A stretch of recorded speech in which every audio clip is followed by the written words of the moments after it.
Oh, what chaos. Mm-hmm. So I've seen the sort of general reaction from the happy film goers of the general public of Twitter. People aren't happy by the looks of things. Mm-hmm. Not that that was a huge shock. There are some people who are like, if you didn't like it, screw you. It wasn't made for you. You just don't get it. I don't know. I don't even want to do this. Can we just not do this show? Oh my goodness. Oh my god! Like again, it's like what we heard recently. Reading it on paper was bad enough. Seeing the execution is Yes. fantastically worse. So, am I so alone? Because I know I'm not alone, because I know DasBoShitt feels this way. Am I alone in how much time was fucking wasted? Oh my god, pushing in the chairs? Pushing in the chairs. Holy crap, dude. I'm not even kidding. I actually think you could edit that episode down to about 15 minutes of dialogue. If that. Probably less than that. I don't even know. The amount of so walking boring. around. Just Jon Snow climbing every fucking step of the stupid... Oh, there goes Jeremy. I made a joke earlier. It's like he's already walking like really slowly towards these steps, and I'm all like, watch as they watch him take every step, and then he starts doing it. And I'm all like, so fucking they're long. actually doing it. They're making it. Oh my god, I couldn't. No, it's like this is the last episode, and we're literally watching Tyrion walk through the city and then pick up every single little brick. I was like, oh my god, we don't have that much time. What are you doing? Move on. I'm back. I'm not even Hey, kidding. Like we did. Yeah. So Jeremy, did you catch what I just said about my? I did. I heard something about Jon Snow, and then I got disconnected. Oh, so primary thing that I noticed immediately with the episode: nothing is happening for so much of it. It was the boat, and I think a lot of us anticipated it being boring based on what we've seen up to this point with this episode or with this season. And I mean, I'm sitting there, because I knew we were going to go live. I'm like, all right, I want to take some notes about what's going to happen. I didn't have to take any notes for like 20 minutes, you know, like nothing's happening. Literally nothing's happening. Oh, Yeah, it was painful. I was losing my mind with that one. So immediate thing, by the way, have you? I'm gonna send this link to you guys in Discord. Wait, does that come through for you guys? I'm hoping it does. Can you see what I just posted? So what I did, I accidentally closed out of my entire Discord. That's why I lost connection. So now I'm pulling it. So I'll get this up on screen as well. I see it. Yeah, in the chat message area, Anna. You should be able to see it. I know you don't. The picture of his foot, right? Yeah. Yes. Yeah. What am I looking at? Looking What's at there? Zoom in on that. there is apparently a water bottle. I see it. No, You gotta zoom in on It's it. too blurry. No, I can. Okay, I'm I'll pull trying onto to my computer and confirm see. this right now, but I'm Yeah, using so the stream we use. I've and not- It's super slow. I haven't got a trying. copy of this episode because of how weird it was for me to be able to fucking watch this time. But this was sent to too me. I blurry. don't know if this is 100% true. Yeah, I'm trying to confirm right now. I'll let you know. So, I'll have to open this up on my phone. but I I mean, can't see it. you know, it's not a shock, is it? Really? I don't know. No, it's not. It's It just shows how absolutely much not. nobody cares. They did the Yeah, water you- ball you and the get the- coffee. They're the two you got to do. I will say if they were trying to make us not miss this show, they accomplished it, because at no point was I like, you know, most times if it's a great ending, you're like, oh, it was so great, but I want so much more. Mhm. I didn't feel that way at all. I was like, you know what? I'm glad it's over with. Oh, I was Yeah, dying me for it to here. end. The Yeah, amount me and Mauler they are like, please drag it roll out. credits. Oh, God. There's definitely an element of please have mercy on my soul. But yeah, so like the episode opens with Tyrion walking through the thing, and I was like, oh, I remember when we did this in season 7 with all the people that Daenerys burned then. I'm guessing they're gonna do this quicker. This is like, no, it's even longer this time. He fucking walks all the way through King's Landing, all the way down the stairs. Do you find it funny that he managed to find the perfectly preserved corpses of his brother and sister? and I didn't care at all. No, I didn't care I either. didn't have any emotional weight to that. And yeah, the way they were perfectly placed, and he just happened to find them, like the convenience is off the chart. Did you guys Yeah. like how in the last episode we see Jamie and Cersei like hugging each other and crying because they're about to die as everything falls behind them up to where they are, and when Tyrion goes through, everything is perfect, and they happen to be standing in the one It's spot like- that the bricks fell. It's like a layer. Just a layer of bricks. That's it. It's like one layer. Yeah. He pulls it off. It's like, oh, there you go. It's not like an entire, like, massive structure fell on them or anything. Nah. Yeah. I feel like all the walkways opening. are perfect. Oh, Yep. I feel like the opening that where Tyrion, you're good. The opening with Tyrion, where we kind of see his face as he's walking, sad and depressed. I felt like that was the audience. Like that was kind of like a microcosm of the entire audience watching it, just depressed and sad and defeated, and just like, let's get this over with. You know, the look on his face, it just Yeah. looked pathetic. And I'm like, yeah, this is perfect right here. And you know, This is Tyrion. This Davos is the and badass, Jon just- intelligent. Standing behind him, like, yeah, man, I don't know what happened. Just like, guys. Now I haven't really been like watching, but like the thing that's been happening is just enthralling what's going on with this right now. So I don't know if I missed it. How did Tyrion even know that Cersei was down in the basement? How did he know to check down there? Did anybody else know? Was the only thing we've got to work with is that he told Jamie to try and take them out through with the boat.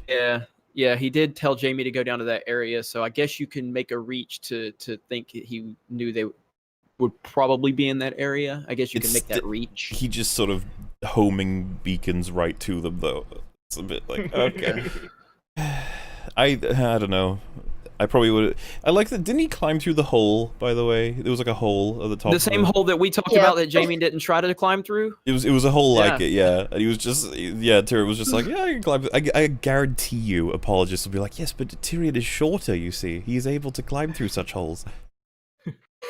Doesn't matter. I mean, when you're on your stomach, it doesn't matter how small you are. He's come on. It's a tiny hole. Jamie could have fit if he like laid horizontally. If there's an Yeah, he's not a inch-sized hole and I can pull bricks away to make it bigger, you'll bet I'll be trying if it means I die otherwise.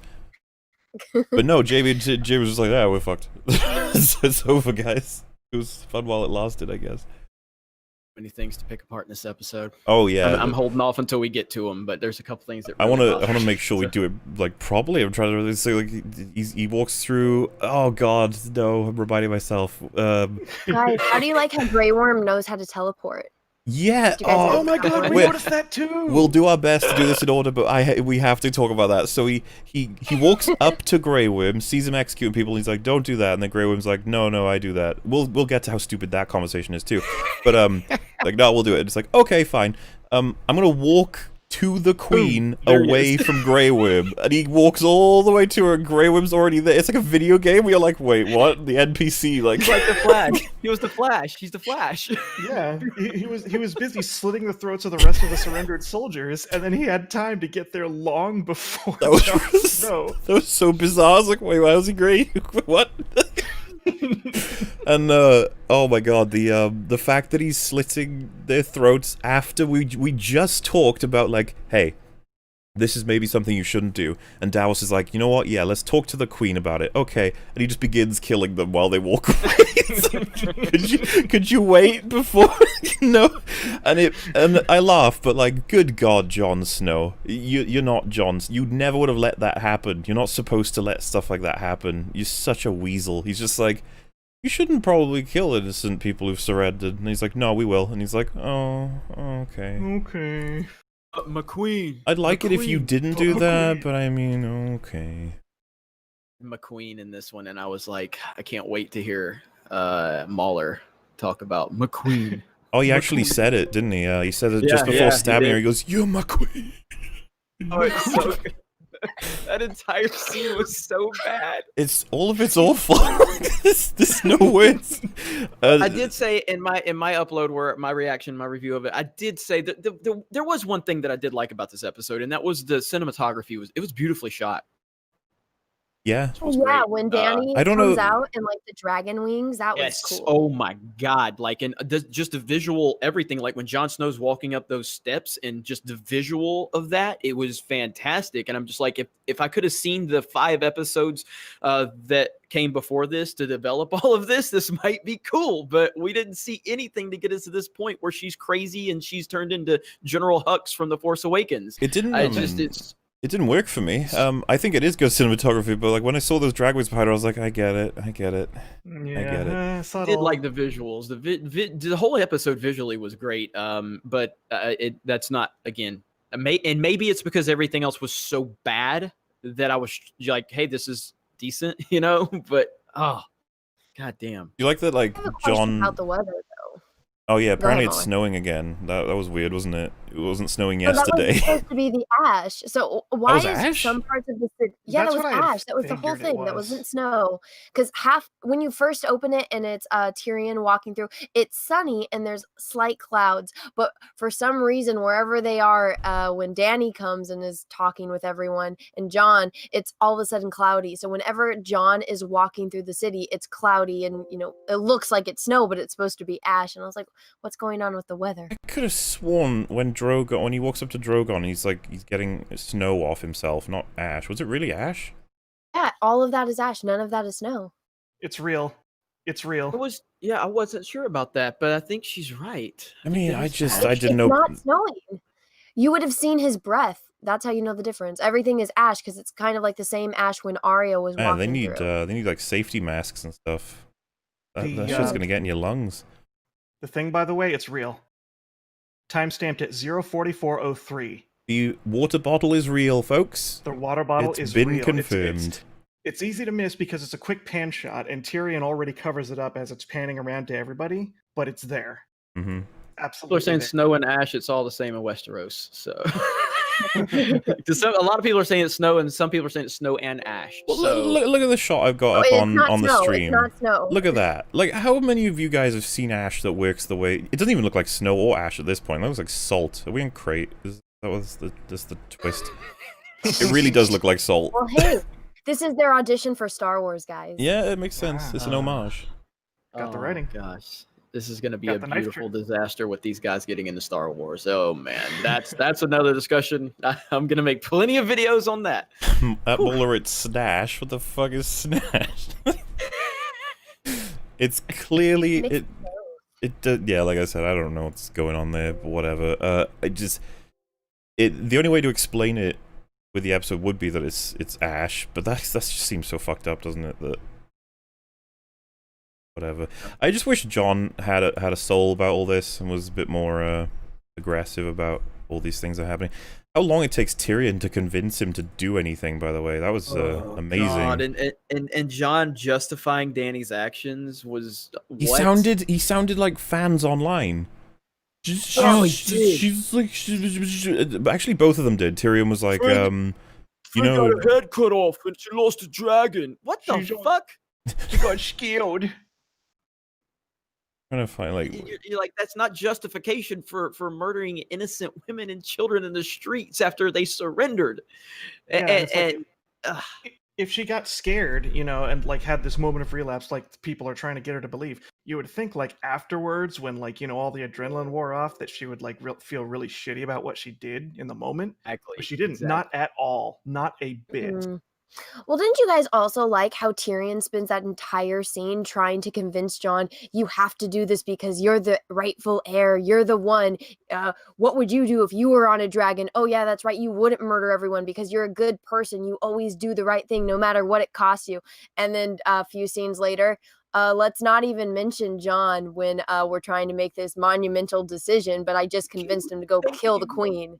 Thank you. I said the same thing. I'm like, Tyrion and Sansa and Arya there and make the case for Jon Snow, the person that killed the woman he loved to save everyone. oh god, that's so. We'll get there. That is so bad. All of that is so bad. Nobody says anything. I felt like Jon was acting like when Jon was going back to the Night's Watch. I called my cousin. I was like, dude, I this is John's reaction would be for me like if I lost Geeks and Gamers tomorrow and I went back to my retail job. That's how I would be acting. Like they brought him back from the dead to take his day job. What the hell is this? He really cops out in this whole episode. It's disappointing. But yes, Anna, I was 100% on the same page as you with Tyrion. You're like, why is he not speaking up for Jon now when he's made that entire passionate plea? He spent that entire scene talking about it. Then when they go and make the big decision, I know you're trying to go in order, but it's like this. We'll go back and forth. We'll do our best.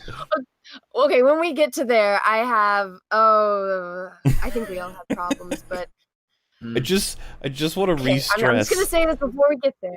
All they did to justify Grey Worm being a horrible massacre genocidist is Missandei died. It's like, all right, okay. That's the whole reason she died, is so that the fans can be like, no, it makes sense that Grey Worm would horrifically murder people. His girlfriend died. It's so bad. It's totally set up, guys. Well, Jon died too. He didn't go and murder everyone. He just murdered the one girl. But okay, don't you guys like how the Night's Watch was created to protect the realms of men? It was to protect everyone from the White Walkers, the Giants, all the bad things that are north of the Wall, and that's why it was magically built by Bran the Builder and put magic on that. Everything's dead. The Night King made sure of that. They already killed the Night King. There is no purpose for the Night's Watch anymore. Bro. I don't even know that that's what the episode was even telling us at that point. Was it like, is it that all the people in the Night's Watch and the Wildlings are just gonna fuck off, like past the wall? I don't know. Also, guys, the Night's Watch is in the north. Guess whose kingdom that's in? Not Bran's. Oh my god, that was so stupid that Dawn and the Iron Islands allow themselves to be subjugated to Bran, but the North doesn't. Okay. Literally, when they show Yara just go, yeah, okay, I agree. I was like, no. She just wouldn't. She'd be like, no, the Iron Islands will be their own thing as well. I'd be like, yeah. I probably would even have settled for that if every kingdom became separated, but they had like a unified representative or something, and Bran was supposed to just be their equivalent of the UN. I don't know. But, oh my god. They only did it because they were like, if Sansa ends up submitting the North to the kingdoms, it kind of ruins like the North's arc, doesn't it? Like, okay, just have her say no. Okay. That fixes it. That's a great story. It makes complete sense. So there's nothing from the story made any sense. And honestly, seeing the execution of this garbage, it did make the leaks even worse, because you're like, this is so bad, I can't imagine it being worse. Oh, I watched it. Yep, it's worse. It's worse, and it's worse. Slow worse.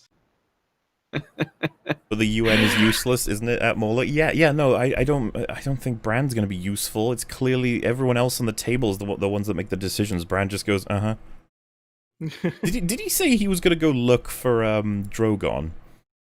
Yes, he did. What the fuck? Okay. Hey, well, can we acknowledge that Jaime Lannister must be a good lay, because Brienne like one night with him and she's gonna rewrite his entire history for him. Oh like, my god! What? Died protecting his queen. I'm just gonna be like, so do you want to explain to the people what you mean by that? He protected the most horrific woman in history. Well, second most horrific woman in history, I guess. Yeah, second now.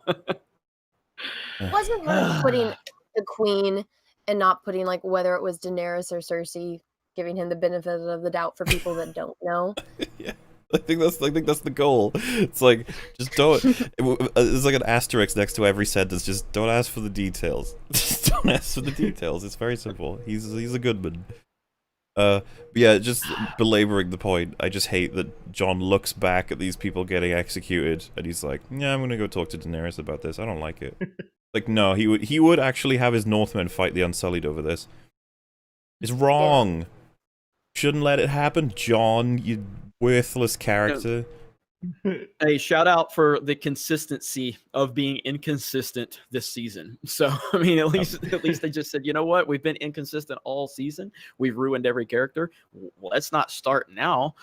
Keep her You know? going. Let's not. Yeah, holy shit, dude. You So, have Tyrion walks into like the Red Keep. He sees the rooms in rubble. Sees the maps in rubble. He walks down some stairs. He sees some more rubble in the stairs. Finally gets past all that rubble. Sees more rubble. Walking a bit more. Sees the dragon skull. Keeps walking. Keeps walking. Sees Jaime's hand.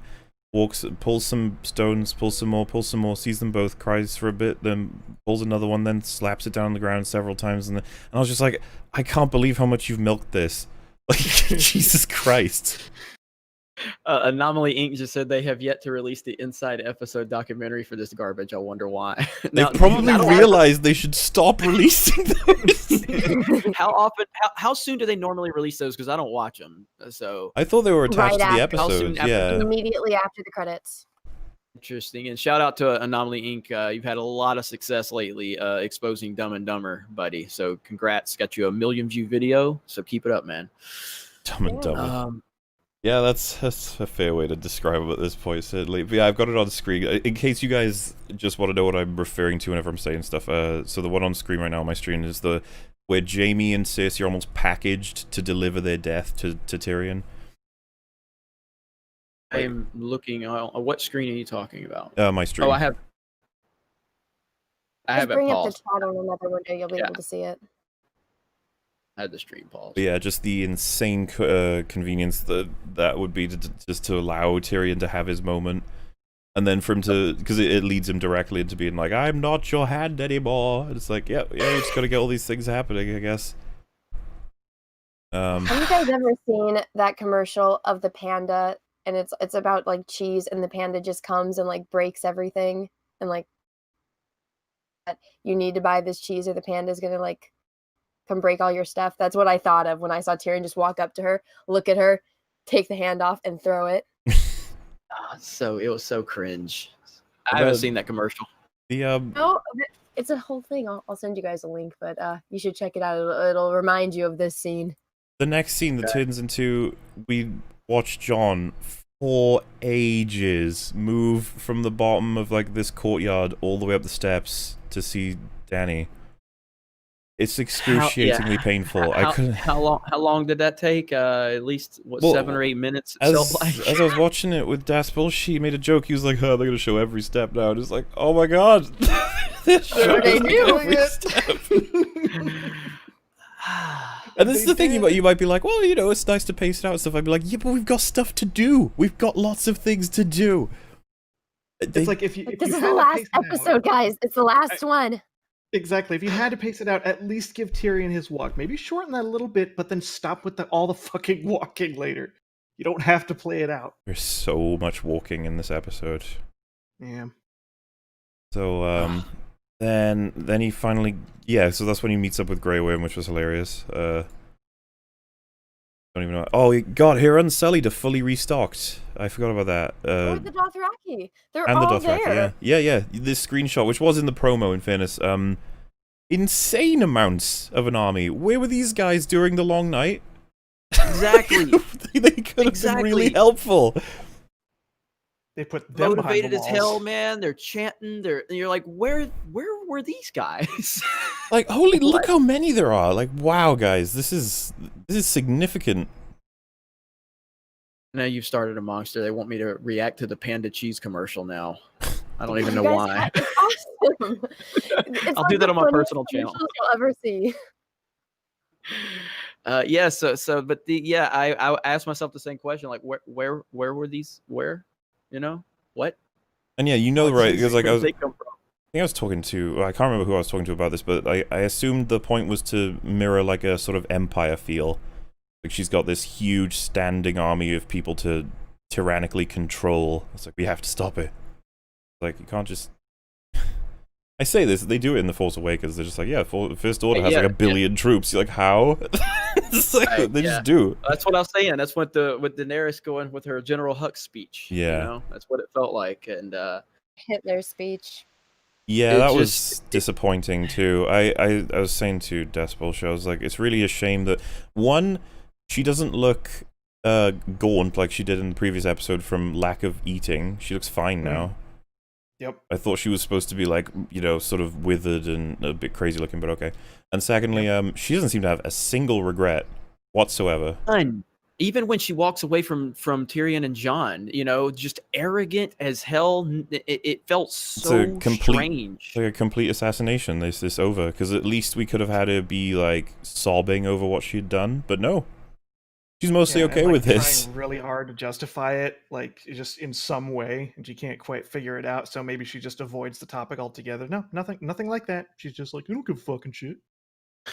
And the way she was treating Jon, like, yeah, such arrogance and distance, and it just, I mean, again, I don't have a problem if that's how she wanted to treat someone if it's earned, but like it just, they didn't, there was no fallout really. Like he gave one look. What was that? The beginning of, was it episode 5 when Varys died? Which of Jon's 17 looks are you talking about? Where he just looks at a thing and you're like, oh, I guess he's sad. Good old Jon. And type of story or anything, no elements to show that there was that big of a divide, and it's just, like you said, a complete assassination of character. I think we can confirm it now. Dany's going to go down as probably one of the worst, if not the worst, character assassinations in media, like, because it's so popular as well, right? Like, there's probably some really bad one in some book, movie, or whatever, including Luke, in wherever else, but like, this is it's done now. No more episodes, guys. Yep. Got the books. But okay, didn't you guys notice when she's giving her speech and she's like, I freed everyone. The reason why you guys are here is because I liberated you. I'm the mother of dragons. I'm all this. And I'm going to go. And I'm going to go to this part. And I'm going to free this area. And I'm going to go do this and free all of Westeros all the way up to Winterfell and back. I'm like, didn't you already do that? Like, haven't you freed an entire continent and now you came over to Westeros and you already did that? So who else do you have left to defeat? You've beaten everyone. You're the only one left. They made her crazy now, and so she says things that don't make sense, and I think that's the defense. It's like, yes, she's losing her mind. She thinks everybody's just, you know, perpetually enslaved, and you're like, what? Yeah, just make her just get worse, and make so her people insane. feel less bad when they give her the shank.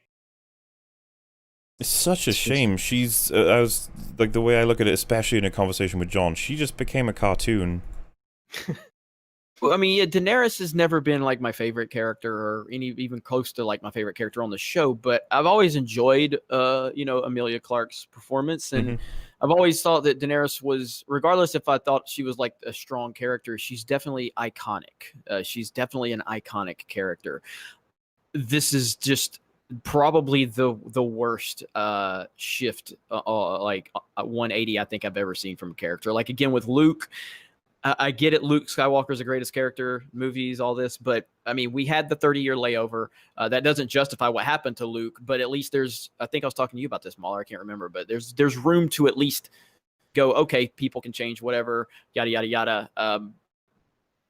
I hate what they did to Luke, I'm not justifying that at all, but as sudden as this turn is for Dany, unbelievable. It's incredible.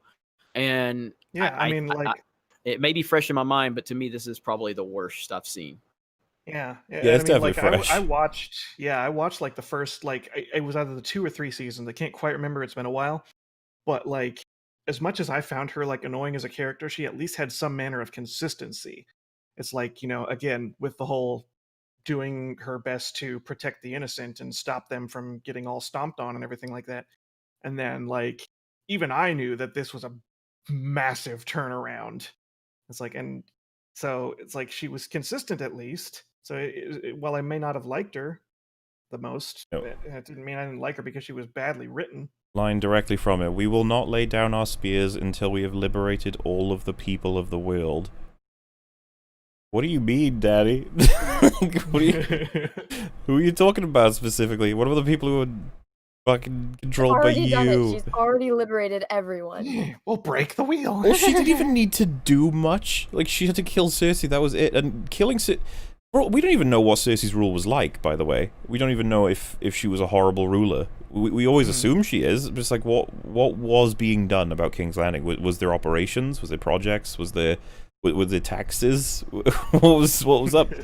I don't know. They Certainly never better explore ruler it. than Dany up to this point, that's for sure. Absolutely. Dany goes down now in Game of Thrones history, or Westerosi history, as the worst person ever. Nobody's done anything as bad as her. Ramsay the Night King Tywin, you know, as much people call him a villain, it's like combine all three of them, they didn't do as much damage as she did. Repeat what you just said. They made Dany worse than Ramsay. Mother effer. Holy shit. And Ramsay was aware of it. Wow. Ramsay knows he was a piece of shit. She's not. She's deluded to the point where she's Oh like, my I'm helping. Look, we saved the Westeros. Oh my god. What a shame. Because there was ways to do this. A lot of people have talked about this. It's like, don't you see that this is always where his story was going? It's like, yeah, but you didn't have to make it so blatantly, horrifically bad. Yeah, they keep thinking that people are pissed because she did it, and it's all like, well, she can still do it. Just build up to it better. I don't see. This is the thing, though. If I made the statement, she's never going to be at the point where she just obliterates women and children. You go, well, we have to get her there. I'd be like, do we? We don't need to get her there. We need to get her a few steps before that one, and that's all you need to make some of her good guys think that she needs to die. Because looking again into episode 5. It's pretty funny to think that, like, some people are like, oh, Targaryens are crazy. It's like, oh, she's just crazy queen paranoid, blah, blah, blah. It's like, you were trying to poison her food, dude. Like, I don't know if maybe some of that is reasonable. But then, at this point, it's like, what do you even think anymore? She's here to destroy the wheel, guys. It's like, what does that even mean anymore? Yeah. Again, it's fresh, and I get it. I'm prepared to. I feel that I'm gonna stick by this. That this is worse than The Last Jedi. You mean like the season as a whole, or this episode? Season as a whole. And obviously, there's more time that this has happened, and it's different to compare. But the backlash, I believe the backlash is universal almost at this point. Nothing's ever universal, you know what I mean? But it's the overwhelming majority of people. And not only that, like, they're not even going to get like the feminist out there to back them this time. They're like, you took a woman and you turned her evil, you know, and you let a man kill her. So they have nobody on their side at this point. They have nobody. So this is bad. Oh, Boogie2988 tweeted out that he thought it was a good ending, so they got him. So did They got Keemstar too. Keemstar and Boogie. They'll so. Just give him time. Let him just figure it out. It's all good. This was an awful ending. This is the thing. It's like this episode needs to wait. I got episode 5 to deal with first, but this one was really bad, guys. Like, just what is if you gave it a number, what would everyone's take on this episode be? Just you know, off the cuff, changeable number. It's like, I would probably give it a 2 because it's like, oh my god. Yeah, 2 or 3, I guess I'd say. Another shot. I mean, you look at everything. Like I said, there's 2 positives. Okay, 2 positives, and I told you I like the look of the entire episode. I thought the shots were beautifully done, but of course, so was The Last Jedi. It was beautifully shot. I thought the cinematography was great. It was their audition, remember? What? It was their audition for The Last Jedi, or for Star Wars. Oh, right. Well, this is the thing. Yeah. We said on that stream earlier, they're in good company. This is precisely what Disney are looking for, from what I can tell. They're like, oh, you destroy characters. Yes. So 2 things. I did. Sorry. So 2 things. The water bottle is back. Only this time it is at 04649. It's behind Sir Davos's chair now. There's another water bottle behind Davos's chair. There's 2? Yeah. Oh my god. Behind Davos's chair. 4649. Look it up. Oh no. Yeah. That's so great. I love it. Yeah. And the other thing too is I give it a 2 because it's all like, it would have been more entertaining if like just a whole lot was happening, and even if it was a total clusterfuck, I'd have at least had like a lot of fun like watching it. But so little happened that I was bored to tears while things were going wrong too. So it's like, sorry, 2. Yeah. I give it an extra point for some of the cinematography. Sorry. Only other thing I enjoyed is a single moment, and I did get a little bit of, like, when Tyrion found Jaime and Cersei, I felt no emotion whatsoever, even though I love the portrayal of all 3 of those characters in their own respect. I felt nothing in that, you know what I mean? But when Jon and Arya embraced there towards the end, I thought that was pretty cool, because I do really like both those characters, at least what they used to be, you know what I mean? But that's I'm trying my best to find anything in this episode that I found to be positive. Overall, I would have to say a 2 is probably the best I can give it. Yeah, like it's so many characters damaged. So much of it made everything before pointless, which is such a shame. I don't know how rewatch, because I need to rewatch this show because I want to do a coverage of a lot more things, and so I need to get a refresh. And it's just like, good God.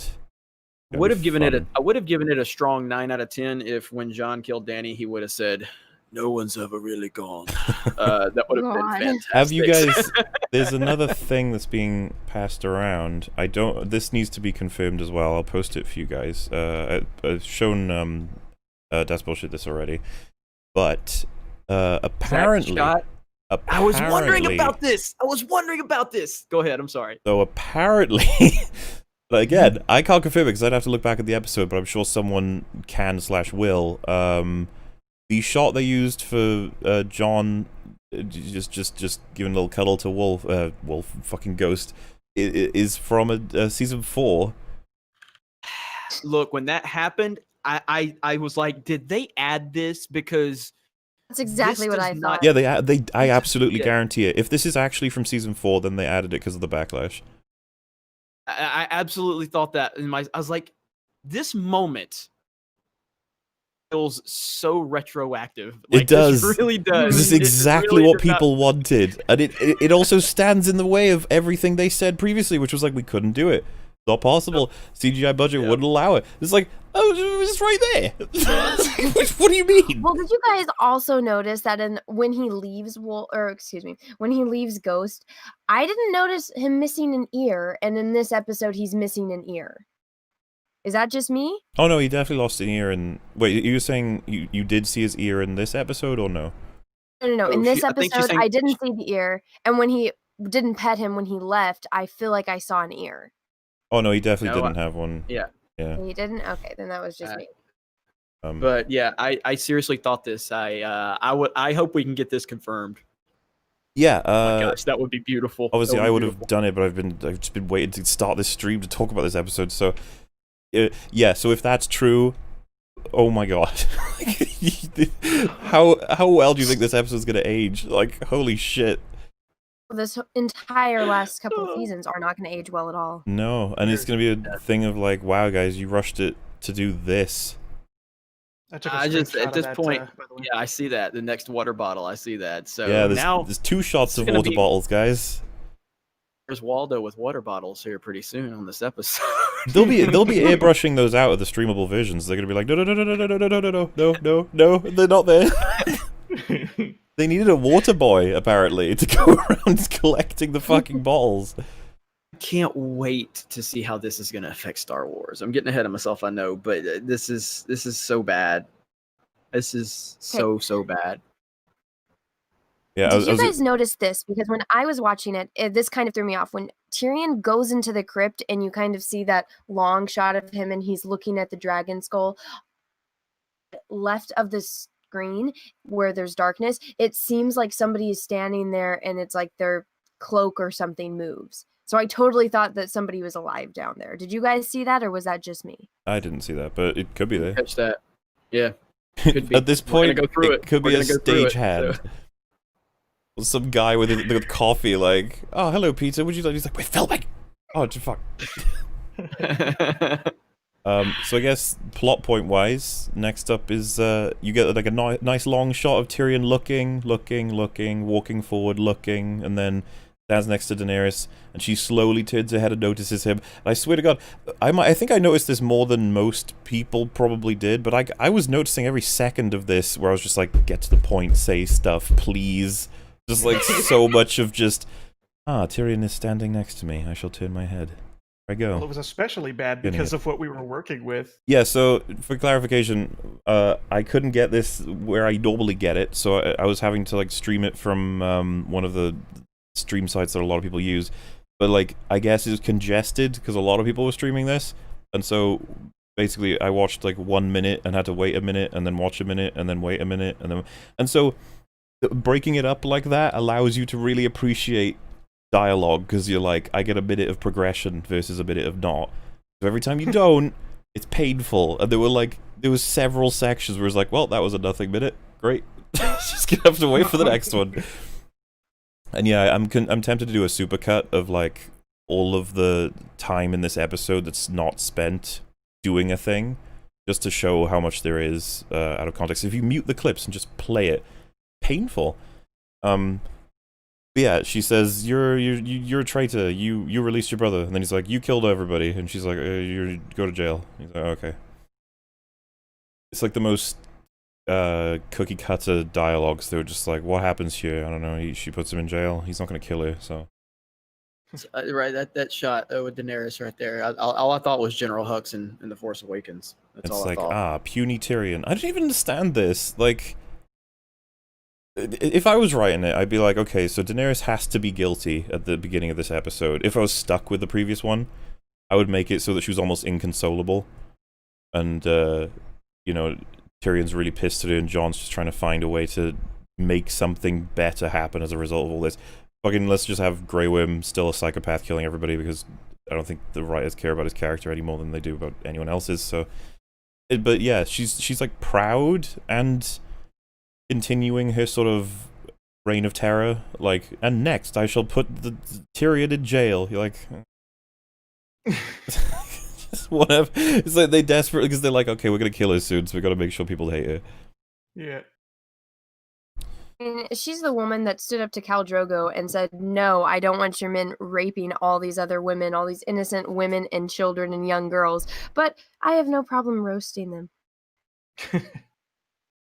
Oh, so many people are not just make referencing old scenes where she does so many things that compared to now are just like full of shit. When Jon is like, there's children down there, I saw children, and she's just like, yeah, you know, well, Whatever. these things happen, man. It's war.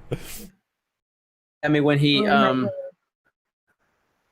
when he was saying that, and then she made, like, I can't remember the point she made of why it was okay that children die, and then he was just like, well, and he just kind of backed off completely. Like, yeah, I get it, you know, I get He does it. No, you so don't. much staring in this episode. It's so annoying. I miss the Jon Snow that would take action all the time. It would always be an action to take. He'd be like, okay, now we do this. Now we do. But this whole the past few episodes, he's just been like, oh, she's my queen. I don't know. Oh, like, oh, Jon, it's okay. It's just they just gotta wait until the writers will allow him to do anything. And yeah, Wolf sent me a message saying that not a lot happens in the episode. He summarized it as Daenerys dies in the beginning, then they decide to crown Bran, and then Jon goes, like, that was sort of his summary.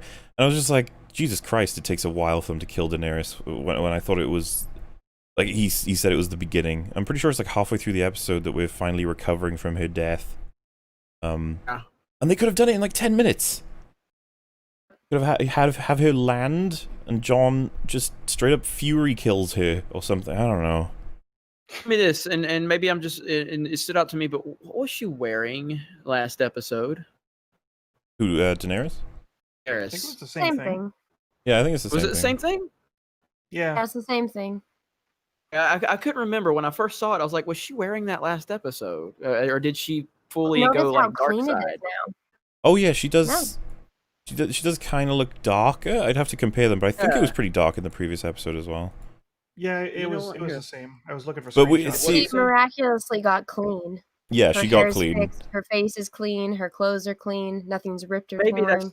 that's what stood out to me, was the fact that she was just so like clean and well put together again, versus like how bad she looked when she had her breakdown when she was sitting on top of the wall before she went and murdered everybody. Yeah, and by the way, can we just I don't. just a shout out to episode 5 for not showing us her whatsoever when she committed to all those things. We didn't get to see her face whatsoever. We didn't need that.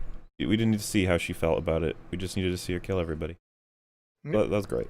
Shades are Gotta get all the different gory now. details. Yeah, I guess she was wearing the same thing. Yeah, but she looks. Yeah, she cleaned up a lot, and she went from being You get and all of that. the symbolism. She used to wear like clean white clothes. Now she's wearing black Oh clothes yeah, because she's evil. Absolutely. It's not been done everywhere else all the time. It's Very so original. Very super original awesome. there, D&D. Good job on that one. You probably didn't notice it 'cause it's so high IQ. Well, And one the of the things that they themes. do in that She- aspect, as well as the costumes, is with Sansa in each season she starts to make her hair the way of like the women that she respects or looks up to. So at first, in the first season, she has her hair done the way the women of the North, and she emulates Cersei. And now in this episode, she has her hair the way Dany was wearing it. Did she? Cool. Well, she has it in kind of where it's braided bun, and then the rest of her hair is kind of down. So it's not exactly like Dany, but it's emulating the way Dany's hair was when Dany first met her. Well, either way, who is paying for Sansa's dresses?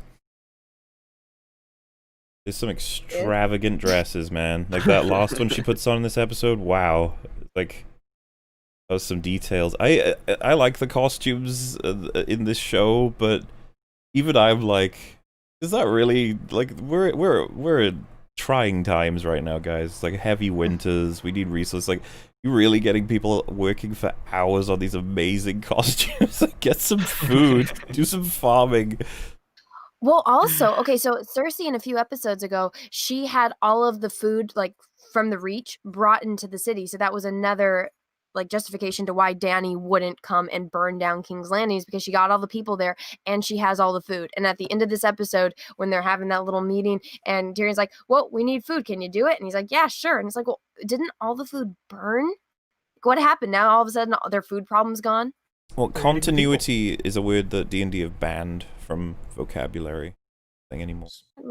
Speaking of continuity, I had noticed when Daenerys walked up to the throne really slowly, she didn't leave any tracks. That's symbolism for the fact that she's going to be a ghost in a minute. That is actually something to look into. She doesn't seem to leave any footprints. But then again, we don't know that it's ash. We don't know that it's snow. We don't know that it's not a substance that doesn't allow footprints. So it's pretty risen though, you know. She's like Luke. Guys, remember Luke didn't have footprints. She didn't really die. Nobody's ever really gone. Oh, but guys, did you notice when she's in the throne room and like she's fulfilling that prophecy that she saw in her vision, and she goes, she doesn't even sit in the throne. Jon comes, they have a little conversation, but she walks to him, so they're pretty far back. But then once Drogon starts doing his thing, they're literally right next to the throne. So they teleported 10 feet over. Oh yeah, I'm pretty sure there was some moving around with that one. Yeah, I was just gonna say, I thought Arya being dropped into this bit was really funny. Jon, like, turns and she's just there, and it's like, whoa, oh, hey, hi, and she's only here to be like, Daenerys is like, she's fucked up, dude. Kill her. Like, okay. Thanks for your input. See you later, Arya. I don't believe for a second that Arya wouldn't have killed her herself. Like, after seeing what she saw, Arya would be like, yeah, this girl's gotta die, and I'll do it. She could just sneak past the guards with, I don't know, she didn't even need to wear a face, just kill her. But no, she's just like, yeah, she's bad news, Jon, see you later. And it's like, oh, okay. For input. I mean, she killed the Night King. He wasn't anywhere near as bad as Daenerys. Night King was downright friendly. Yeah, he didn't do nothing. Yeah, he gets that little pep talk. Oh yeah, and then he just gets like, he just talks to Tyrion for a bit. This lasts so fucking long. It was insane. They talk for like, did we get I don't think we counted it, but we guessed at 7 minutes, was it? Well, let me go back and track, but I'm pretty sure it's 7 minutes. It was like, what the hell? Like you can sum up what they were saying very, very quickly. Yeah, it's like, you're a naughty traitor person. He's like, yes, but the Queen is killing lots of innocent people. And then Jon justifying it. Yeah, that was really painful to listen to. And then Tyrion justifying the preamble to Daenerys going insane, I think. He's like, oh, killed all of the masters. Were they truly guilty? I guess they were. It's like, daddy arc apologist. The writers are desperately talking through their characters, which I think is another really strong pattern of this season. A lot of the dialogue is just the writers directly talking to the audience about how this all makes sense, so shut up. Yeah, and it's like everything that Tyrion justified for being a reason to follow her initially, now he's using it against her. Yeah, and I really don't get Tyrion's relationship to Daenerys at all. He randomly says in this conversation, it's like, I love her, but, you know, love makes us not see reason or something. I was just like, you love her? I thought that they were trying to imply that when they had the scene in the last season with the sexy time and he's just watching all creepily. I thought that was like him being like, uh-oh, this could end badly because of the way Thrones works and who's got power and who wants what. But even then, I'd be like, okay, so where did that go? Was that supposed to be an explanation for why he like followed her for so long? I don't know, because he was going to follow her regardless of how he felt about her. He was on his way over to go see her before he'd even met her, and he knew he was going to go try to help her. Yeah, I don't get the portion, because like they talk a couple times before he becomes her hand, but I don't remember there being a sort of moment where you go, ah, now he's gonna be her hand because he believes in her because she said X, Y, and Z. He makes that whole speech about the wheel, and they keep saying that in this episode as if to be like, see, it all amounted to something, guys. Like, you say that, but I believe you. Don't think you did the callback right. Well, again, Alright, in we're- this scene we're- where they're having... Oh, go ahead. Because I had to mute for a minute. We're just talking the about Tyrion and Jon conversation. Okay, all right, go ahead, Anna. Just again, this entire setup with Tyrion. I mean, Tyrion's my favorite character, so I was like, yes, finally Tyrion's gonna have his epic monologues, and he's trying to convince Jon, you're the right person, you're the best person, you always do what's right regardless of how it affects you, and no matter what happens, if it's bad or good, you always do what's right, and that's the type of person you are. You were the rightful heir to the throne. You wouldn't do what she did if you were on the dragon. You know that, we know that, you're the rightful heir. You need to go take care of business. And it's like, okay, you spend 10 minutes of a scene convincing Jon to go kill Dany and proving that he's the rightful heir to Westeros and that he's a good person, he's the right man for the job, and then all of that's forgotten. Yeah, I really hate how Jon's story ends. It pisses me off to no end. I'm not even kidding. Like, I know it's something that's going to really bother me the longer time goes on, but the fact that he's the unsung hero now. He's the hero that most people know that he's a huge hero to the realm, but most of them are like, for business purposes, we're going to just drop you in the cold north. Is that cool? Okay, cool. Such bullshit. I mean, he's the rightful heir to the throne, and he did what he did. He saved everybody. He made he made sacrifice for everybody. And they just. It's so stupid. It's so fucking stupid. Painful. But we'll get to more of that because Jon's this whole thing. But yeah, Tyrion spending this long convincing Jon. Do you know why it upsets me? Need someone to say why. Because it shouldn't take Tyrion to convince him of anything. He should be on board with this already. This should have been something Jon does himself because this is his character. He would despise. He's a man of the people. That's his whole thing. And so you don't get a character going, hey Jon, you're not for this. Jon is already not for it. This is part of him. It's fine. But then you have Jon saying shit like, he's like, would you have done what she did if you were in her position? He was like, I don't know, maybe. I was like, what? You would have been innocent women and children? Like, really? And he's just like, I don't know, she's my queen. So tired of that shit, man. Yeah, I've just added Robot Head to the call, and he's currently muted. Yeah, that's when I got distracted. I was like, wait, what's going on? Because I got the notification. I saw Robot Head. So Yeah. Has he By the used way, Discord this, before? I don't know. I think not. didn't you have him on EFAP once? No, we're planning on having him at some point. It's available Okay. currently because he's in the Aussie lands where like normal time for them right now. By the way, this scene, the scene between Jon and Tyrion is almost 9 minutes. It's like 10 seconds short of 9 minutes. Why? All of it is Tyrion telling Jon who Jon is. It's like, I already know who Jon is. Please. It looks like I don't know, if he can figure it out. He might be trying to fiddle with his settings. Get unmuted. You can do it, sir. I believe in you. Yeah, annoys me to no end because they just keep adding and adding and adding reasons for Jon to commit to the only action Jon should be committing to anyway. It's as if, like, we need all this build-up and setup to get Jon to kill Daenerys because he would never normally do that. And I was sitting there like, I feel like he would have killed her like the second she even threatened to do what she did. But I guess not. He needs a lot of push from all the other good characters. This is the thing, I really like Tyrion too, but he did the same thing that Varys did. Where he's like, I'm gonna commit to an action that can only get me captured or killed. And I can't possibly help anyone by doing so, and I think that there's currently a horrible tyrant on the throne. So, like, there was a meme that went around, it was like from a video game, it says, like, this action will result in your death, do you wish to continue? And it's got a picture of Varys clicking yes. It's just like, yeah, there's no reason for you to do this. So, Tyrion walking up to her and, like, throwing the pendant and saying, you murdered, blah, blah, blah. What I would expect Tyrion to do would be like, she says, like, you freed your brother, and then he was like, you could just make something up, or you could say it was I don't know how many times you can say it would be a mistake before he'd run out of those.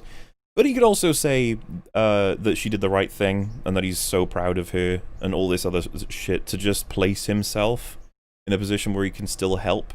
And it just bugs me that him and Varys, people who are very invested in the future of the realm, are just like, you know what, I didn't like that, kill me. And it's like, oh, okay. Because that's the kind of thing that Ned Stark and Jon Snow do. And they do it because they're incredibly principled. But this is the thing, like, Tyrion and Varys are pragmatic. They'll try and find ways to do as much good as they can while still being able to actually act. And, yeah, it was a shame. It's the thing, too. It's like, I think because Daenerys and Jon, get so much, attention because obviously they're the prominent people. But I think looking back on this, like, I think the 180 on Tyrion may be just equal, if not worse, in some ways because of how prominent he's been throughout the whole entire story. You know what I mean? Like, he's such a shell of himself for what he used to be. He's not even a shell of himself. He's nothing like Tyrion. Yeah, no, I feel like Tyrion was kind of lost during season 5. It is bad. It is so bad now. Robothead can't unmute, he's saying. If you, as long as you just try and fiddle around with settings for your audio input, you should be able to assign your microphone. Then if you can't figure it out from that point of, I don't know how much we can... You can shoot me a message on Twitter if you want, Robot Head. I'll see if I can help you. I'm guessing he hasn't used Discord before. Everyone should use Discord, okay? I order everyone who hasn't used Discord before to use Discord. I demand it. I need to... We have a Discord for Geeks and Gamers. I don't run it. Siobhan runs it, but... she's always telling me exactly what you're telling me. She's like, you need to go on Discord. You need to use Discord. So, I'll listen. That meme, by the way, the I don't want it. You're my queen. That's all Jon says. Oh my god, it's so sad. Yeah, Anna sent a meme to Mauler and her and Mauler's group chat, and it's the 50-50 split, 2 lines of Jon. I don't want it, and you're my queen. That's his 2 lines throughout this entire season. It's pretty much all he said. Or you know what? Yeah. Let's give him some credit. He did say fall back once. Oh yeah, you know what? That's great. You did do that, Jon. High five. This isn't how it was supposed to end. This show was supposed to be good. No, such a waste. Yeah, it takes ages, but I guess Jon gets convinced because he immediately then heads over to Dany, where Drogon was chilling out to the point where he managed to get, like, embedded under... We're going with Ash, right? We are going with Ash. We're committing to Ash. Makes sense to me. Is Ash usually like a pale white? It's gray. Well, maybe it's because when Drogon blew up the entire city, it could be the dust from all the rocks. So maybe that's why it's whiter. I don't think the filmmakers know, to be honest.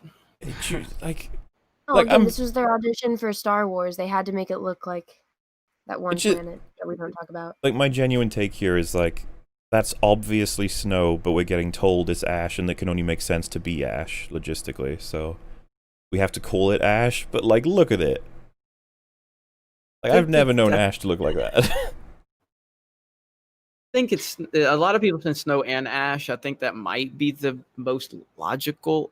Look, we're talking about an episode that's got water bottles in it too. I was gonna say, like, this isn't one to get caught up on, but it does bother me. I'm just like, what are they suggesting here? Because, like, it hasn't been. It was like sunny yesterday. What's going on? No, it's the same type of Ash that we saw in the last episode when Arya was, all weirded out after she saw the two people Wasn't that like that were mostly trying to help black her. though? No, when it was with Arya, when the kind of darker, but all the top layer it was more white. Like, I just, yeah, I don't know. For me, it's just like, I wish they'd made it look more like Ash, because this just, if you saw this without context, you'd be like, oh, the snow, clearly. And then they're like, nope, it's Ash. And you're like, oh, okay. But yeah, not something to really get caught up on, because that leads us into the wonderful scene where John finally does what he was supposed to do for so long. I don't even, like, was there any notable pieces of dialogue between these two other than you're my queen and then stabs her? Which, by the way, I was totally like, I think I said to DasBoShitt, I was like, here it comes. It's like, we're gonna hear the slice sound. It's like, It is. he got You know her. what I thought was ironic in this scene when Dany is comparing her childhood to John's, and she's like, "You were the bastard of Winterfell," and I couldn't count to 20. I was like, "You're really gonna compare that?" Yeah, it's like, Like, Daenerys, worse things have happened to you, love. You can talk about the other things, like, I couldn't count, it was horrible. I only learned yesterday. It's like, oh no. That's are hard. Apparently, that is the same as being treated like shit your entire childhood because you're a bastard. Oh yeah, she died really quickly too, by the way. I guess he got her in the heart. But, Yeah, she didn't even have any this- last words or anything after he stabbed her. She didn't. It really was a horrible scene. It was so bad. God. yeah, so what's everyone's take on Daenerys' completed arc then, and her death? Because I thought it was lame. I don't know.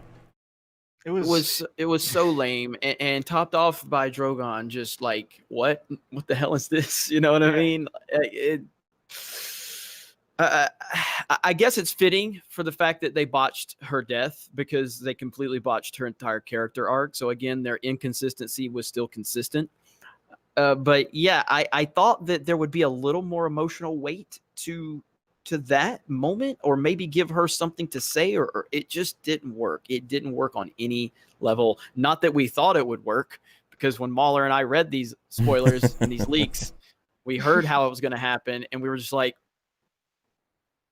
full scenario where this works. There's none. And that's the thing, the None. spoilers are surprisingly detailed, even though they're just a couple of sentences. That covers most of the episodes, you know? Like, it's as simple as that. That's the kind of reaction I have to reading those leaks post-episode. But, yeah, the lines where she's like, we will rule and punish by, going by what's right and what's wrong.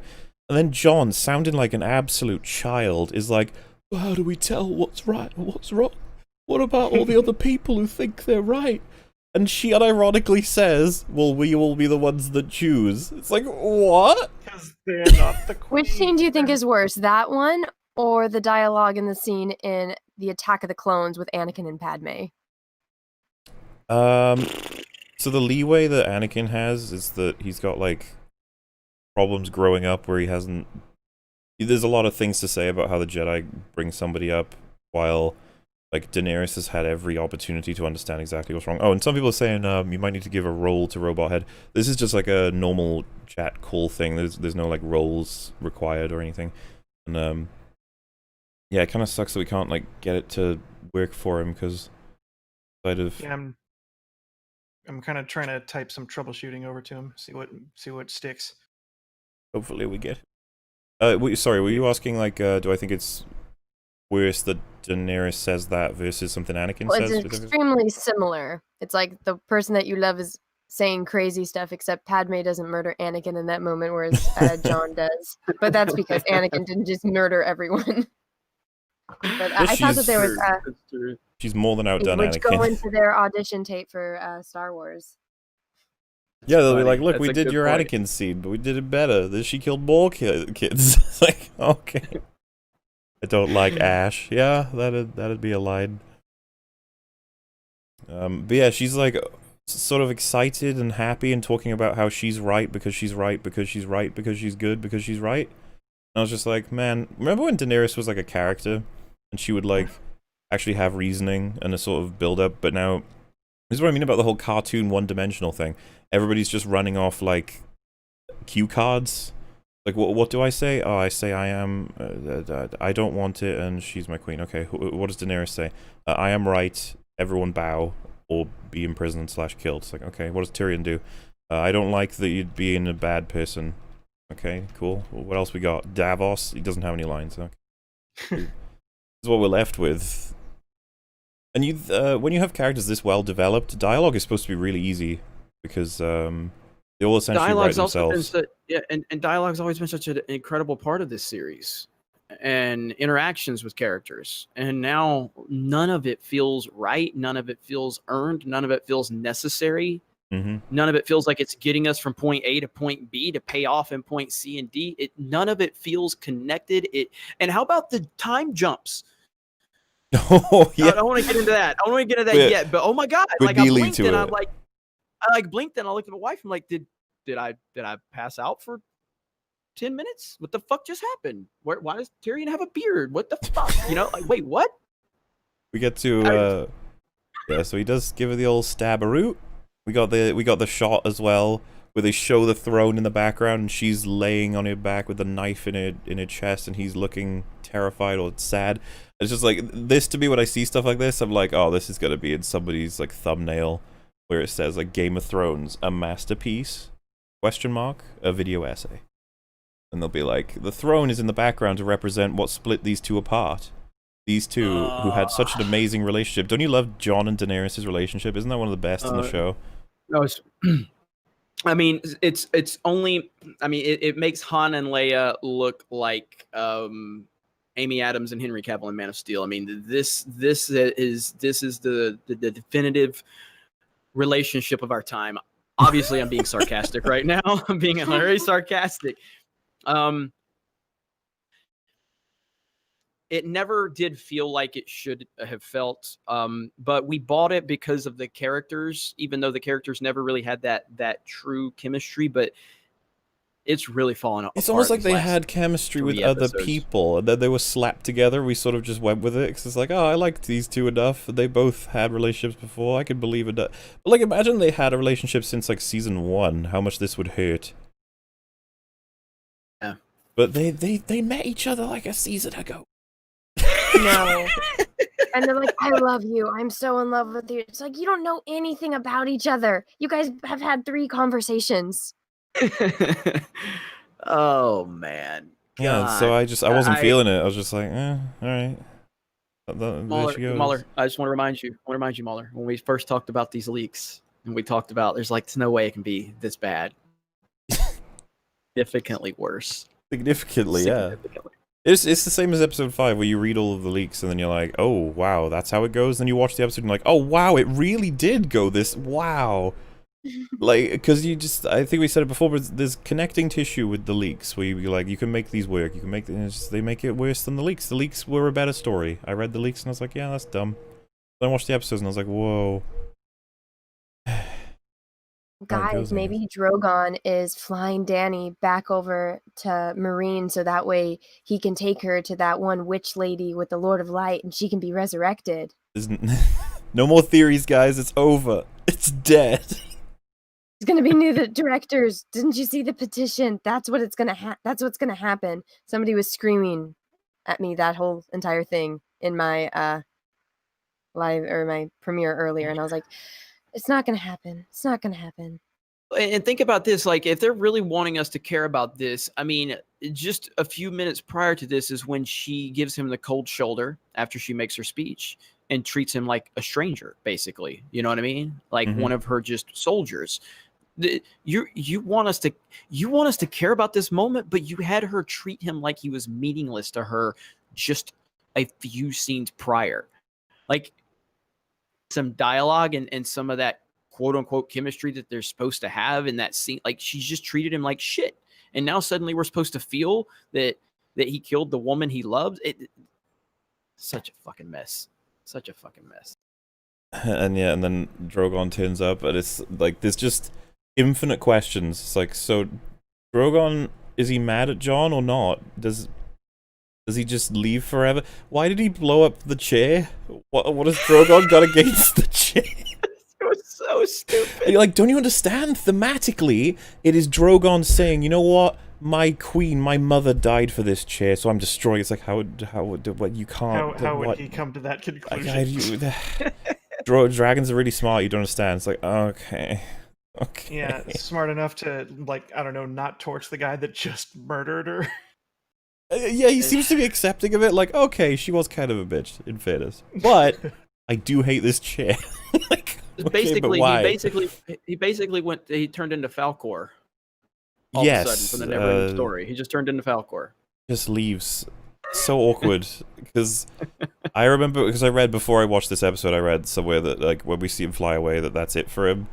And I was just like, is that really gonna be it? It's just gone. What a lovely... I saw that scene, and I felt like that was like a SNL parody moment, you know? I'm like, what the fuck does... think that this makes sense? Do they think that we buy this? Because we don't. And yeah, the melting of the chair was cool. You know, it looked cool. The melty metal looked cool, didn't it, guys?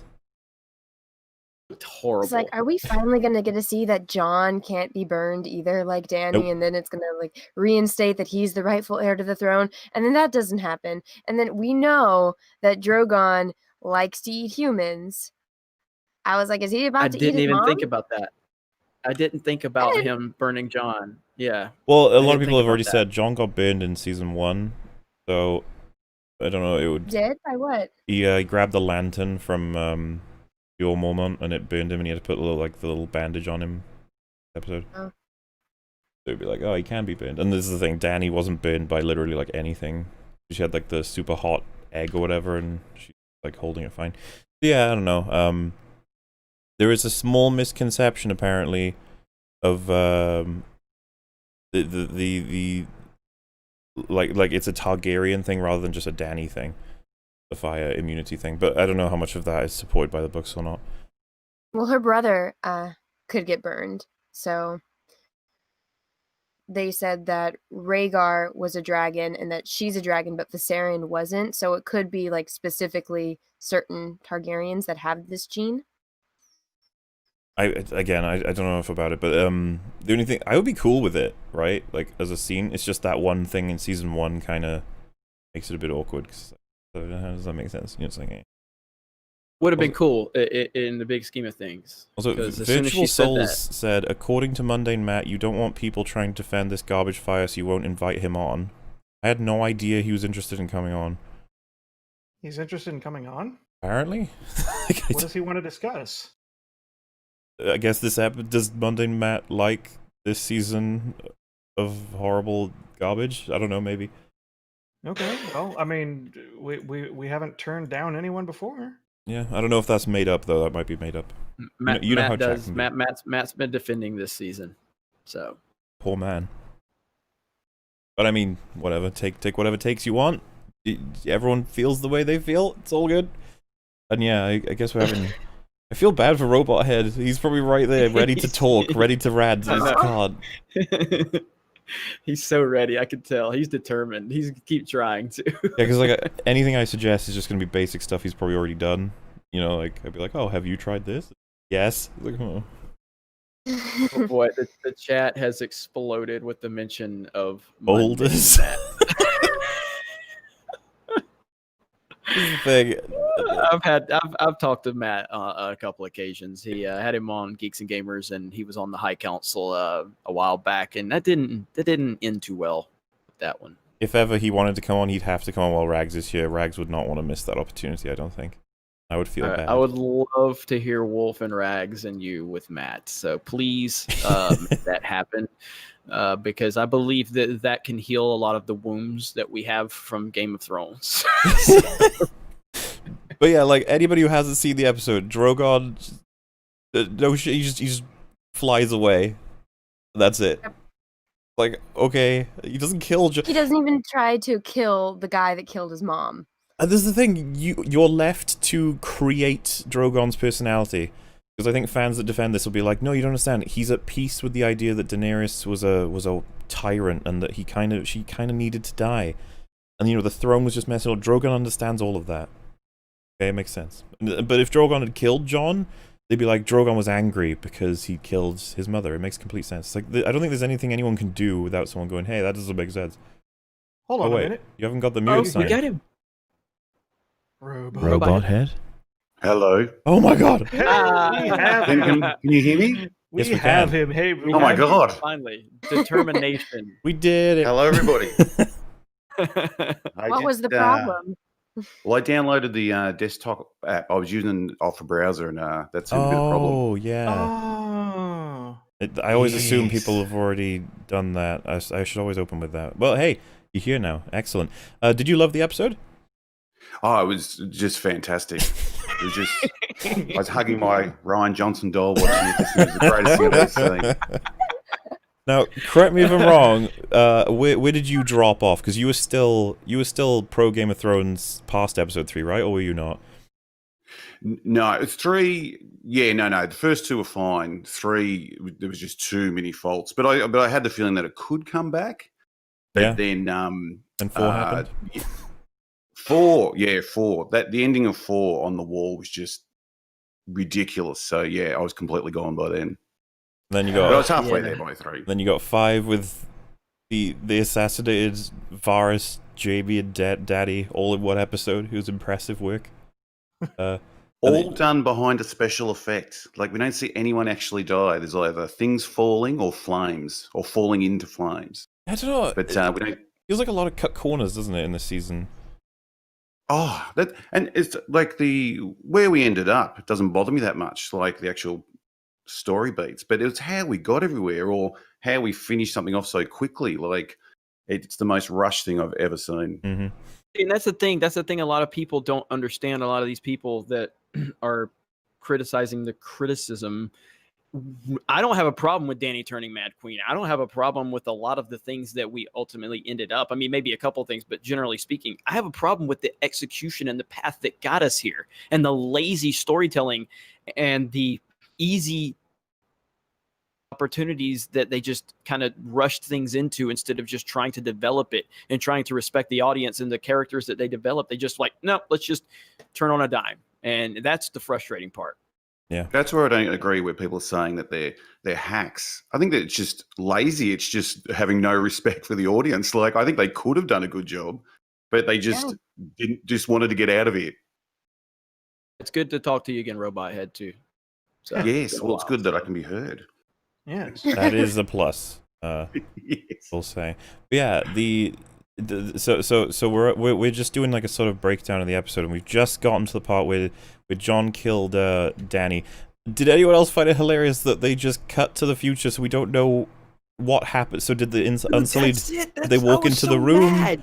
Did Jon surrender himself? Like, what happened?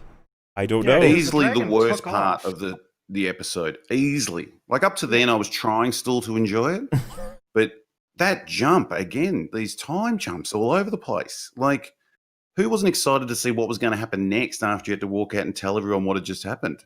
Yeah. That was what I was somebody to- anticipating. The most was seeing Jon, because in the leaks, Mauler, if I'm not mistaken, it said he surrenders himself after Yes. stabbing Dany. And so I wanted to see that moment. Like, Well, do you think I wanted to. that's what actually happened? Because the thing is, the leaks came from somebody's brother who was on set, I believe. That's the hearsay I know. So what if there was a scene where Jon gave himself up and they just cut it because they were like, people will figure it out. Well, that's the thing. Maybe It's like that's what they. kind of- Oh, sorry, go ahead. Yeah, no, like that's the thing. It's all like they spent a really lengthy amount of time having Tyrion just like laying on the ground, and then they walk him out to the. Oh my people, god, right? yeah. They could have The easily. walking They could have, scenes. yeah, they could have easily used that time to have somebody like in the doorway who having witnessed the whole thing, and like Jon Snow maybe turns around to whoever's there and says, "I'm sorry, I had to do it." That's all they had to do. Then cut away, and then have Tyrion You walk could out to even the people. just pan back from the dragon flying away. Jon, maybe he still had the dagger in his hand or something, and you just see Unsullied slowly entering the room. And you're like, I think I know what happened. Everybody. I think they had to cut that scene so they could add the ghost scene from season 4. I still think they could have easily just cut the Tyrion staring at There the is- camera. 30-second scene. There is a depressing amount of walking and staring, and it's utterly insane. Like we, I don't know how many times we can say it. I Also, just I want mean- to stress it. That's all. He's the king in the north, right? So when that whole scene happened between him and Grey Worm, and his men were ready to fight for him, Grey Worm's men were ready to kill them for stopping them in their duty to the queen.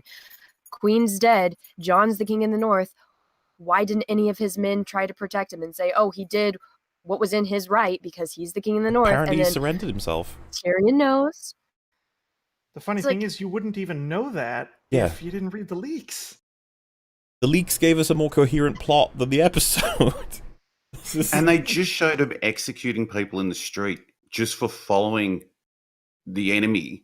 He just killed their queen, their blood queen, and they're just going to let him walk out. Or just Yeah. going to put him in a cell. They're not going to execute Oh my him god, instantly. yeah. Yeah. See, Later on, something else happened. We'll get to it. There's but so many yeah. conflicts here that are so frustrating to deal with. Because, like, imagine Jon did kill her, and he looks around, he's like, okay, there's no one sullied. And so he walks out, and he's just like, he just heads to his Northmen and just walks out. He just walks out. It's like, okay. And then what? And it's like, well, the Unsullied want to start a war with the North for like, Jon killing Daenerys. It's like, how do you prove that he did that?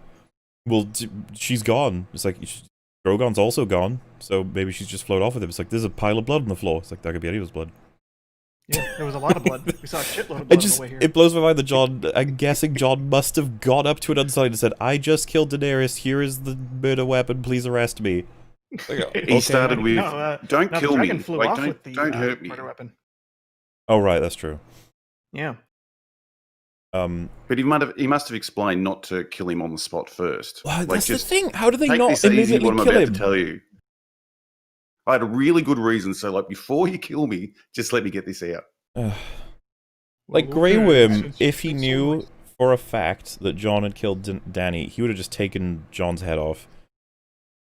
The guy was just arbitrarily murdering everybody seconds ago. Like, I think that he's just gonna be like, yep, we'll execute you.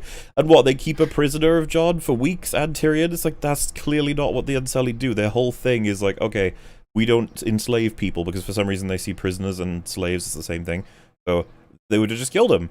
It's like, no, we need to call a meeting for all of the people in Westeros to decide what to do with them. And then he says, I'm going to kill him. Yeah, Like, I've held on to him for weeks just to tell you, I'm going to kill him. it's beyond. So beyond. And yeah, how Jon's conveniently not allowed into this group talk. Because for And reasons they all forget. they just They say all no. forget him. They all forget his lineage. Oh my god. I'm looking at the IMDb ratings. It's at 5.2 right now, which is Oof. lower than the Bells. The Bells was at 6.6. The Last of the Starks was a 6. This is So what I this mean, man. will I've only got a taste of Probably it, the but I'm lowest pretty rated. sure a lot of people are pissed. Like general public. Because I think me and Jeremy are the only people here who've actually knew about the leaks before this episode. Well, Anna, Anna you knew as did. well, right? Yeah. You So- guys told me. This is a softer blow because I'm just like, yeah, I already knew this was gonna happen, and I've been dealing with it for a while. Just this is stupid, all of it is. So like, but think of the people who had no idea this was gonna happen. Talked to right when it ended. I talked to my cousin, and he stayed away from the spoilers. He didn't want to know, and I wouldn't say he's a hardcore fan. Casual, you know what I mean? Casual. And I called him. He goes, "You were so right." Like he says, "I heard the vague shit that you were saying." He's like, "I didn't know the details." He said, "But I heard you say like that this is going to be the worst thing ever." And he's like, "I thought like you were, maybe overplaying it." And he goes, "I can't believe what I just witnessed." And I said, "I told you, man. I told you." And I would classify him as a general public. And I can only imagine what people actually, when they saw this, because I'm sure there's a lot of people that heard the criticisms, heard a lot of things, and they probably were like, "Oh, it's just angry fans, just, yada, yada, yada." And then they sat there and watched Daenerys turn into what she turned into with her speech and Jon killing her and all of the nonsense. And I'll hold off to talk about, the new king, but good Lord. Yeah, I So guess- I'm sure the general public hates this. I'm sure they do. Because we're at that scene. I don't know how to break this. There's so much wrong with this scene. It's insane. Like, just We the can start with Grey Worm saying, "You're not here to speak," and then he goes on for 10 minutes. straight away. Kratos was like, didn't fucking hear me? Like, Yeah, it didn't gag him. It just said stop it, and then allows him to talk the longest out of anybody. Did you like the meta line where he's like, "People love a good story" or whatever? It's like, how dare you? oh, I started laughing when he said that because he nearly looked at the camera. It was, Yep. yeah, it was the writers talking straight to us. Yeah, and then he's like, you know, Brad's story. Who's better than that? It's like literally anybody here. Literally anybody. How about John? How about He yours, came back from the Tyrion? dead. I know. Like, that's What about the nice. king? The one that you got, it's Sansa, you told the secret literally a scene after you were told the secret because you think John is the rightful ruler. You didn't think to bring him up? Nope. Oh, yep, exactly. Oh my god. Every battle he's won, he's come back from the dead. He's ridden a dragon. Yep. He's just killed the queen. And Like, he's done it all, but that story's boring. Don't worry about that story. how And stupid. being king is the equivalent of Walter Jr. taking over Heisenberg's business at the end of Breaking Bad. Like, that's pretty much what that would be like. You know what I mean? Like, I can't process it. Yeah. There's a lot of just elements where you're just like, this is what I mean. Like, it's totally a thing where it's like, this isn't working, and the brain is like, I'm figuring out why. Give me a sec, and you'll just sit there like, I know it's wrong. This is wrong. There's always so many things. The idea that the Unsullied's position is, we've captured the guy who killed our queen. Our queen is the only reason we were here. We are going to kill him. It's like, yes, but all these other people don't want you to. It's like, okay, we're still gonna do it. But no, this plays out as he brings out Tyrion, who he doesn't want to speak, but does, and convinces everybody to hire someone who then says Jon shouldn't die. Like, to me, I'm just like, Grey Worm, have you played, like, poker? Do you know what's happening right now? You've been completely outsmarted. You don't even seem to care. He's like, he has one, and it's like, oh, nobody gets what they want. It's all compromise. I'm just like, why would they agree to that? Why would the Unsullied agree to Bran being king and thus giving him power? And when he's like, oh, I'm gonna make Tyrion hand, and he's like, you can't do that. He's like, I totally can. I'm just like, what is happening? You can't. And earlier he's willing to just slit people's throats because the queen said so, but now the king's saying that no, you can't do that. Like, what? Like, you were willing to honor the queen at any cost, kill people, kill innocent people, and now this, you're like, no, you can't do that. You're like, aren't you a person that honors the king or queen? Like, that's so stupid. Once they've given Bran the position of king, and they've all agreed, which Grey Worm's a part of, can't he then just go, I pardon Jon, lol? Now what? This is like, Grey Worm's like, he can no. do whatever he wants. This is what I don't even get the whole go into the north thing. Just send a raven, be like, yeah, once the Unsullied are gone, you can just come back, dude. There's Yeah, that's no like a way thing, in like, how hell they're gonna know. that the Unsullied would go with the whole taking the black thing. They wouldn't care. They don't even know what that is. They'd just be like, is that even punishment? That just sounds like something he does. And then someone goes, oh yeah, Grey Worm. Turns out Jon Snow, for the first like 5-6 years of his life, went there voluntarily, and now you're telling him it's his punishment. Do you think he gives a shit? If you told Grey Worm that, he'd probably be like, okay, yeah, we need a better punishment than that. It's like literally his job was that for the majority of the time he's been on this show. He met his girlfriend up there and had sex in spa bars with her. So it's a horrible place. He really doesn't want to go there. Like, it hurts to think about. All of it is so stupid and just wouldn't happen. Yeah, so we kind of mentioned it earlier, but I guess this is the right time. They agree that Bran's gonna rule the Seven Kingdoms. Done. And then Sansa's like, look, Bran, I love you, but the North... And I was like, stop you right there. Bran is a Stark? So you'd be just happy at the idea that the North is attached to a kingdom now that's ruled by a Stark. That's actually a pretty sensible compromise, wouldn't you say? The idea that the North wanted to be separate from the other kingdoms, specifically because of Lannister rule or Targaryen rule, and it's like, oh, how about this compromise? You're not separated, but a Stark is in power. You could make it work, but then she goes, nah, I like you, Bran, but nah, we need to be separated. It's like, okay. And everyone just agrees. They're like, yeah, the North can be a separate kingdom. There was no resistance, no conversations, no dialogue, no nothing. Just, sure, let's do it. Let's fucking do it. At the first meeting, it starts breaking down. The agreement, like, it didn't even make it to the end of the meeting and someone's already left. Oh my God. I'm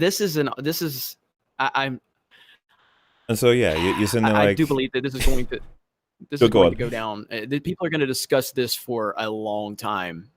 There's going so to- much they didn't do in this episode. So many plot lines and plot threads that haven't been completed now. So much like bad fan service, and like bad fan service by that I mean like fan service nobody wanted. Like, look, Bronn is the master of coin. How great is that? And we're all sitting here like, okay, why? Like, I don't even.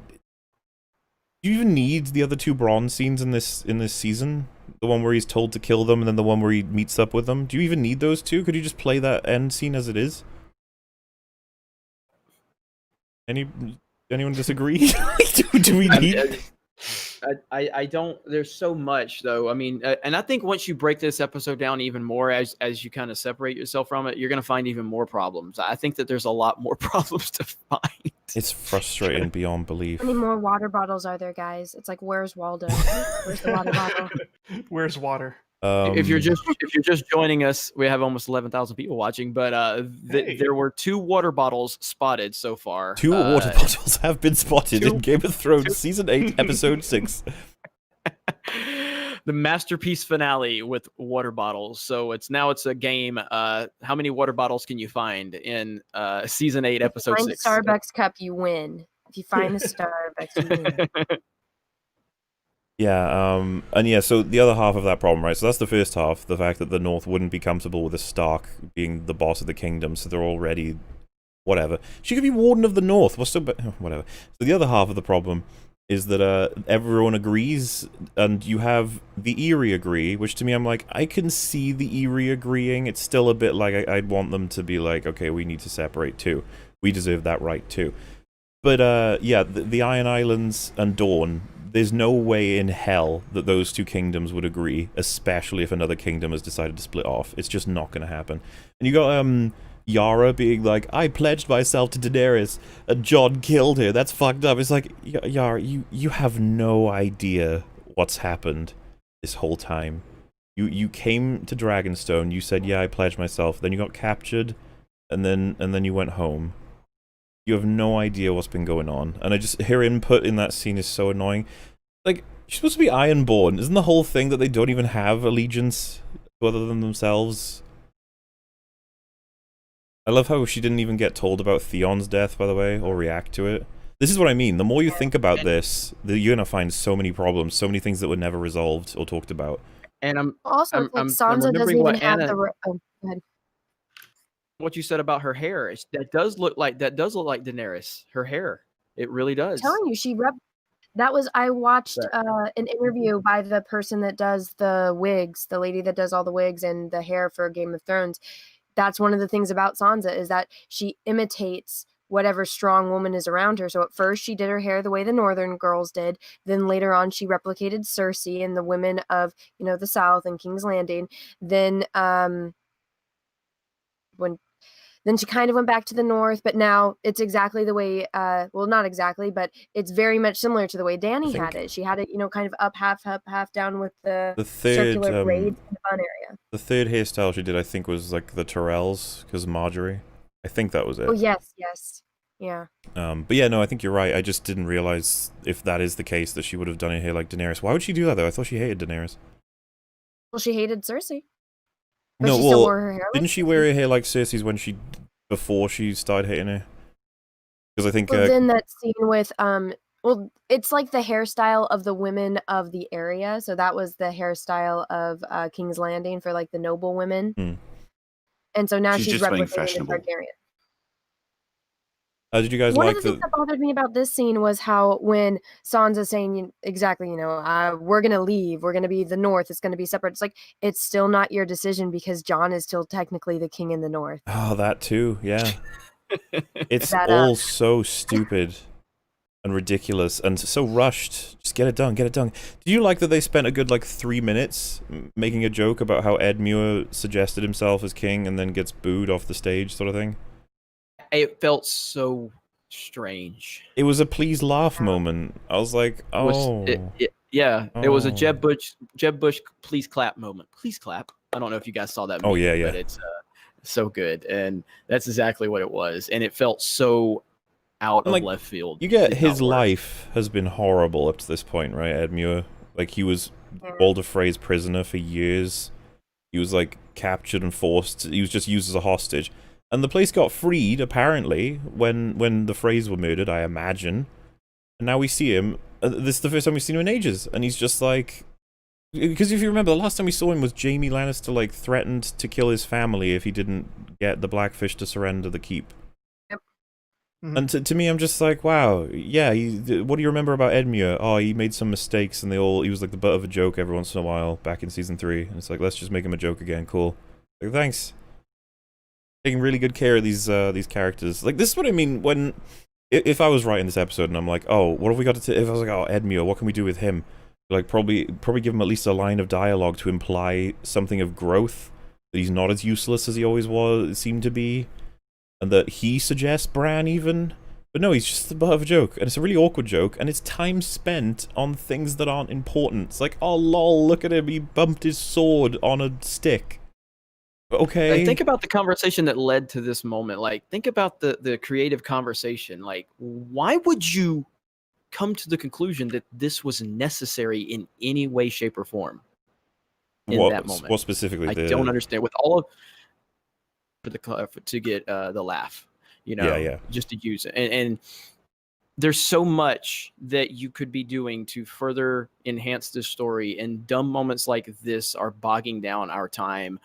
It's unreal.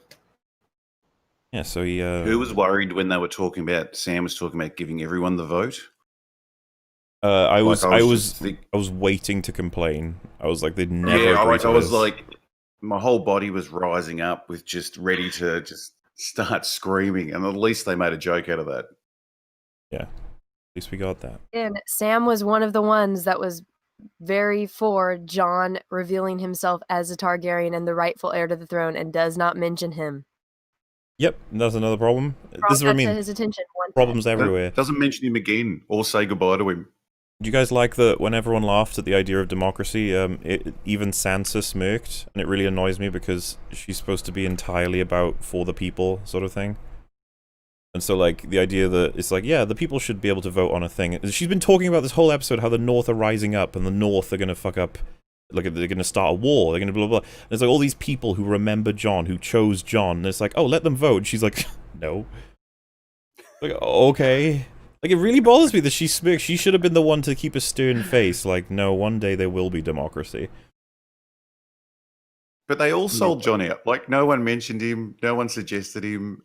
No Jon was negotiations used. to get him out. I feel like Jon was used by Tyrion to kill Dany. Like, that was he was like a pawn. That's exactly what it turned out to be, and that is, if anybody knows anything about how all of this has gone down, like, it just feels so strange. But that's every single thing in this entire season has felt strange. But to not mention Jon Snow's name in that moment, And he's the just most out of place thing ever. You're talking about who's going to be king, and nobody mentions the rightful heir to the throne, who's alive. Yeah, well, they're gonna break the sacrifice. wheel. Remember, they're gonna from now on, leaders are chosen. They're not born. And I was like, yeah, that's gonna last right up until the next king says, nah, it's gonna be my son, my family. The next, You know what else bothered me? I don't know if anyone else noticed this, but Sansa, her argument to why Bran shouldn't be king is that he can't father children, and I'm like, yes, he can. yeah, I guess That's not how it works. I'm guessing maybe is she saying that his everything doesn't work from his like belly button down? I mean, that's not people that are in wheelchairs. They can still have sexy time. I would have It thought doesn't so, affect especially that. if he can still otherwise he'd probably be dead by now from just those parts not working for sewage system, if you know what I mean. Like, Yeah. so Because it's I'm trying to think of the proper medical terms, but it's kind of like a reflex as compared to like when you move your legs, it's a different type of nervous system as compared to that other thing. plumbing. Yeah. I was wondering about that because, like, it didn't seem like it was established that everything didn't work down there. Apparently, it Well, does. like, Yeah, I good for Brad. didn't really She say just anything announces because- that. And he's like, hey. I mean, it's the same thing with Stephen Hawking. Stephen Hawking was able to have children after he was not even able to speak because it's a reflex. It has nothing to do with that. He even had an affair, so he really proved it. Yeah. So dumb. Science fact, guys. Yeah, and the idea that he's like, you can have the son of a king who's a crazy idiot, and he's obviously referencing Joffrey, and he's like, you would know that, Sansa, and then I'm just sitting there like, you literally pushed to get Daenerys on the throne for like 3 years, and she's the most hideous monster this series has ever seen. Like, people changed, Tyrion, not just their sons and daughters, like, holy shit. It's so dumb, it's all so dumb, and so, like, so attempted to wrap up in a neat bow sort of thing. Well, they all agree straight away. Like, there was less time spent on deciding that than the joke we'd just seen a minute ago. Like, what they're choosing to rush and then other bits drag out is just beyond me, how they're making these decisions. So, like, and this is the thing, you go, okay, so Brienne of Tarth for the King of the Throne, who would agree to that? Samwell Tarly might agree, trying to think of all the characters in this area. It's like Sansa would maybe agree to that, but that's about it. Then you go, okay, next. You go through all of them, and you're like, Bran. You're like, oh, well, Arya and Sansa would agree. Sam would probably agree. Sam would probably agree to put anyone on the throne because he's just that kind of guy. But then Brienne, maybe, because she likes the Starks. And that's about it. Because the thing is, everybody's going to be like, okay, why do the Starks get to be the king of Winterfell, of the kingdoms? How's that fair? Why did their family get the most control? How come it can't be my family, or this family, or this family? And no, they just agreed to have Bran on there. And there's no argument like, oh, Bran's not really a Stark. He's just like he's a robot at this point. It's like, no, they're just like, yeah, he's just Brandon Stark. He could go on the throne. Do anyone have a problem with that? Even if I was there and I knew, you know, that Bran's probably one of the better choices in terms of he doesn't have like a selfish goal, I would still be like, I don't get why he gets to go on the throne. How does that work that way? And why would Grey Worm agree? There was no. I just found the convenience of everybody agreeing to stand out like a sore thumb, and there's a lot of sore thumbs in this episode. Let's be clear. Yeah, this is just one more, and it's this show where you find this many people to agree on a powerful position that never happens. Not gonna happen. No, you have to find a different way. Never happens. You could Why even. did Robin not throw a temper tantrum? Like, why was he not being within his character? I He's know he grown up, looks a little apparently. bit older. This is the thing. Well, it happened Are off you screen. It's fine. You think that kid that we just saw that was like throwing a temper tantrum, that's, you know, when we see him, he's threatening to throw people out a hole in the castle. He's not going to want to be king. You kidding me? He really had a growth spurt, didn't he? Well, so did Bran. You look No, at, I'm just saying, like, it's just you know. surprising. It's just like, whoa. But, yeah, they didn't... He's just another loose end. Even though he was here, he's a loose end. Edmure Tully's a loose end, even though he was here. These characters don't get any kind of conclusion. So their input was just for the scenes that they were in, I suppose. Which is just a bit... something unfulfilling about that, I guess. But, I mean, what can you expect, you know? They had so much walking to do. So much looking to do. Look, they're only deciding who's running everything. Everything from now on, they're just handing it over, and it's like a 2-second decision. Yeah, sure, whatever, the guy in the chair. That's fine. So, I still can't get over it's like, Tyrion, you'll be my hand. Grey Worm's like, no. He's like, yes, I'm king. He's like, no. It's like, yes. Oh, okay. I guess we agreed to anyone that. offer to Gendry? I mean, his father was king before. Gendry is still prime position to try and take the throne. Gets enough support. Get a Baratheon on there. Screw this robotic half-Stark. Cares about him. Get rid of him. And everyone loves him. He knows the people better than anyone. He knows what it's like to, you know, live in poverty. I feel like the people would love him compared to, you know, the Dragon Queen that just murdered everyone. Well, she's dead now, but still, even over Bran. And if they don't believe in science, since they're back in the Middle Ages, and they don't think that he can produce heirs, Gendry, there you go, number one. On which they clearly don't. Almost makes too much sense, which is exactly why it wasn't mentioned. And yeah, too much at this point. If it makes sense, this is exactly why it didn't happen in this finale or this season as a whole. This complaint in chat. I will be getting to super chats, but it'll be once we've gone through the episode and we've just gotten a final say on the episode. Then I'll run through literally every single one until I get to every single one. It's gonna happen. So yeah, that's that scene. That's it. We get the new king of the Seven Kingdoms. It's really emotional and impactful, and it really makes sense. Wonderful. And then we see John. We finally catch up with him. He's in prison. He's bearded for some reason. It's like, okay. You know, I can't believe Is that the first? That's the first time we saw John since the moment he killed Danny. Correct? That's right. Yes. Yep. Yeah. Yep. Unbelievable. Yeah, all we got was just some exposition. So he's in jail now. He killed the queen. I really And miss. and Mauler was like, "What? How do like- we know that? Holy shit!" John used to take action, but he's just been a puppet this whole season. That's like his arc almost. Like the less power and respect he had, the more actions he took. Like a weird reversal thing. Because even the Battle of the Bastards, that was almost Sansa's doing, like pushing him into it. He didn't even want to do it really. Like he says several times once he gets resurrected that he just wants to go. He's had enough of all this crap. Like okay, but then Sansa's like, no, you got to do it because Winterfell's our family's house. And he's like, do I have to? Yes. Yeah, like he barely says anything this whole season. And he barely does anything he wants to do specifically. Even, they took his choice to kill Daenerys away from him. It was Tyrion's, basically. Mm-hmm. I really like looking back on John in this entire season. Name one significant thing he has done through his own doing. He read at a dragon. He screamed at a dragon, that's true. That's pretty much it. Because yeah, like Mauler just said, Tyrion's the reason that he killed Danny, and then Tyrion just left him hanging out to dry, basically. I really hate that. Tyrion's such an asshole. Just... They know full well. John came back from the dead to do nothing. Like, how is the crime defined? Do nothing.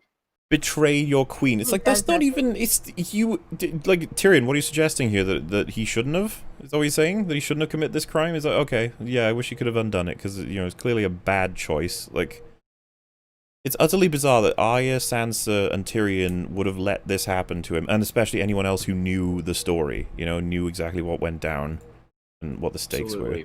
And that was my most frustrating part about that, was not mentioning him, and then them seeing him off as, oh, we care about you so much, John, and we hate to see you like this. Like, you guys all had the power and the opportunity and the information to do the right thing, and you chose to stay completely silent at all. There's no logical reason And then why. at the end of the episode, Sansa's like, "Oh, I'm sorry. Could you forgive me that we didn't manage to get, you know, you?" I was just like, God, Sansa, you piece of shit. Like, Also, it's like, even if they didn't know he was a Targaryen, even if they still thought he was Jon Snow, he is still the king in the north, and usually people don't get mad at kings when they kill, you know, their enemies, other kings or other queens, and they would just take over, they would conquer. So Jon shouldn't even be in prison by their own logic of the time period. He should be the king of all of Westeros, and they should have mentioned that. But nope. There's a problem of contextualization. What he did wasn't a crime. It was like a saving grace to a lot of people, apart from the Unsullied and the Dothraki, which were the very people who slaughtered the people of King's Landing. Do you know what I'm getting at here? I'm like, oh yeah, you know what? Yeah, it's fair. The Unsullied see what he did as a crime, so we need a compromise. It's like, not really. We can just say fuck you to the Unsullied.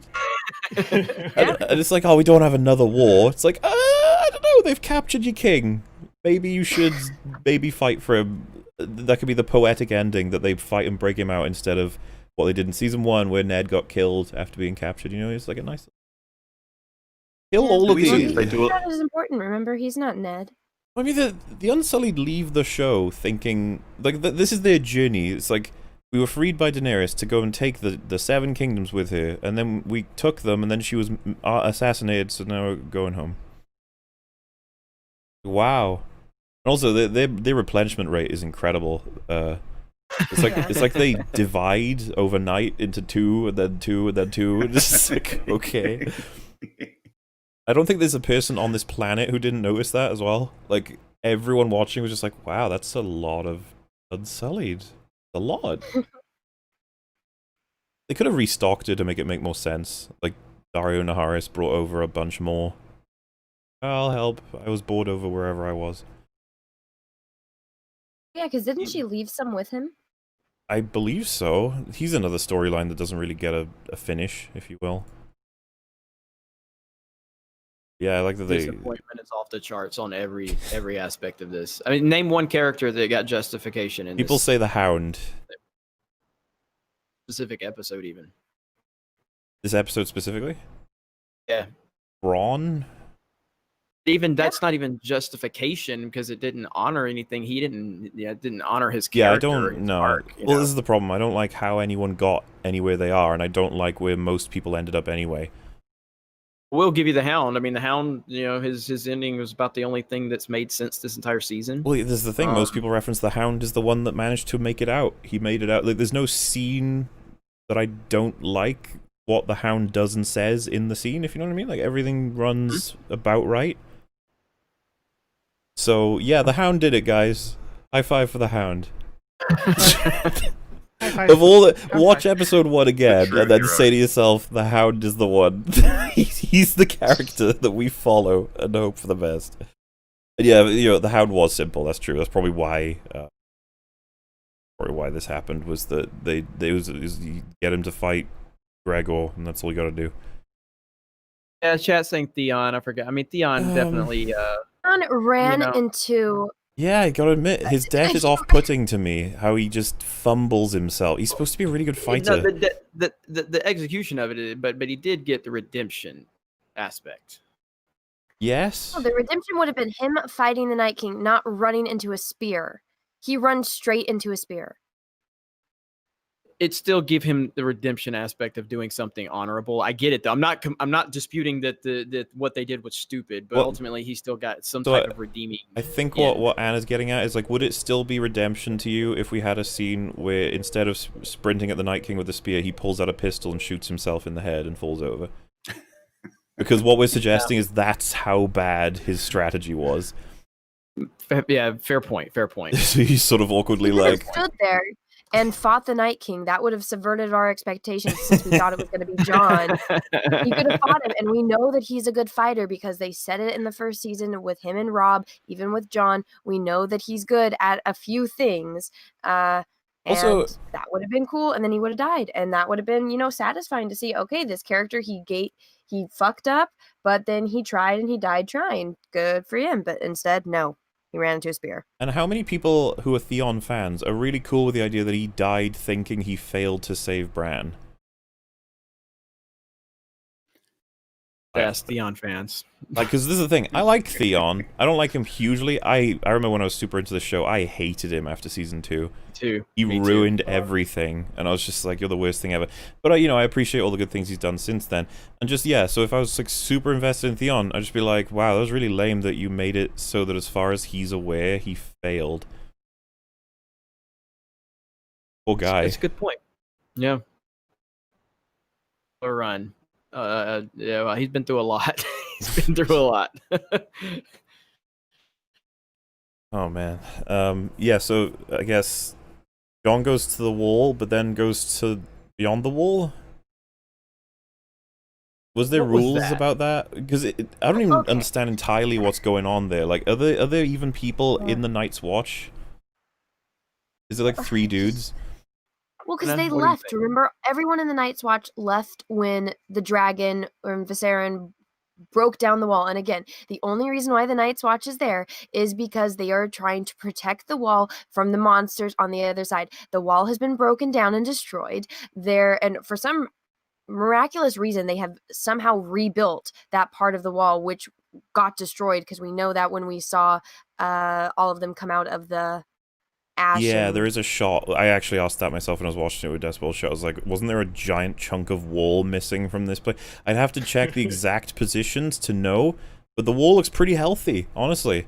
Yeah, Even here's that the hallway shot. that they go out, that was gone. It's like, why are you going through this little hallway from the bottom of the wall when that got destroyed? Why couldn't you just walk through the big, gigantic, gaping hole? So, correct me if I'm wrong, but I can't remember if they go to Eastwatch at the end of season 7 / it is 7, right? It's 7. And so Eastwatch is to the right of Castle Black? It's to the east. I'm trying to picture it in my head of like where geography is. Oh yeah, people in chat saying it was Eastwatch. Eastwatch fell. Yeah, this is the thing. It's still distracting, but I'm guessing, yeah, Castle Black was unaffected and the Eastwatch would be on the left side of the shot you can see right now. And we just can't see that giant hole. It's just really awkward that they sort of dot bedged it. Well, still, the Night's Watch shouldn't exist anymore because their entire purpose was to guard against the White Walkers and the monsters. There is no more monsters. There's nothing. And also, where is the wall? Oh, yeah, that's right. It's in the north. Who's the queen in the north now? It's not part of Bran's kingdom. So by Jon just going there, he should be under Sansa's protection. She can pardon him. Yeah. And it's over. Well, he's the freaking king still. I don't know where they got the idea that he's no longer king in the north. That's all. I keep forgetting about that. That's so true. There's no recognition that he's no longer. The North wants to be a separate kingdom. Okay, who do they elect as king? Jon. Like no, and Sansa's like no, me. Like, wait, what do you mean you? Jon's prisoner. Nobody mentions it again. It's like, what the hell? Didn't any of his men that were just with him the entire time say anything? Oh, hey, he's our king. He has every right to kill your queen when she goes freaking crazy and kills everyone. We're gonna fight for him. In Nitrium said Jon joins the free folk and doesn't join the blacks. Like, well, isn't that now breaking some kind of mandate law? I don't know. Is he just literally leaving to live? Why even live in the north? The whole point of coming south was that you have better lands to live on. Like, also, it's like, why would anyone still be part of the Night's Watch?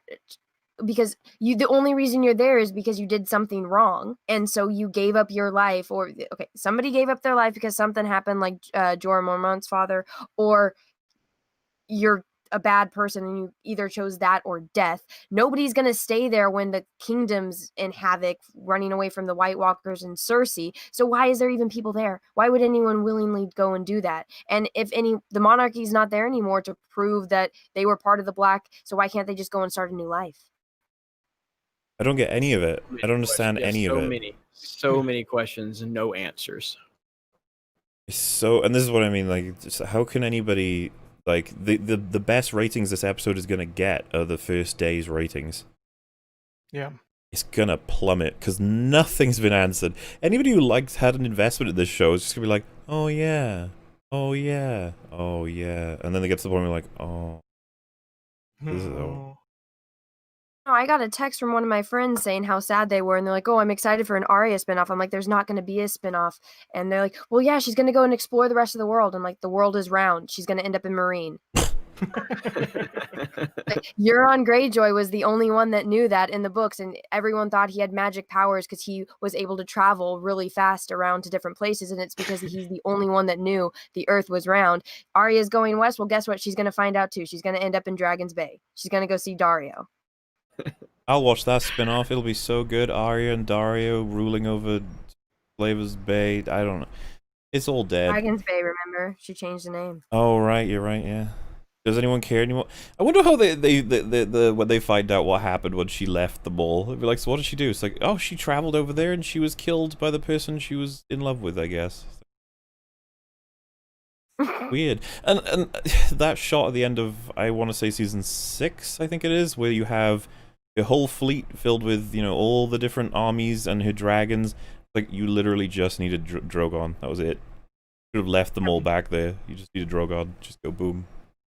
Their question, if Drogon can do that, why didn't he do even if he couldn't see in the dust with the Night King, why didn't he just do that? Just go set fire, just go back and forth. They can't see you because there's all that dust and snow and whatever the heck that was. People have pointed out they're not going to be able to shoot your dragon.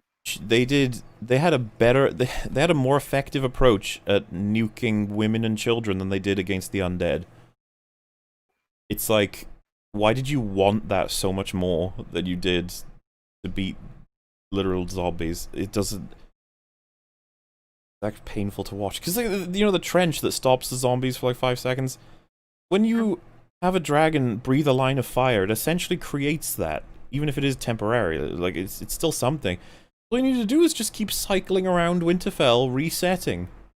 Yeah, How'd you that saw happen? how many blasts that dragon did to the innocent people. I mean, it's not like, oh, I need it. Oh, I guess the dragon was there's just a lot like, out of hey, it. there's no fighting back. This is way more fun. It's like, Yeah. oh. Good. Well, I got a lot of breaths for these dudes. Yeah, I don't know what there is to say about Brienne writing Jamie's history. Kind of like, It was good in bed, I guess. she was very satisfied apparently. So I thought she was pregnant and she was gonna write, "Oh, father of this baby" or something. I guess not. This is the thing, like, we didn't get to really find out Brienne's take on all of it with Jamie. What do you think of him as a man as a whole, exactly? And I know people be like, well, she wrote that in the book, that's clearly what she thinks. So I'd be like, I don't know, I think that's just the fact that she wants to do right by what he wanted for his own memory. As opposed She to, wanted like, to be a bigger person. it doesn't sit right with me entirely. I'm just like, Brienne, what's up there? Like, you just... It was so dumb that he did what he... Stupid Jamie arc. They just wanted him dead. That was it. We gotta find a way to kill him. Well, if they would have just taken a few steps back in that hallway, they would have survived. They climbed They through the literally hole. stood under the one part where the bricks fell. I mean, yeah, judging from Tyrion's walk in there, if you compare those shots, you just be like, wow, they might have just survived in general. If you get several bricks fall on you from about, let's say, 6 meters, let's go ridiculous, 6 meters above you, they all fall on you in one line, it's gonna hurt, for sure. It might kill you. But it might not kill you. Like, you might fall over, you put your arm over your head like, ow, that hurts, and then you sort of go, oh. He just put his freaking gold hand over both of their heads. Like, put it over his head first, put her head under his, and he can protect both of them. But last week they showed it collapsing from one end to the other. And then he Yeah, just but walked then- down there and the door was blocked again. Yeah, but they needed Tyrion to find him. Yeah, that's true. Well, that makes sense. This is again about the whole, like, the way the leaks work, so funny. I read one that was like, Tyrion looks for the corpses of his brother and sister and he sees Jaime's golden hand sticking out of the rocks, and I, like, laughed reading it. I was like, no. but it happened. I will They be look back. quite good for having concrete land on their head. Their faces still looked pretty good. It's Yeah, very nothing was true. bashed in.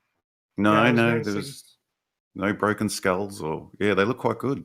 Yeah. Even their Pretty- torsos, like, it didn't look smashed at all. No attention to detail. None. It's funny. I'm just kind of browsing some of the. I'm just browsing the trending tab of Game of Thrones. There's one that says, "So you're telling me that they could have stood 30 feet to the left and survived?" Wow. You could say that about the whole 8th season. Just that if it was all just a bit to the left, it'd be good. I should have listened to Beyonce's song.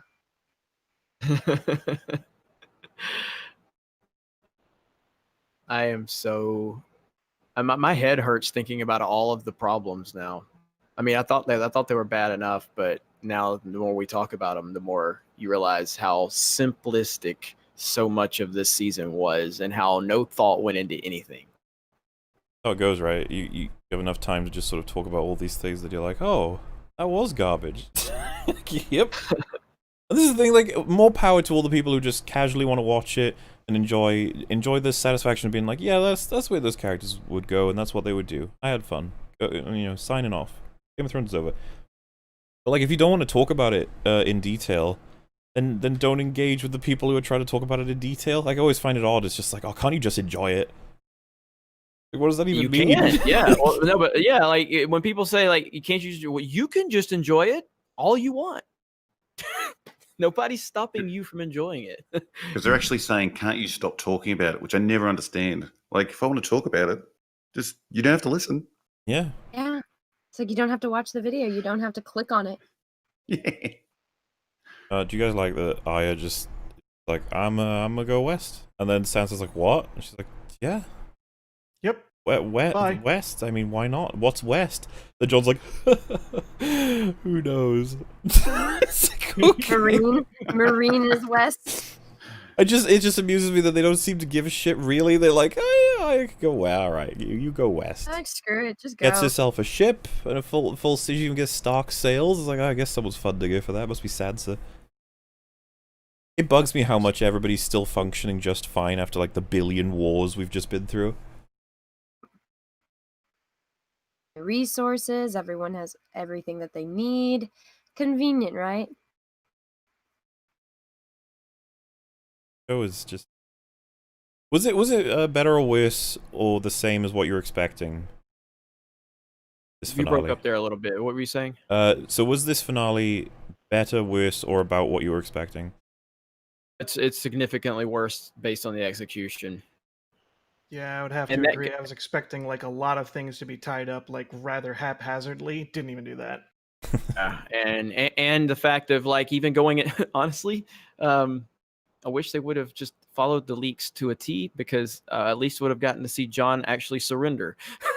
At least the leaks had that. The leaks had less plot holes than the goddamn episode did. Yeah. And this was watching it with expectations lowered so much over the last few weeks. I was surprised how I just lost so much interest. But imagine whacking this back a couple of seasons and just showing you all of a sudden what was going to happen. It would have been such a bigger shock. Like, we've just got, over the last few weeks, used to how bad it's getting. It's getting worse and worse and worse. But if you'd seen this a couple of years back, you wouldn't have dreamed it was a real episode. Oh, have you guys ever seen a franchise dip faster? Because like Star Wars was a big dip, sure, but a lot of people jumped off the train from the prequels to the Force Awakens to the last, like a lot of jumps. Game of Thrones, the same thing. People jumped off at different seasons, but the public reputation of Game of Thrones is in the toilet, while Star Wars' public reputation is still, divisive. A lot of people are like, it's great. No, it's terrible. No, it's great. But Game of Thrones, like, how many people do you find saying Game of Thrones is great right now? Not many at all. Not many. And like I said, I think that there is something to the fact that these guys are going directly into Star Wars and potentially working on an Old Republic film. Gonna ruin it. We've seen their writing. This is their writing, everybody. This is their writing. Characters that, yes, when they were working under George's, direct stories, they executed very properly. But once those stories ran out, it fell off the map. They had, a history with these characters. They knew how these characters interacted and how their mannerisms were, and they still couldn't do anything with them without his guidance. And going into Star Wars, I've heard some people say, well, they still have some pre-existing a universe and characters, yada yada yada, if it's the Old Republic. And I'm like, it doesn't matter. They've already proven that it doesn't. If they are writing the stories and producing, it's going to fall flat. They've proven they have no ability to execute on their own. Can you imagine there's a lot to be said about that. Can you imagine in a Lucasfilm where they're all like, come on, after everything we've been through, we thought these guys were going to pull us out of it. It's like, really? You did this? Like, they announced those 3 films a couple of weeks ago. It was like the week that everyone just turned on the show. It was like, they just, yeah. I mean, they deserve it, but they just can't get a break.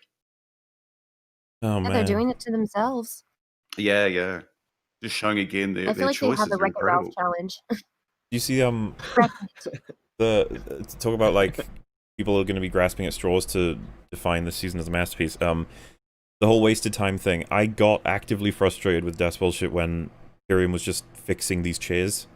He was just like, let's move this one, move it. And I was like, is this some kind of like, Tyrion's fixing his mistakes, it's metaphorical. He's moving on. I was like, please stop. Just get on with He's bringing balance back to the world. This is the last episode we are ever going to have. Why would you waste time on him fixing chairs? It's like a joke, a really bad joke. I just wanted Drogon to come back in and just melt all the chairs. Did anyone spot the water bottle? This whole section was weird. We have time for chairs, but we don't have time to show John surrender. I'm not letting go of that one. No, you shouldn't, because it's such a connective piece of tissue that we need. Mm-hmm. Well, I mean, you go back to listen to your. I didn't finish your Unbridled Rage for episode 4, but I listened about half of it, and I think it was the one. All these episodes are running together for me because they're all equally bad. But the time jumps in that episode, where John, talked to the Starks about everything, and the time jump, and then the time jump when Sansa and Tyrion are talking about it. We don't get any context to it. We don't know how Tyrion reacted to hearing that news, which is very crucial news. And we don't even know he how. apparently betrays Daenerys with, he admits to that in episode 4, 5 maybe. It's But we have time for Tyrion and shares. So, here you go. From chat, how does killing Dany make Jon's claim null and void? He's the rightful heir. It doesn't matter because the Unsullied said they don't like him and they want him dead, so we have to compromise and send him to the wall. There's so much wrong with that line of logic. I'm just like, what is happening there? Like, the Lannisters want to kill Ned Stark. Well, the North don't. Let's send him to the wall. Like, what? I don't think... the best you'll get is Joffrey sending him to the wall instead of taking his head, but the North would never agree to let him stay in the... Go and liberate him immediately. That's what I always thought was interesting about the idea of Ned going to the wall back in Season 1. I wonder if the North would just be like, we don't care, we're pulling him out.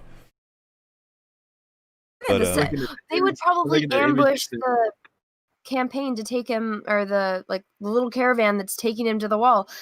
You think Robb would have let his father be taken to the wall? No, they would have That's the ambushed him. thing. They would have gotten it out. Did you see Jon was escorted by 2 people to the wall? And it was like, are those people supposed to be the guys who were like, we won't let you run away, little Jon, we can't have that? It was like, you just kill both of you, but okay. No, Jon, the most legendary swordsman in Westeros, he's going to be outdone by these 2 dudes. No. Pyropulse said more, the plan was literally to send Ned to the wall. Didn't I say that? Did I say that was what was happening in Season 1? That's what our conversation was just... I think so. That's what I thought you said. Alright. Just making sure, because I've misspoke before.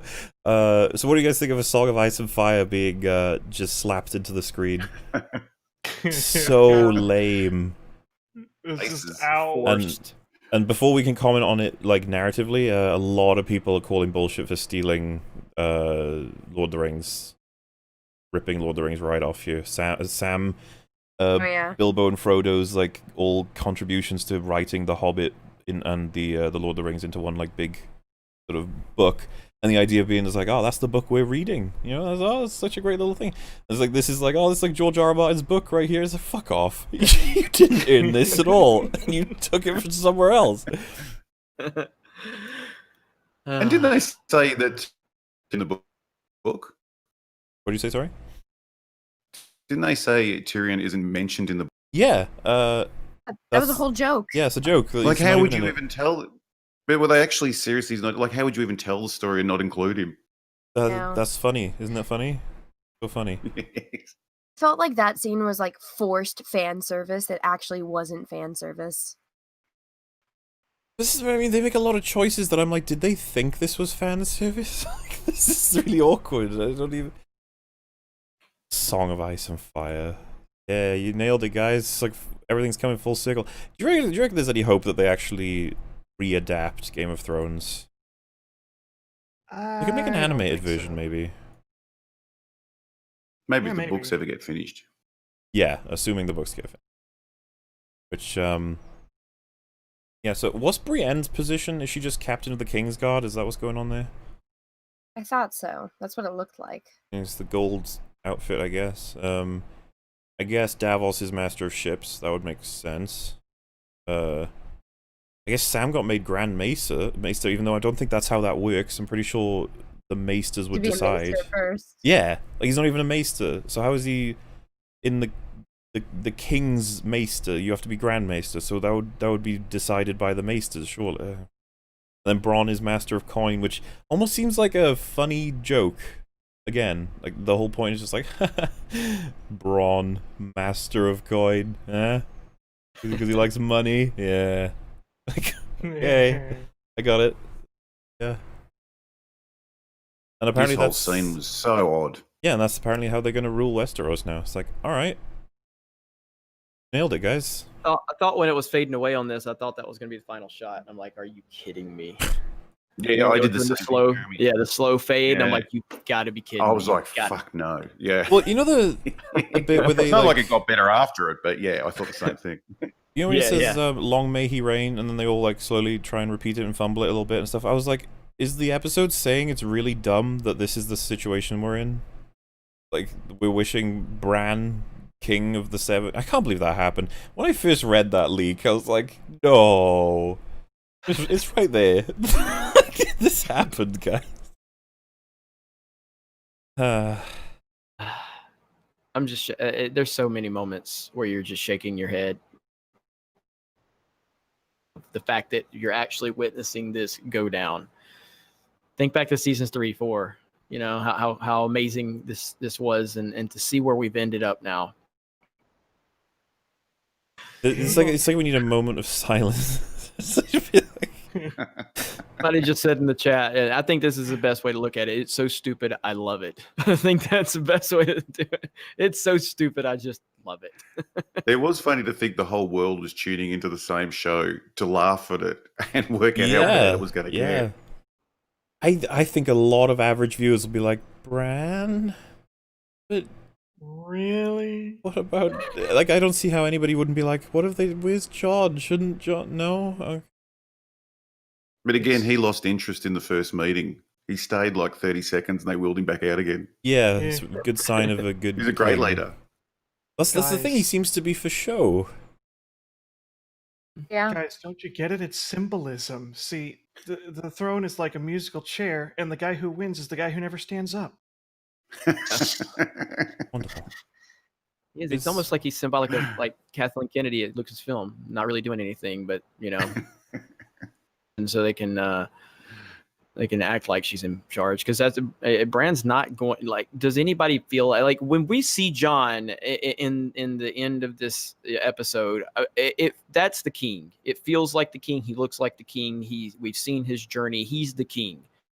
You know what I mean? Like, it's just obvious. You feel it. Nobody buys Bran. Nobody. Yeah, just want to highlight this shot, by the way, where they like zoom out from the World of Westeros map, like a bit crumbly, and there's this line that almost connects to the floor that connects to them, and I was just like, we doing more like symbolism here? It's like, look, and from the destruction grew, root and stem, this wonderful community that's now going to lift Westeros into a new era. And I'm just like, there's so much fodder here for video essayists. Like, and this shot represents the beautiful reformation of wonderful Seven Kingdoms. Beautiful, metaphorical, circulational, phrasmatic and phrasmotic representation. Subscribe to my Patreon. I guess we should, guys. Yeah, I think that's about it. Like, because that's the other thing. The episode takes a while to end. It keeps showing us shots of Arya doing boat things, Sansa doing north things, and Jon doing walking out of the wall things. Not another line was uttered. Yeah, and like for me, I was just like, oh, I got the message like immediately. I didn't really need all of the walking. Just look at this shit, man. It shows like a series of trees and stuff. Like, guys, just live in the north. It's so much better. You have farmlands, like. Oh my god. I don't know. Everything is awful. But just even little things like if Tormund had, given him a wink, sort of, come with me, we're going to leave this place. But he just arrives, they look at each other, there's no communication. Like, were you saying earlier that the scene with the wolf was from an earlier episode? Yeah, so that's apparently the claim right now. I can't prove it, and it could just be wrong. But the idea... It looked like a lot of those shots were like that. There was sort of just looking at each other and there's no communication between them, and then they just go past the wall, and that's it. Because again, like I'm strongly of the position that if that does get proven to be a repurposed shot, that's like practically complete exposure for the fact that fans were pissed at what they did. And you know what? One thing I will say about Ghost's ear here, in relation to what Anna said, I think more of it is missing than was missing. Like, look at how deep that looks compared to what I remember. It was very, I will say, it was very noticeable in this episode. I think she's got a point. Yeah, I'd have to compare them, but maybe...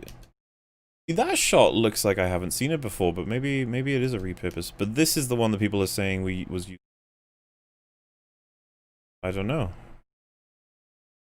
That's the only time I've ever seen that claim. Like, I'm still browsing the Oh, it trending. really does. I mean, that It's, looks like it's so noticeable. Yeah. The problem is, like, the reason I'm skeptical is because wait, did you bring it up? The stream's kind of really slow here. Oh yeah, I'm trying to get again. Yeah, Ghost's ear. Now that you made me think about it, it does look like more of it. I guess that's just because he healed. I think that would be the excuse that it looks like that, because it's not if he lost an ear and he didn't get a hug. It's fucked up, dude.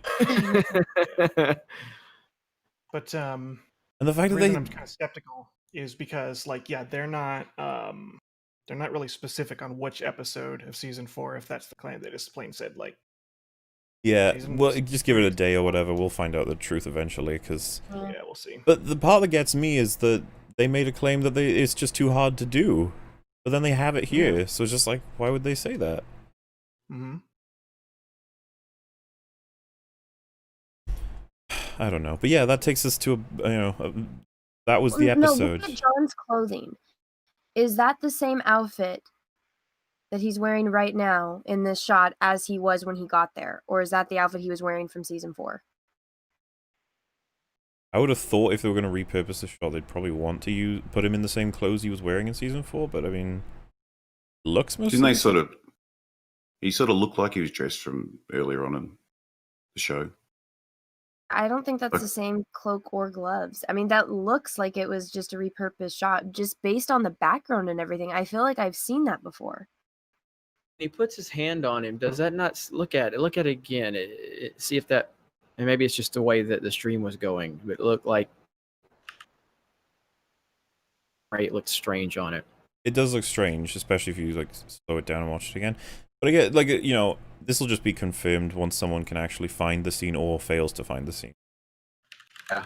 I just find it odd they put it here instead of putting it in the fucking other scene. Fine.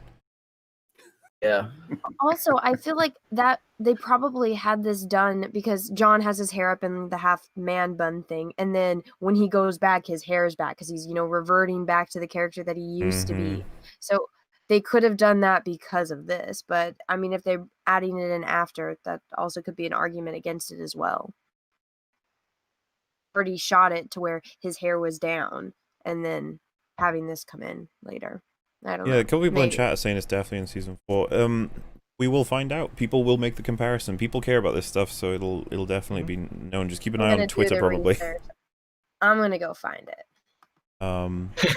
You have all of the season ready to go? The YouTubes are strong with me right now. Oh, this is going to be great. So, would you say that the episode has dropped, in your opinion, Jeremy, before this stream and after it, sort of thing? Yeah, I mean, yeah. I mean, there's even more problems now that we really sit there and dissect it even more. And that always happens usually. You find more problems the more you look. And yeah, even noticing the little things like we all noticed the amount of wasted time. Oh, yeah. Oh, we are noticing there's even more wasted time than you even realized.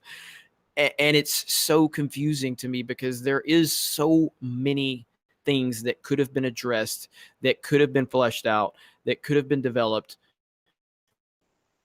are left with so many boring dead air scenes that truly astonish me. Did the writers direct this one as well? I think they did. I believe they did, yeah. Yeah, at the beginning it said so. Ugh.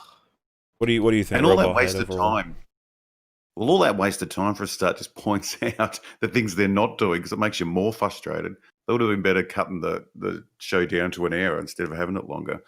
But it was terrible. The people online are saying, "Oh, it was a good finish," and this and that, and it's like, how do you even see it as the same show? It's just a completely different show now. Like I don't even understand how you can be saying that. So, yeah, it was terrible.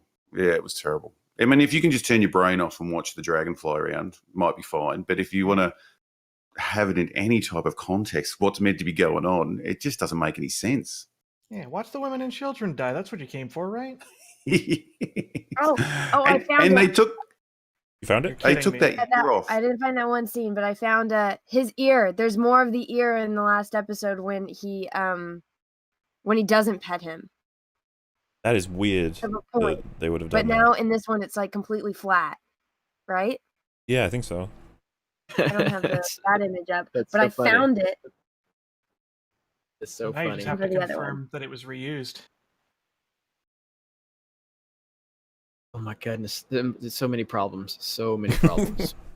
But how do they actually get, like, they took that year off? I bet they wish they didn't say that to anybody, because that just makes it even worse. Like an extra year of talking backwards and forward. Like, you could sit around Yeah, for a couple of hours and make it way better and fix the You problems. add a Like, year to writing, redrafting and stuff. It's like, oh, they probably weren't doing that in that year. They probably wrote it in a week and then they were like, yeah, it's good enough.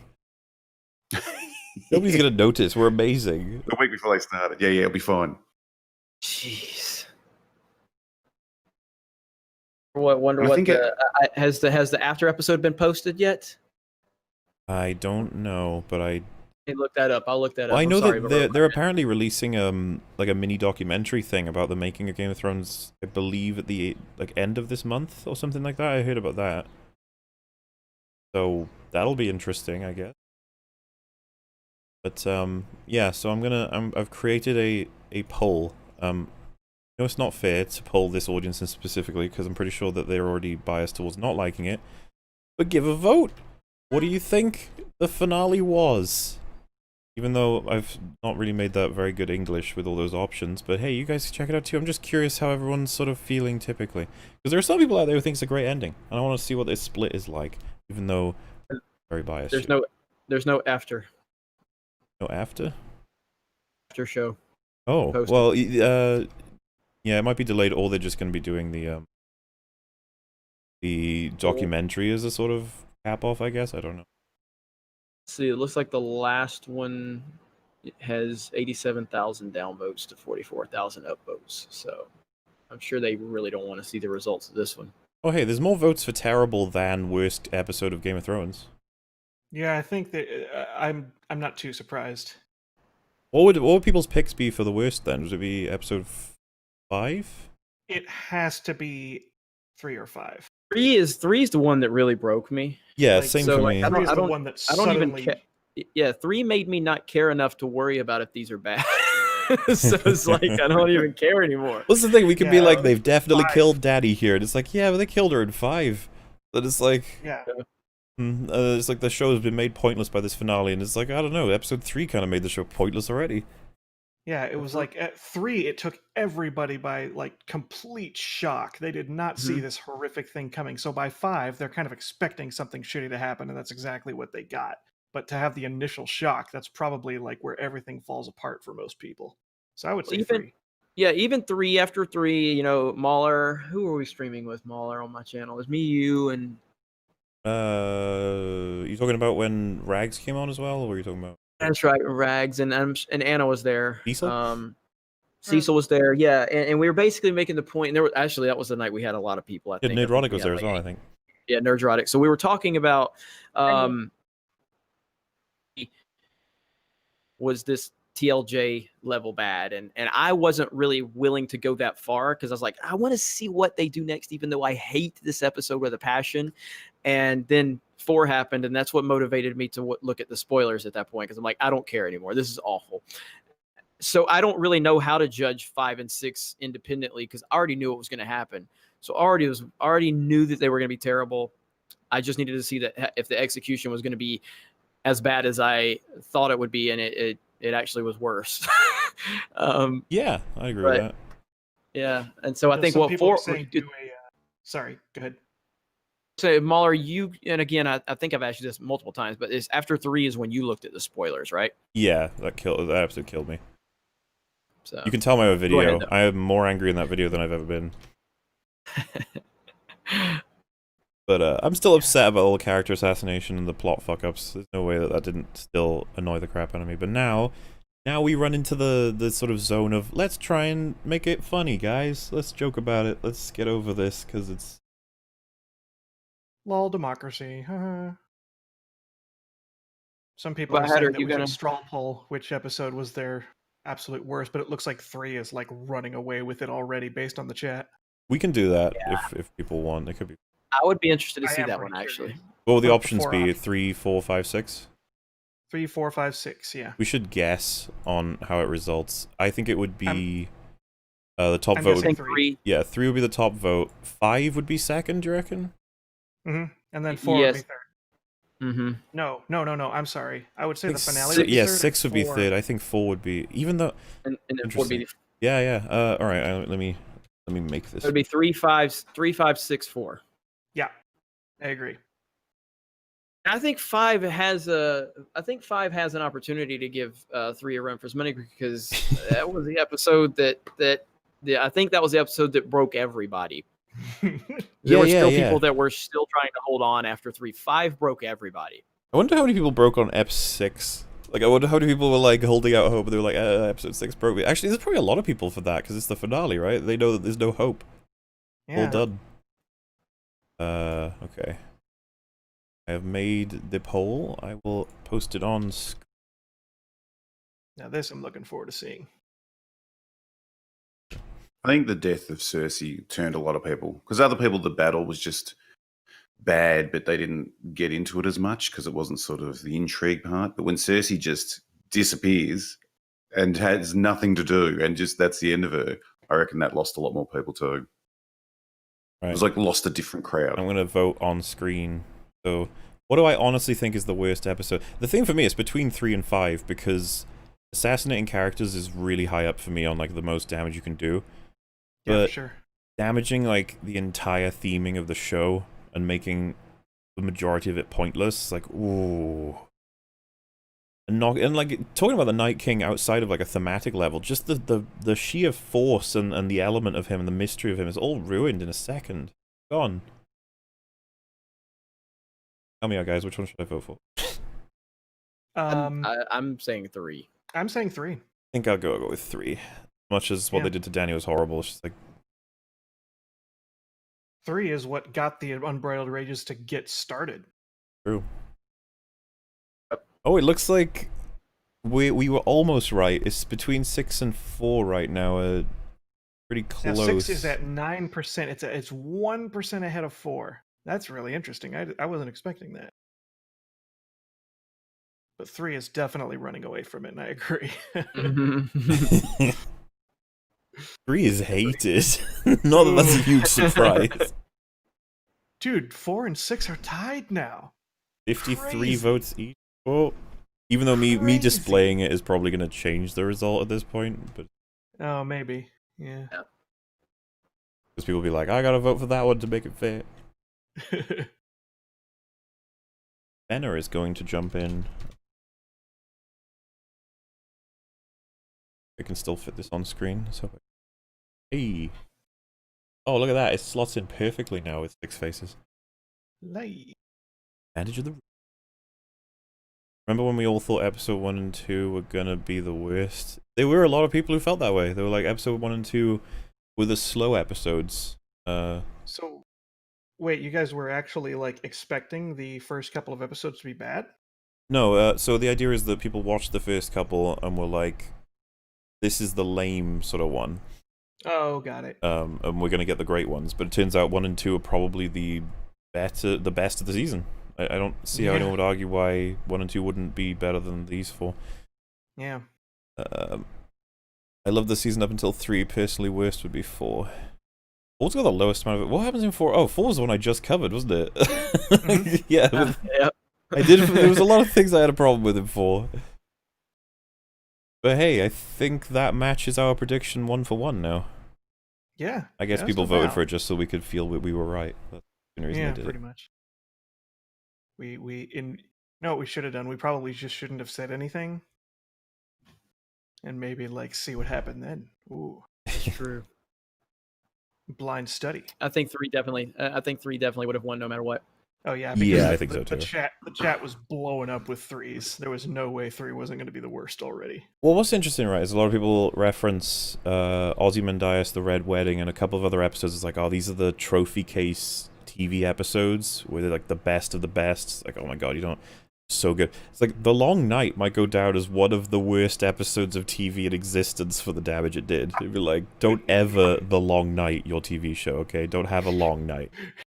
I So is totally this a, forgot years ago. I torrented every single season, and I have the entire season 4 somewhere. I just have to find it. You want to find if they copied it, don't you? This is, I am gonna it's find a out. fascinating thing. We have to know. This might be the most important thing that we get out of this episode, guys. Yeah, we found another water Dude. bottle first, so we have to step it up. Oh yeah, there is that change.org petition. How's that doing? Especially after this episode. Ooh. It's over 1 million views. I'm not sure Or, my excuse me, microphone's working signatures. anymore. Hello. Oh, there we go. Fucking hell. Yeah. Yeah. We've just been That, discussing that- how great Game of Thrones is. I'll tell you what. I should have brought the lube for this one and the fishnet because it felt like I was getting fucked up the arse by the writers. Good fucking god. Which At was least the they went episode? slow. Which was the episode that made you side out? Was it 3, 4, 5, or 6? It was halfway through. Oh, right. The first 2 episodes, I would have put into one personally. And the fact that it was 2 episodes of build up and 1 episode of shite, it was probably episode 3 that I realized it was all over. Mm-hmm. Because it'd been going downhill for a while with the fucking, teleporting everywhere and the subpar plots and the nonsensical method of bringing a fucking zombie all the way down south. Yeah, that's gonna age But- so much worse now because we look back at like what causes all of the things to happen, and that's one of the biggest significant moments where that causes the wall to fall, that kills a dragon, that pushes Cersei to an advantage. It's like that was quintessentially one of the most important plot points that forces everything else to happen. It's so stupid. Do we know what causes people who die? Because obviously people who die north of the wall, they turn into White Walkers, or so is the superstition. That wouldn't come out of nowhere.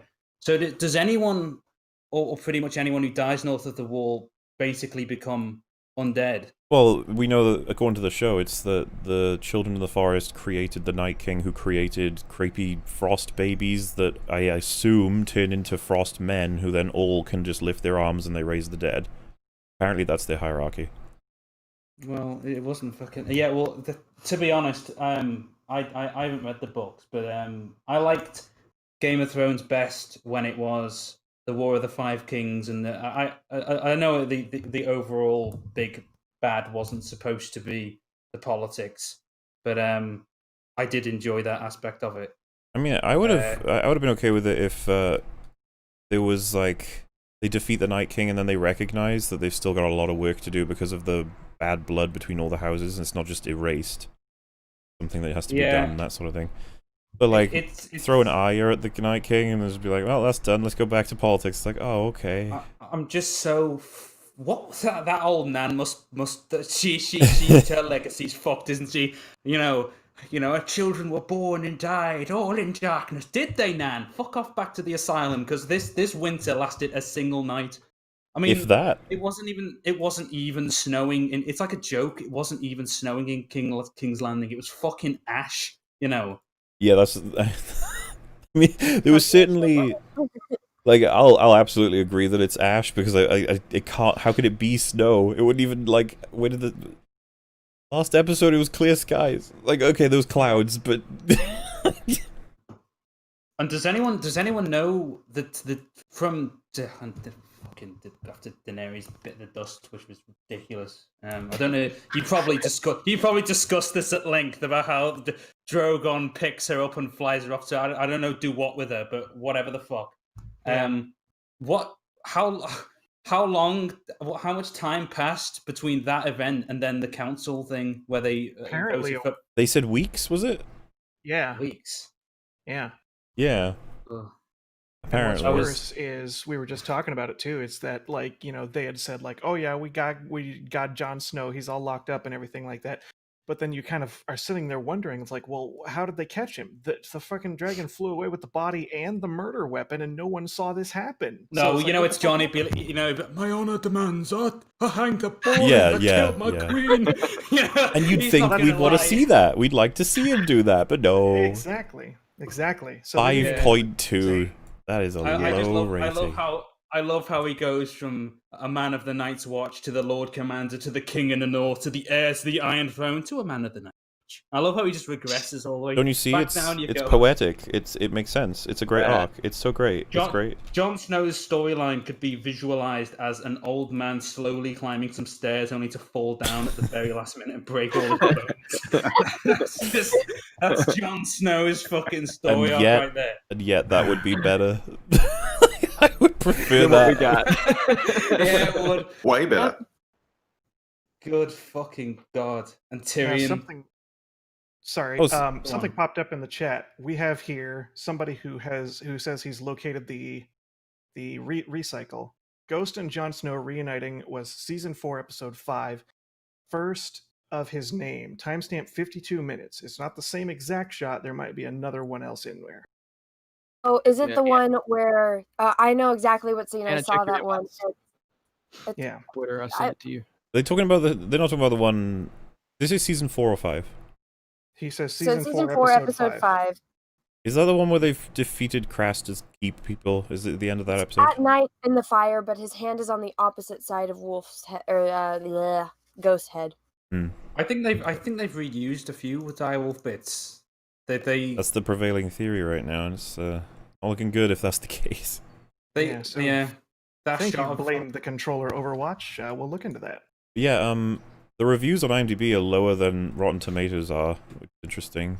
You'd think they'd probably level out about the same, but should we have a look at just some of the titles of these reviews? Because it would be kind of amusing if they are, just let's have a look at what people are feeling. Better if White Walkers had won and last episode was just silence. Any rewatchability is down the drain. Yep. Laughing out loud at Brad conclusion. Unrealistic, forced garbage. All you can do is laugh. And then the next one is literally just ha ha ha ha ha ha. So I recommended the show to a few people. Shall I invest in some clown makeup? Yes. 'Cause Yes. A friend of mine, I recommended the show to him for a long time, and he pointed out after my episode 3 rage, he was like, I'm guessing you're not recommending it anymore. And I was like, no. Dude. Don't.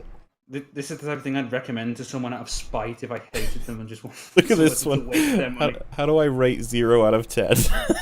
Because I think the lowest you can do is 1 on IMDb.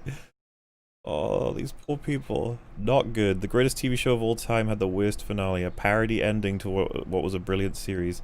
The most anticlimactic plot ever. 8 years gone. Where do I puke? This will go down in history. Pierce D&D. Don't tell me I don't know this show. Dude. Oh, man. These are the top reviews. These aren't leveled by, like, worst. These are the ones that are highest rated. Helpfulness. This is the amount of people who said this was useful. All of them are 1s. Oh, there's I a remember 2. seeing that review. There's a 2. Like, Well, we made Hidden it. somewhere. I was aware that this was, of course, a fever dream during that scene with the High Council when they're all referring to themselves as their title, where it's like, and the Master of Ships disagrees with this. Well, I, the Master of Coin, disagrees with it. And then Tyrion ends it on that fucking, I brought a jackass into a brothel line. Yeah. And it's like, what is this? I was Oh, expecting the fucking It's Always Sunny theme to play us out. It's like the infection of memes this show gradually got. Like, the one that really really blew me away when I saw it was the rowing a boat joke that Davos makes to Gendry in season 7. I was like, oh, that was like a hardcore meme. And the meta culture, the idea that we saw him row away and we never saw him again for like 2 seasons or whatever. So it's like, huh, is he still rowing? That was like a constant meme. And then Davos says it. It was like, oh. That's the trouble. I mean, it's. I've always said that social media is a dangerous tool, and you know, we as an audience have the power now to shape these stories for the better or the worst. And if something's popular, they'll always go for that because, you know, the people who shout the loudest rather than the people who actually respect good storytelling. So that's the danger of places like Twitter. It's like something will become a meme and then they'll go, wouldn't it be funny if and that's how you end up with shit like this. Yeah, You so we're looking at coming up to 1.2 million people have signed. I feel like that'll go up. I'm guessing around Significantly. 1.5 to 2 million. That's probably where it'll level out. Well, they're not going to remake. I mean, it'd be nice. It would be nice if they did a nice gesture, but there's no fucking way. There's a difference between replacing the Sonic model and redoing the whole final season of Game of Thrones. You know, they just want to get into that sweet Star Wars cash. There's no way they're going to actually do it, but it does send a pretty significant message if 2 million people end up showing their displeasure. I don't know what the record for a petition is, but I have to imagine for an entertainment petition, this has to be one of the. It's probably the biggest one for like based on an entertainment property. Well, I think the terrible fucking shame is that if Michael Bay has taught us anything, it's they don't give a shit if it's popular or not. They don't give a shit if we hate it. They all they care about is so how are the HBO subscriptions through the roof, you know, and they're. I feel like they would have lost some thanks to this, to be honest with you. Oh well, that was inevitable anyway. You know, it's just. This will be the highest. This will probably be the highest rated television show they've ever had on HBO, and so they're going to make a ton of advertising dollars. Yada yada yada. Should we have a look at people have. Go on. I was just gonna say, like, let's have a look at people who give it 10 stars. Totally satisfied with the ending. Ignore the rank. It's a good finale. All along, this was about what the Iron Throne represented. Pretty good. Look at this. 10 out of 10, and the title is pretty good.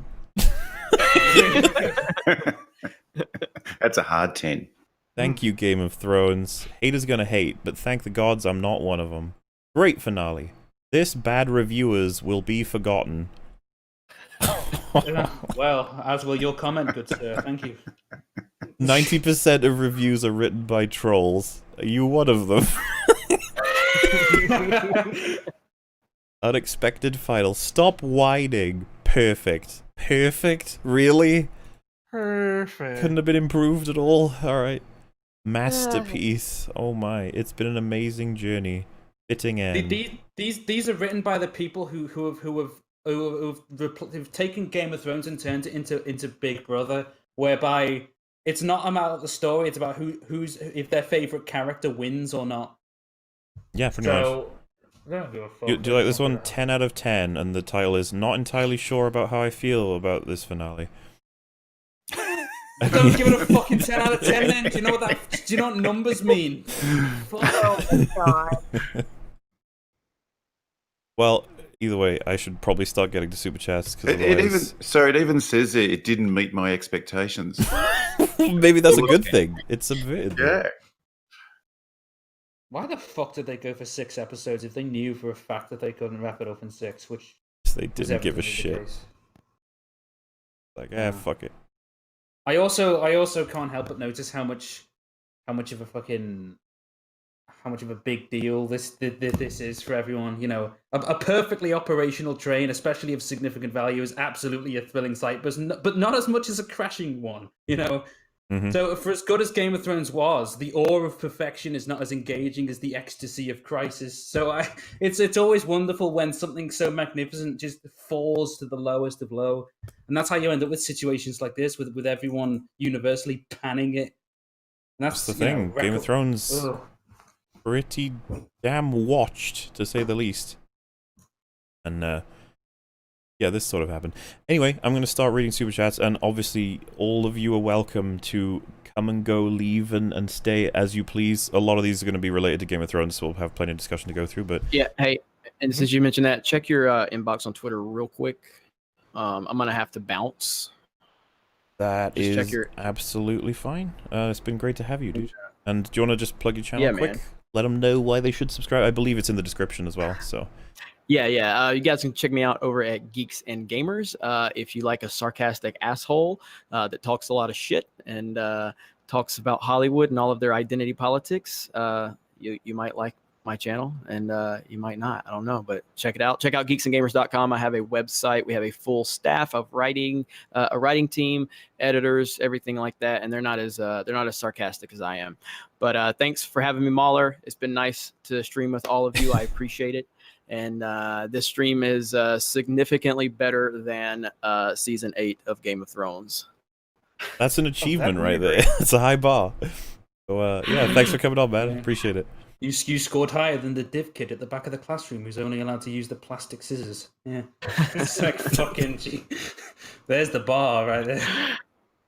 You guys have a good night. See you, dude. Take it Bye. easy. All right then. Yeah, going back right to the beginning. It was so brave of the writers to have Shaggy take the throne. That is the alternate reality that we would have loved to have had. Shaggy is... I would have taken literally anybody who wasn't a main character at this point just for the fun of it. Throw some peasant on there. Like, it's the fairest thing to do. John Cena rolls in. And the second super chat, milk me daddy. Like, what am I supposed to say about that? There's no response for that. I can't do that. Mauler, my bones hurt. What should I do? You shouldn't have watched it, okay? If your bones are able to be hurt by episodes of television, that's... This is not the one to watch. Hello, all by Edwards. Press add in chat. Wolf isn't here. He can't appreciate that wonderful meme. Also, fuck, any of you guys see the Super Batwoman video that I put out on the Mauler channel? I did see the trailer in itself. Oh, Ouch. Right.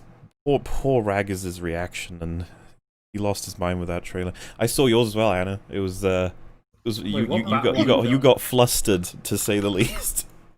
Oh, that Batman is my favorite superhero. Mm-hmm. So for that shit, she literally went and stole from him, and then a man. I don't want a man getting credit for a woman's work.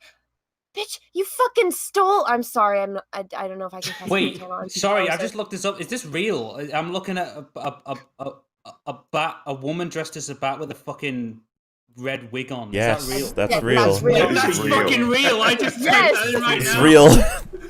Are you Nudity. fucking But it gets serious? better. Watch the trailer. It gets better. Yeah, I'm yeah. gonna watch it. I don't want to Okay. spoil it for you. Make sure you're filming yourself, even if it's just audio. Sure, you have that. This is a TV show then. Yes, I think so. Or it's coming anyway. No, Batman yeah, gave- Ironically, Brand's initials are BS. King BS. Yeah, that about sums it up. Yep. I thought I'd be angry. Mostly I'm just numb. Yeah. That's Yeah. gonna be the same for a lot of people. Aya, I know a killer when I see one. John, yeah, we all literally just watched her slaughter thousands 20 minutes ago, you absolute spatula. So true. I can't take Aya. When the fucking the other episode when the Hound was like, "Don't do revenge, girl. Revenge consumes you. You'll die." It's like she's killed so many more people than you It's for a bit revenge. late for Arya, to be honest. She killed like 100 Freys.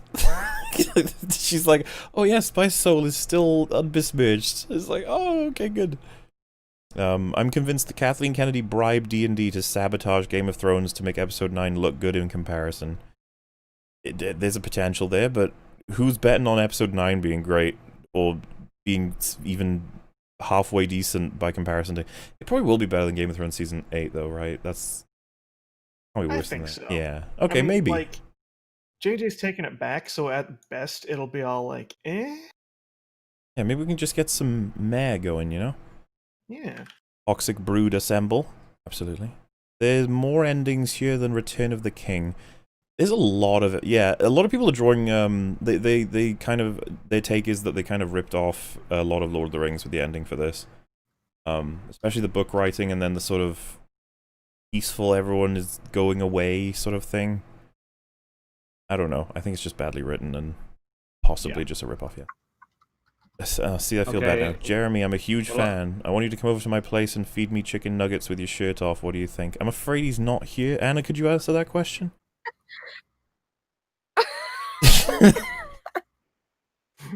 What? He'd say yes. He'd definitely say yes. Or a woman. That was a yes. Absolutely. For Jeremy. We can speak on his behalf of that. I just Drogon. watched the Go ahead. Batman trailer thing. The super. Batman Oh yeah, Batwoman trailer, right? What do you think? It looks. It would have been a little better if she turned around and said, "It's Batman." It's who the fuck came up with this? You know, has anyone ever heard the phrase "the camel is the horse designed by committee"? You know, when you just got a bunch of suits sitting around a table and they're, you know, how do they fucking come up with this shit? They've got to know what they're doing. The wig, the fucking wig. It makes sense because when you're like, you know, prowling through the night under a stealthy sort of visage. Yeah, you want a big. So what, you want something kind of like long and flowing for people to grab hold of. Yeah. Yeah, it makes sense. Drogon, it's okay, mother, I'll make you feel better. And then he puts in brackets, unzipped scales. My goodness, James Moore. Oh, my How could you goodness. say that? So rude. Drogon has decency. The only two characters who got coherent endings are Sansa and Brienne. I don't particularly like Brienne's quote-unquote end. Outside of it being a member of the Kingsguard, that's cool. Just the stuff with Jaime's weird. And Sansa, yeah, she got to be Queen of the North. I think that's kind of what she wanted anyway. Look at Ryan Johnson's Twitter. Oh. What the fuck? Christ, I need to- Is he I'm not defending... there That's the whole thing about how D&D shit because they have that petition, and then he's like, "Oh yeah, the petition for mine was 300,000." It's like, you're really comparing that, bro? What a cunt. Yeah, Johnson, I guess. It's what he do. Insert prisoners from The Dark Knight Rises yelling, "Yes, yes, yes," here. The show will be ripped from its decadent nest and cast out into the cold world we know and endure. Oh, it will. Everyone will be making videos about how Game of Thrones has failed. I'd be curious which video essayists will be saying it was a masterful way to end the show. Especially when you've got the quotes from the showrunners where they just forget blatant details about characters and stuff. Like, the whole forgot line gets memed everywhere. What did you enjoy about this season? What do you think they did well? Everything about production, really, outside of writing. I really like a dragon lot of always the looked acting. good. Yeah, I like a lot of the CGI and the sets and the costumes and. In terms of writing, is there any? There's a couple of lines of dialogue I like here and there. Yeah. There's like maybe the one or part- two. I like Brienne getting knighted. I thought that was a nice scene. Oh yeah, it was heartfelt. That whole Like when he fireside had thing was Doggo. pretty good. Yeah. That's something. Why did Jon need 10 minutes of convincing that genocide equals bad? He dumped Ygritte for his duty faster than they actually had chemistry. Also, Drogon? Yeah, no, I think that's all bullshit. The fact that Jon needed convincing. So dumb. It was almost like a cookie-cutter sort of direction to go. It's like, he'll talk to the prisoner and the prisoner will convince him. It's like, no, Jon would be convinced on his own. He wouldn't need anyone to tell him that. That's dumb. But whatever. Water bottle and a coffee cup. Where can I expect a soda can being sneaked in? Look at the past episodes. You might be able to find something. I don't know. Yeah. To Star Wars girl, sup cutie. Okay. From Manos Pondilus Gigas. I don't know if that's someone you know or not. I'm not good with names. I usually know people by their little icon pictures. He's got like a default one. It's brown. So probably not. Why is him. Why is the EFAB logo up when neither Rags or Wolf are here? I'm suing for false advertising. Oh, it's just a sleek format. It's useful. This isn't an EFAB Wolf's episode. Wolf's going on a trip. That is true. And Rags, I mean, he could have maybe have been here, but like fucking hell, Rags would just be like, I don't know. I guess it sucks. I don't want to Yeah, put he that doesn't watch. poor doggo through watching even more episodes of this. You guys are my only catharsis at the moment. I mean, there's so many people that are going to be working hard to provide that to people now. It's like, don't worry, you're not insane. This is really poorly written. Let's go through it, how it could have been better, and then move on, and it'll be nice and what everyone needs. I mean, I was really kind of like itching to start this stream hours before I even got the episode, because I was just like, we gotta things to talk about, things to break down, things get this sort of want, but Nerdrotic look after you guys, and then I guess this stream took over for him. When I'm done, I'm sure someone else will be going live to talk about something. It'll be wonderful. Mm-hmm. How does it feel knowing that the Sesame Street parody Game of Chairs has more respect for the base material than all of season 7 and 8?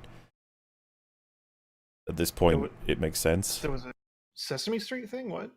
Probably, yeah, I would imagine so. I don't watch Sesame Street, but I'm imagining that they would have more respect for Game of Thrones in their parody. That makes sense. Yeah, for sure. I never watched Game of Thrones. Shall I start now? No. Watch it in reverse, it gets better. There is this thing that was like, is it Start at the end and work your way back to the start. is it worth watching the first 4 seasons? Question mark. It's like, I don't see how anyone can watch the first 4 and then go, I don't want to watch any more, you know. But you shouldn't. Take an amnesia pill. Forget you. Danny broke the wheel, so it could be placed with wheels. It could be replaced with wheels. All hail Bran the Broken, the wheelchair that will mount the world. That's got to be probably the shittest. I mean, imagine being a king called Bran the fucking Broken. I mean, it just sounds like you're a bit of a twat. If I was him, I'd be like, do you mind not saying that all the time? Do you mind not calling me Bran the Broken? I mean, no, I've got some self-esteem. I'm not liking me. that. We'll come back to this later. Late response to the endgame EFAS, but if you want a story that handles time travel amazingly well, play through the Legacy of Kain game series. I have not played it, but fair.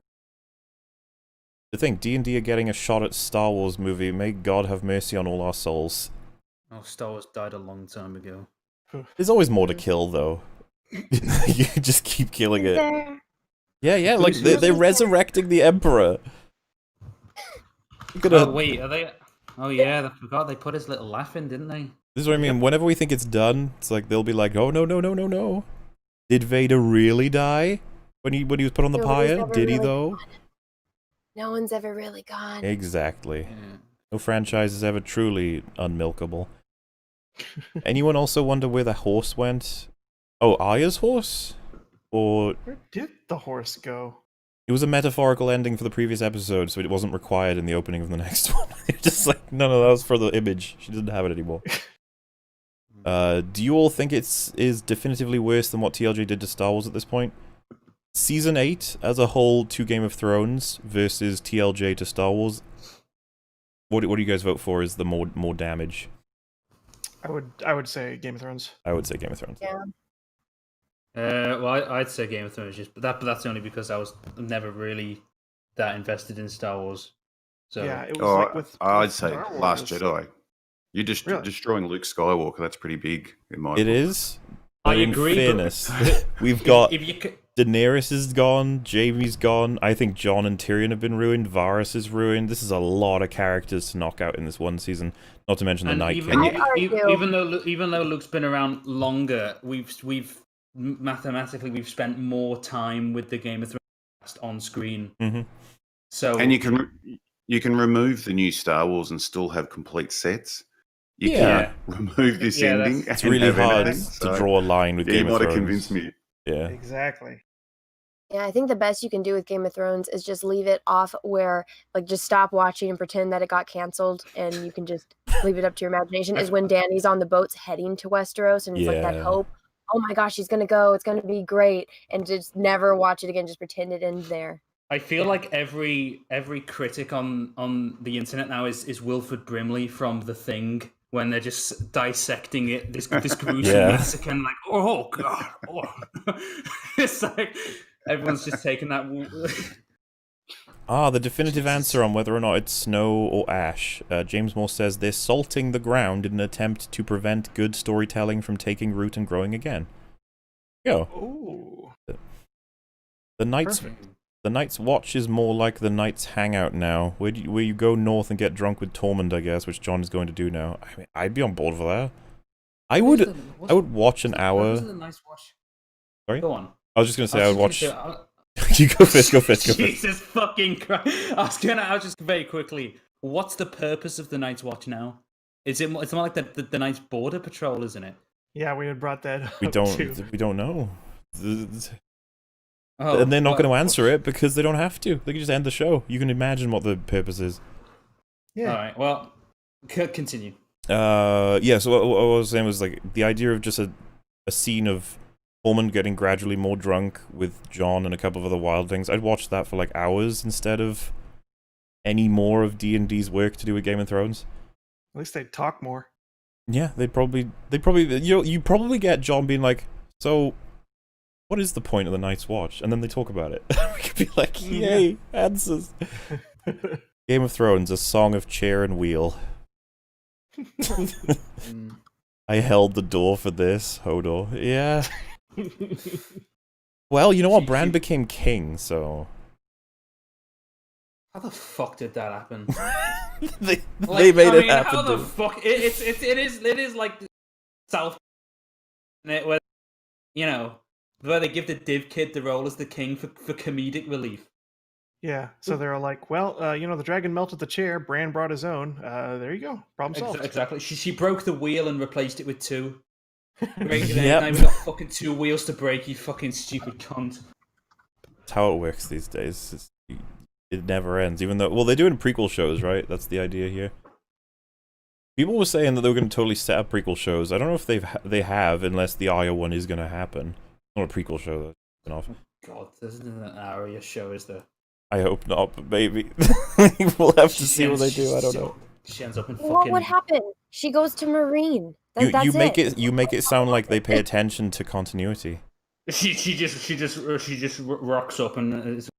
She'll end up in like Star Wars or something. She'll just turn up in some other universe. We're like, okay. Imperial City. You know. I know they don't care about tying up loose ends, but does she still owe a debt to the Faceless Men? Like, wasn't there a whole thing there that she wasn't meant to leave them?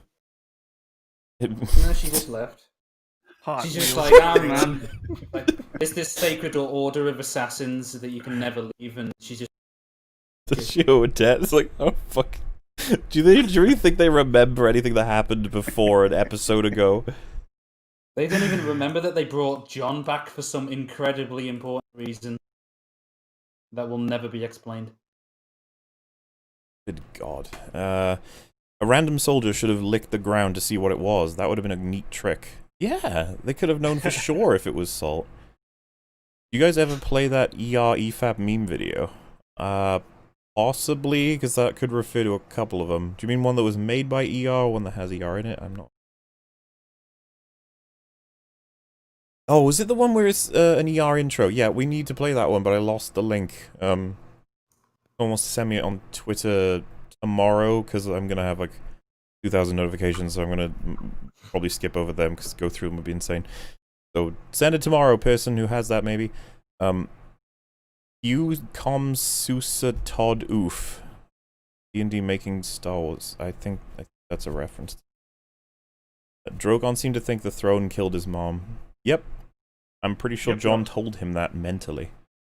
Yeah. He It saw makes a pointy sense. thing and thought, there's more pointy things over there. Die. Dragon logic. Did you like the claw picking up the body from underneath, but then he's flying off holding it We from all above? know why they did.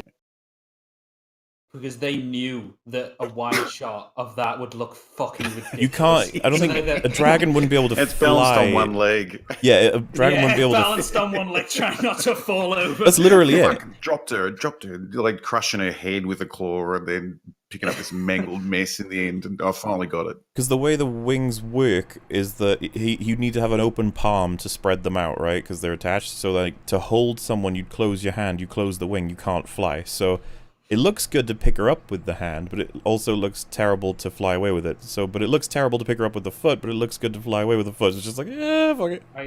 I hated the dragons all the way through this. You know? I feel like they're wasted. The shot of him burning the throne, like melting it down, that's something that I kind of wanted to see, but it was such a sort of just like, oh yeah, I guess I could have, you know. The visual's nice, but it without substance, it means nothing. I don't know, why did Drogon do that? I don't know. He just did Because that. the audience is watching, man. Mm-hmm. They're going to love this. He knows he's on camera. Because he was told to off screen by the director. So is Arya the one that discovers America now? Why not? She's done everything else in this show. Why not just add that notch onto her belt? This was all Hell, why does she even need the boat? She could just appear. Yeah, why are you implying that she doesn't have the power to just teleport? 8 women? Like, what the hell? She did it twice. Kind of like, oh yeah, there's a nice shot that everyone can appreciate while I read more. 'Cause, like, saw the back of the Iron Throne was cool. This show could have been awesome. I just wanted to clarify that with you guys in case you didn't know. I heard the Iron Throne was genuinely supposed to be a big mountainous pile of swords, which I was kind of interested in.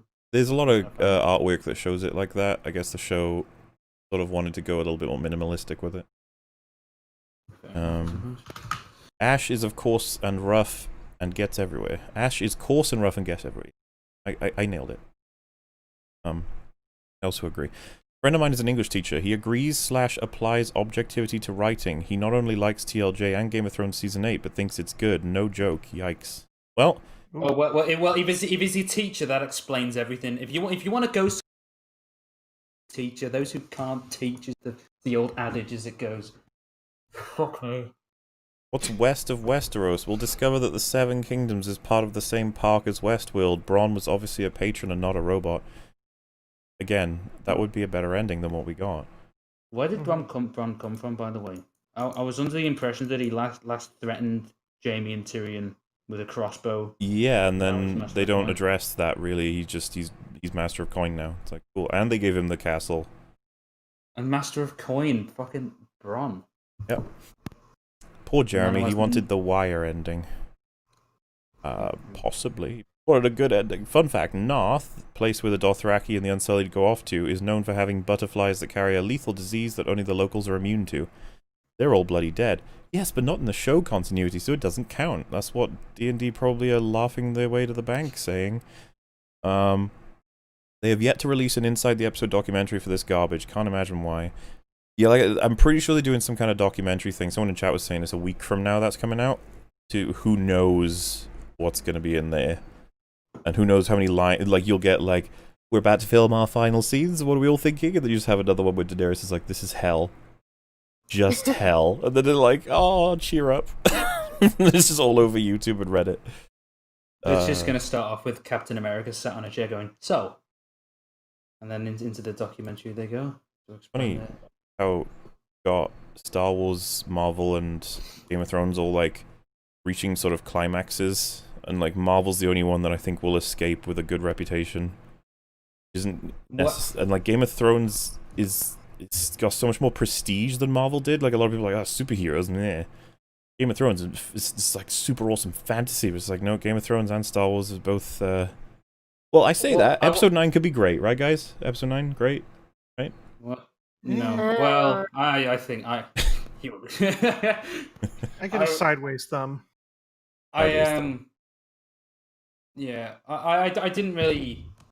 I thought the end game was kind of meh, but it wasn't. It was nothing like this. No, no, not at all. This is where really, like, just some people would be like, oh, you know, Endgame was too easy. It gave all the characters the expected endings or something like that. I'd just be like, it beats doing this.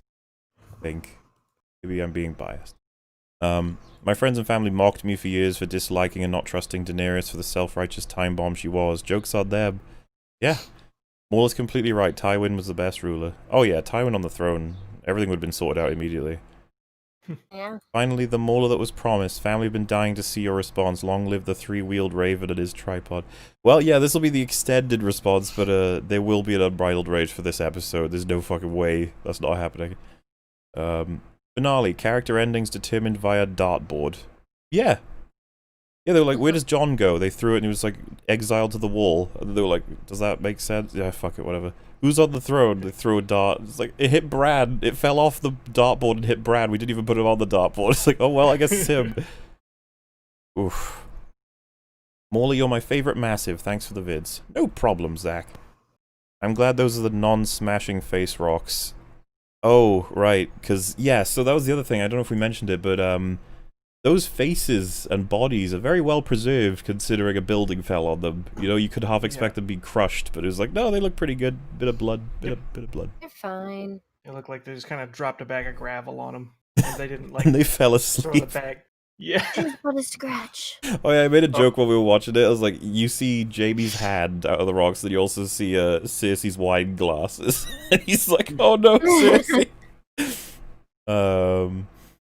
I'm glad those are the non... Oh yeah, sorry. This show went down like the Hindenburg. Yes! 2008... Hindenburg was more graceful. Sorry? I said I feel like that was more graceful. Yes.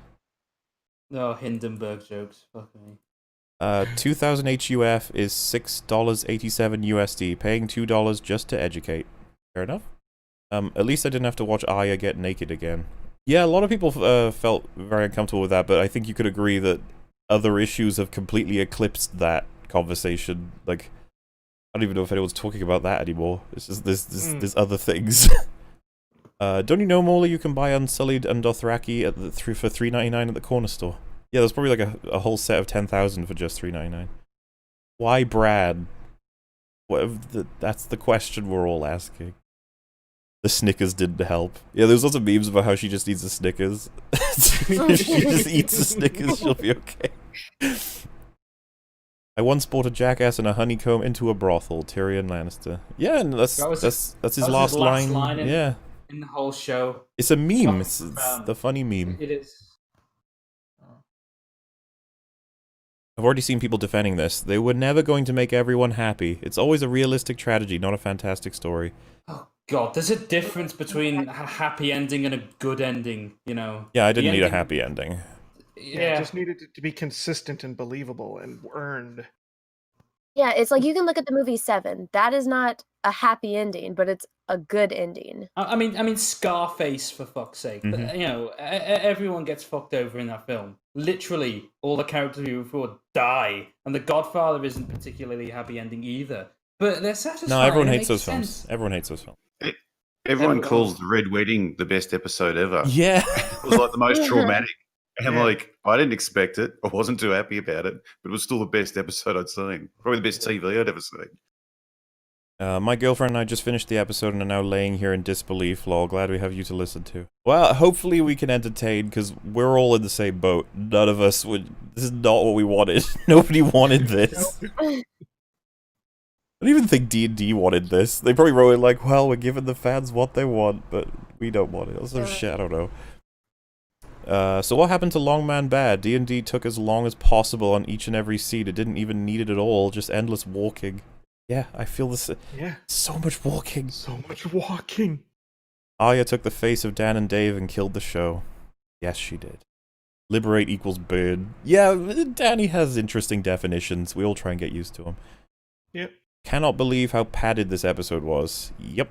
This is the episode that should have the least padding. It's the end. Like, holy shit, especially for a show with so many loose ends. But this is the thing, all the loose ends all the fans have, I'm pretty sure D&D are like, no, those aren't loose ends. They've all been sorted. The Faceless Men? No, Arya said goodbye to them, remember?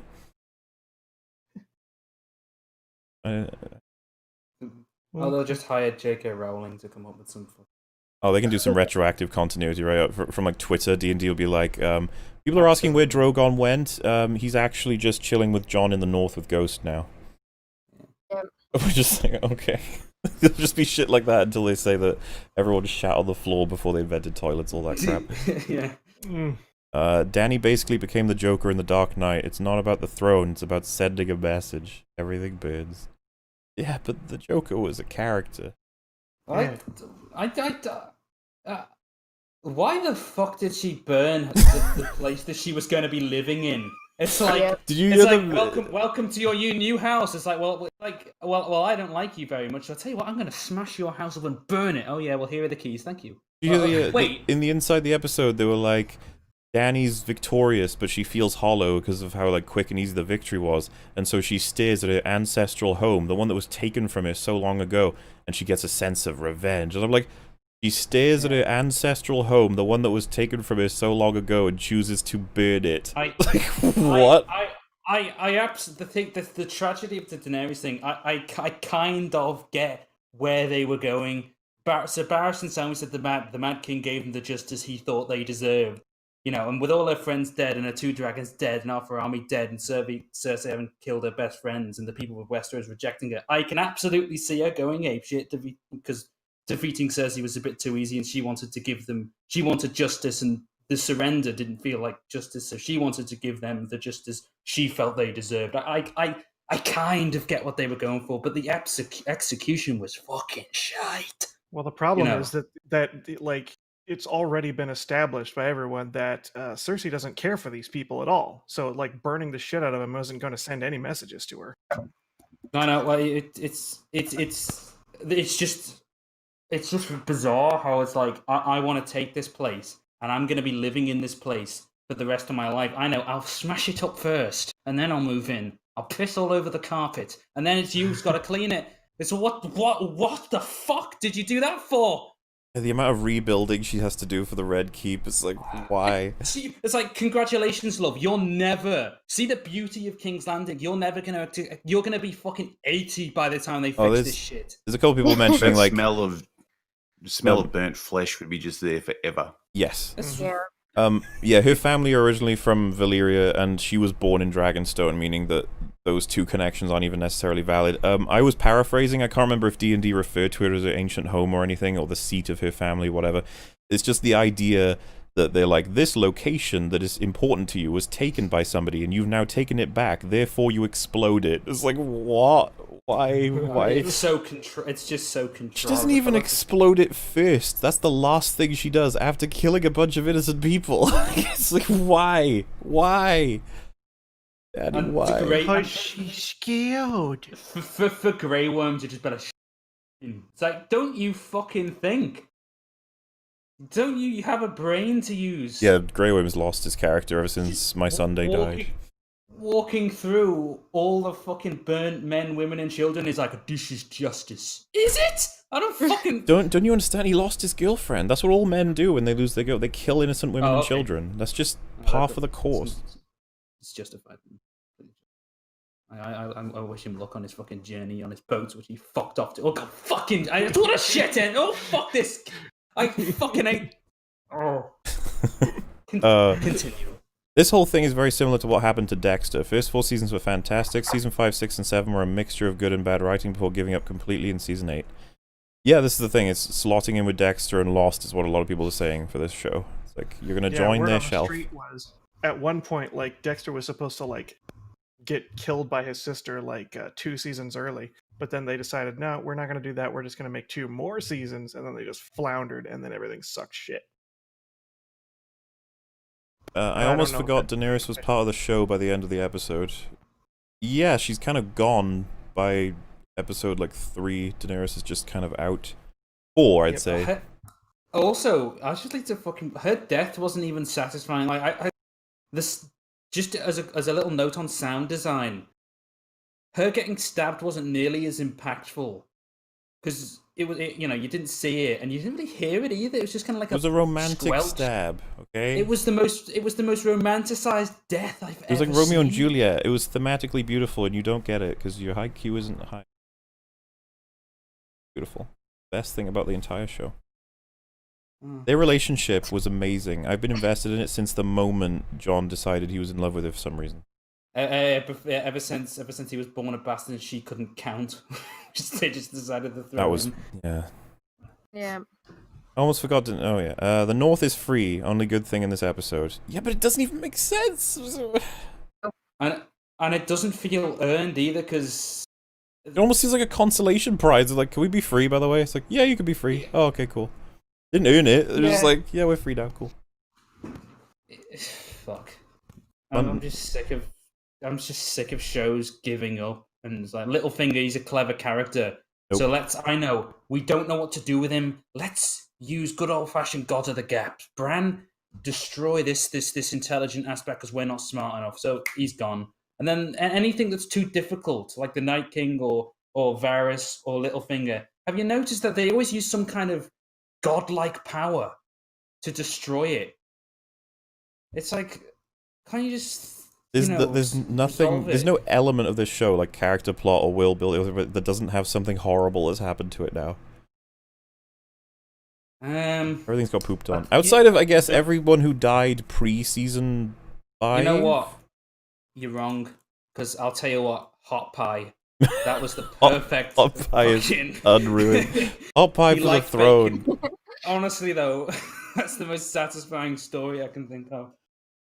Mundane Matt is trying to defend the finale. Well, he's gonna have some trouble, but good luck. I wish him the best. D&D lose their Star Wars. He's just trying to go against everyone now. I think that there is a thing into like go against the grain, offer the counter arguments and stuff.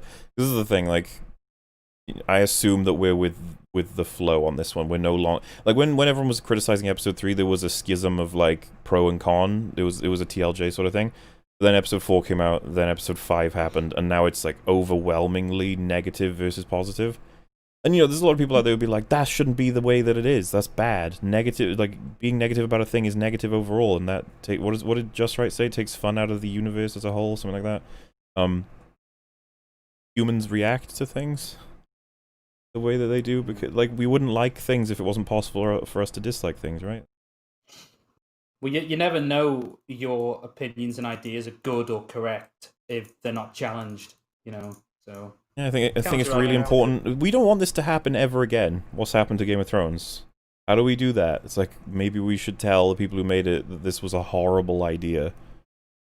And then someone goes, that's mean, though. And it's like, it might be mean, sure. That you're right. Maybe that is mean, but I mean... But this shit's been going for years. I mean, this war between good and bad media is existed long before we were born and will continue long after we're dead. Because at the end of the day, it's always the temptation of selling out, and that's what this is. Dan and Dave easily had the potential to complete this thoroughly and well. If they wanted to. But the thing is, it wasn't incompetence that led us here. It was the fact that they didn't want to. They just didn't want to. Yeah, most people are saying it's not incompetence or even an agenda. It was just apathy. They were just like, exactly. I can't be bothered. And honestly, what can you even do against people who just don't care? People who get paid anyway. They don't care. I wish they would let someone else take over. It's just like, if you guys can't be bothered, please let someone passionate take over. No, These YouTubers, like Alt-Shift-X, just hire him as a ghostwriter, please. He would make all of this make sense. Work his ass off to make it make sense. Oh, did you see his stream earlier? I didn't get to watch it, but I usually try and watch them, soon after, because... he was trying so hard to be nice and, like, just state facts and not say, like, his opinions, but you could just tell in his voice, he's like... I was thinking the last episode would surely allow him to just shed that persona eventually. Like, it's done now. He can release his videos that cover it, but then can we just get... What is his honest take on what they've done to his show? Because, like, the amount of work he's done for this show, like, how could he not be pissed?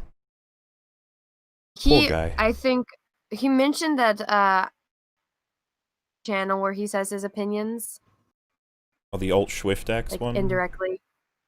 If that's him or not, but he mentioned that, saying, like, if you want opinions, go there, but this is just for, like, straight facts.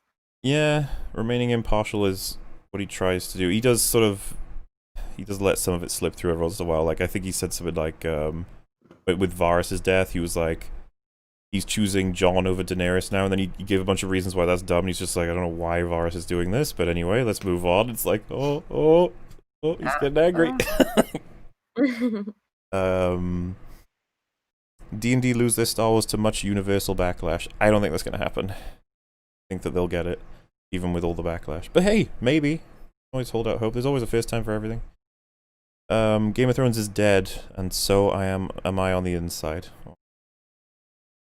1 out of 10, not enough expectations subverted. I think a lot of people's expectations were pretty subverted with these, but maybe not if you'd read the leaks ahead of time. I got everything expected. It's always sad when something that genuinely isn't that bad of a concept is kind of like kidnapped and held hostage by something. So subverting expectations, generally in storytelling, if you can do it in a good way, it's pretty fucking good, And then now, whenever you think of subverting expectations, you get like you're met with like big eye, or like, oh, you support my expectations. Well, it can be done well.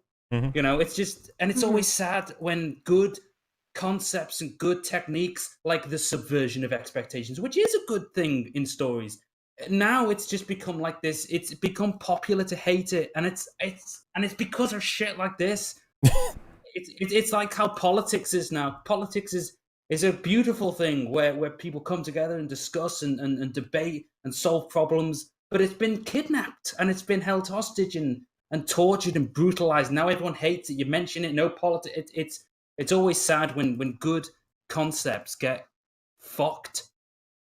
And now we can add subversion of expectations to the list of things that are now shit. or things that are now treated with suspicion, and rightly so, due to things like this.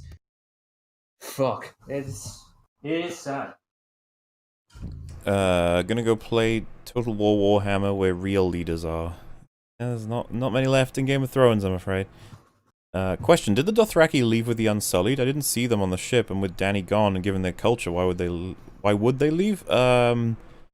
The less It's hinted because it shows them like walking towards the ship. yeah, Like, they're definitely around right the area. past Jon Snow, who just killed their fucking queen a while ago. This is the thing, They she's didn't- dead. So now what do? They need to assign a new Carl, who would be like, okay, we're in this foreign land, surrounded by people who are very easily overtakeable. Let's just rape and pillage. Let's do it. Well, that again, that probably would have been a subplot had. What do we do with the Dothraki? But again, it was just They could have what a cancelled out that subplot. question by having them actually die to the Long Night episode. Then we wouldn't have to worry about it. But no, there was like a fucking shit ton of them.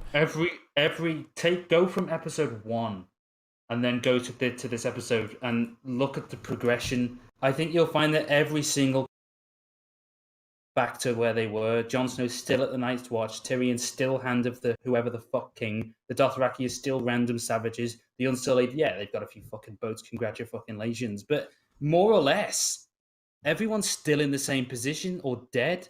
Mm-hmm. That's not satisfying. I have to give D&D credit. They passed their audition. They let the past die and killed it when they had to. Ryan Johnson's in good company, like I said. We need a collab with you and the Critical Drinker. I've seen a couple of his videos. They're very enjoyable. I'll try reaching out on Twitter at some point. He's a fun man. When I burst into laughter when Daenerys gets knifed, you somehow messed up. Also on the board part, I put the episode in 1.20 speed after talking. Oh yeah, no, I wouldn't blame anybody for speeding it up. And I didn't laugh when Daenerys got stabbed. It's because I was just waiting for it. I was like, he's gonna do the thing, do the thing. It was pretty obvious that was when he was going to do it. Yeah. Is it bad that I was kind of laughing? No, I mean, this is the thing. There's a lot of unnecessary, like unintended hilarity in this season. Like seriously, Qyburn's death is one of the funniest things I've seen on TV in a long time. Yeah. Blew me away. I was just like, no. Poor Qyburn. Hey Mauler and all, love your vids. Alas, here I was thinking Jon Snow would be thrust with a crown he didn't want, and the Seven Kingdoms would dissolve to what they were before Aegon. Would have been an interesting sort of package to imply that Jon, the good warrior and good like wartime leader, wouldn't have made a great king, and that we could be all the way back with Robert Baratheon again in a way, but I would have taken that over what we got by far. A dragon, I have to go to my planet. My planet needs me. Then he takes Dany as a snack on the way to Dragonlad. Hails King Brad, the glorious three-wheel Bieber. Imagine he did take her as a snack. He was like, well, it's a long flight. that whole time he was staring at Jon, he was literally saying, like, are you going to eat that? Jon, are you going to eat? And Jon's like, no. He's like, okay. At least for those of us who read the leaks, D&D couldn't have the pleasure of subverting our expectations. Nope. All this stuff was expected. Me and Plinkett voice. 59 minutes. I mean, the episode itself was, an hour and a half? Something longer than I expected. An hour and 20 or something. It's just like, it could have been cut down so hard. So, Yeah, big time. with the death rattle of Game of Thrones, is there any hope for the Amazon Wheel of Time series? Also, thoughts on Wheel? I've not seen or read any of that, but I've heard a lot of people talking about it as a sort of like, can we now put our faith in this thing? A bit of advice to everyone. I wouldn't invest in a show and you know it's good. Until it's over and you know it's good. There you go, guys. You know, it's just safer that way. It is. Hail Yeah, at Morlet, least they can't get you on the cliffhangers. Jaramit, and Annette. Thanks for the stream, guys. Our watch has finally ended, thank God. You absolute masses. That's a wonderful deep meme. More, I sent a quick drawing to your Streamlabs. You can send drawings to that? Whoa. Didn't know that was a thing. Look. You mean, I don't see anything on Streamlabs. You want to send it to me on Twitter? Just mention what your name is, and then I'll be able to Hell, there's 3 things on Streamlabs. It says, show this to your stream, lol. Oh yeah, so you... I don't see any... How do I get a link to any... I don't see how it turns into like a message or anything. Right. She thinks she's helping. Comment inspired at tinypig.com. Super chat isn't working for me. I'm sick of my themes trumping everything. If it's poetic, even if it's retarded, it's just good. It just works, apparently. They think the ends justify the means, but it's actually the ends try to justify the means. Yeah. The themes are getting used all the time to defend really bad writing these days. It's really annoying. Because I just don't think that the important part of a theme is that it is consistent with what we see. Otherwise, it's just something you said that's kind of poignant, I guess. It's like, you know, failure the best teacher is. Like, alright. I guess you could say that. Jon Snow, born true heir to bastard to crow to wildling to crow to king to kneel to true heir to crow to wildling, all over again. Benny Hill's song plays. I mean, that's essentially his journey, yes. There's a video of the dragon slaughter scene with BFG Division playing in the background. It makes it so much better. I can imagine that song is amazing. Completely recontextualized though. Put Doom Guy on Drogon. Arya is minimum effort Batman now. Yeah. Pretty much. Somebody did something bad to someone else, Finn. That was this season. That's the short version. I'm sure everyone would love that version of the story if it meant they could just imagine everyone's characters stay consistent. Great analysis, you guys. Well, I hope it was. I'm glad you enjoyed. We'll probably talk a bit more about it as we go, but mainly tackled, I think, everything in the episode that was wrong that we could remember. I felt like Tyrion was trying to explain why episode 5 sucked. There's a lot of, like, honestly, this season, if you rewatch it, there's a lot of, like, dialogue from the characters that sounds like they're trying to account for plot holes or weird conveniences. Which is not a good sign. Someone said to me that Drogon melted the Iron Throne because he saw the dagger in Dany's chest and took revenge by murdering its family. Yeah, that makes complete sense. Tyrion got Jon to do one smart thing in 8 seasons. Yeah, which is something Jon should have just done anyway. He's literally surrounded, dead, like 500,000 dead people, and Tyrion's like, you know, this is pretty bad, and he's like, oh, this is my queen. No, Jon, there's a right thing to do here and a wrong thing to do here. But also, this is the man who, to quote him, hanged a boy younger than, you know, he knows what it means to do terrible things for justice. Yeah. So if he hung Ollie, who was a boy he was, you know, pretty fond of, he was like it was almost like an unofficial son to him, you know, and a prodigy, and he hung him because he committed a crime. Why did it take so much convincing to axe off Daenerys, who murdered Not to mention, of Ollies? a lot of people are justifying Daenerys being like, see, she executed that woman in season 1. She's always been crazy. It's like, okay, so why didn't Jon go crazy? He executed a whole bunch of people. Like, he executed a child.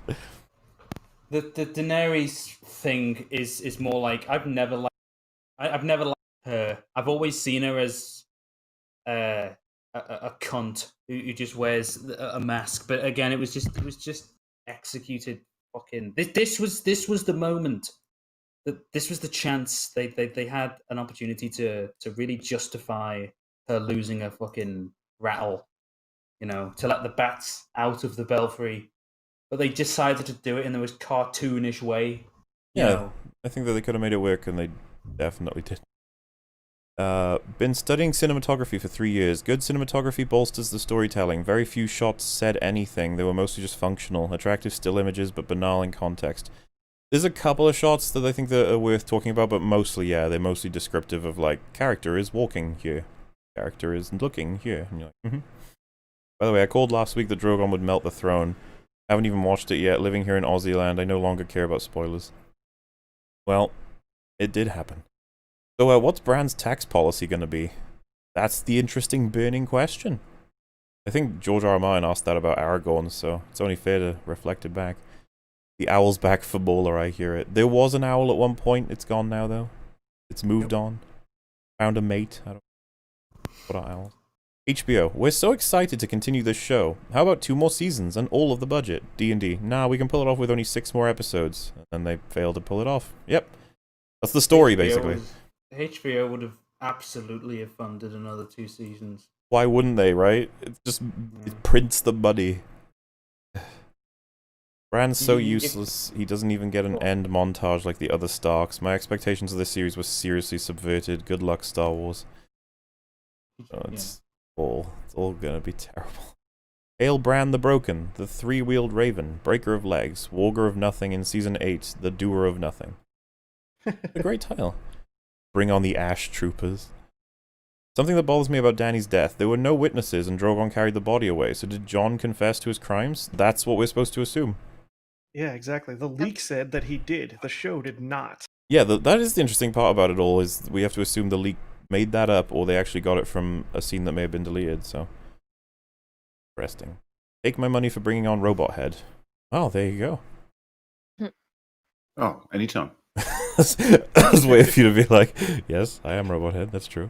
If you haven't seen it, look at FlashGits' video on this. I have seen it. Has anyone else? FlashGits made fun of the writing of this season. And when I saw that they've made a video, plus like Jesse Cox and Critical, and there's a bunch of random sort of talking head sort of style people that just cover random things. It's like when you've basically entered the zeitgeist of every random YouTuber who wants to say how bad you are, it's like, yeah, I think I think something's going wrong here, guys. We've reached a consensus. If you haven't, worst part of the episode? Well, let's go one by one. DasBoShitt, what was the worst part of this episode? Oh, Jesus. That's a tough one. Because I can't decide whether or not it's like some of the really... There's so many boring parts, and that's the problem. I can't decide which one's more boring than the other right now. Come back to me. I was the queen not guarded. That's true.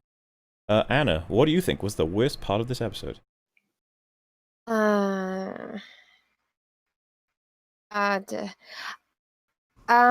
I'd say the part that I was screaming at the TV the most was when and has the meeting with everyone and everyone's there and they don't mention Jon. They don't even acknowledge that Jon is the rightful heir, that all of them have been pushing for him to be the rightful heir, for him to take Dany's place, and now all of a sudden they all miraculously forgot that.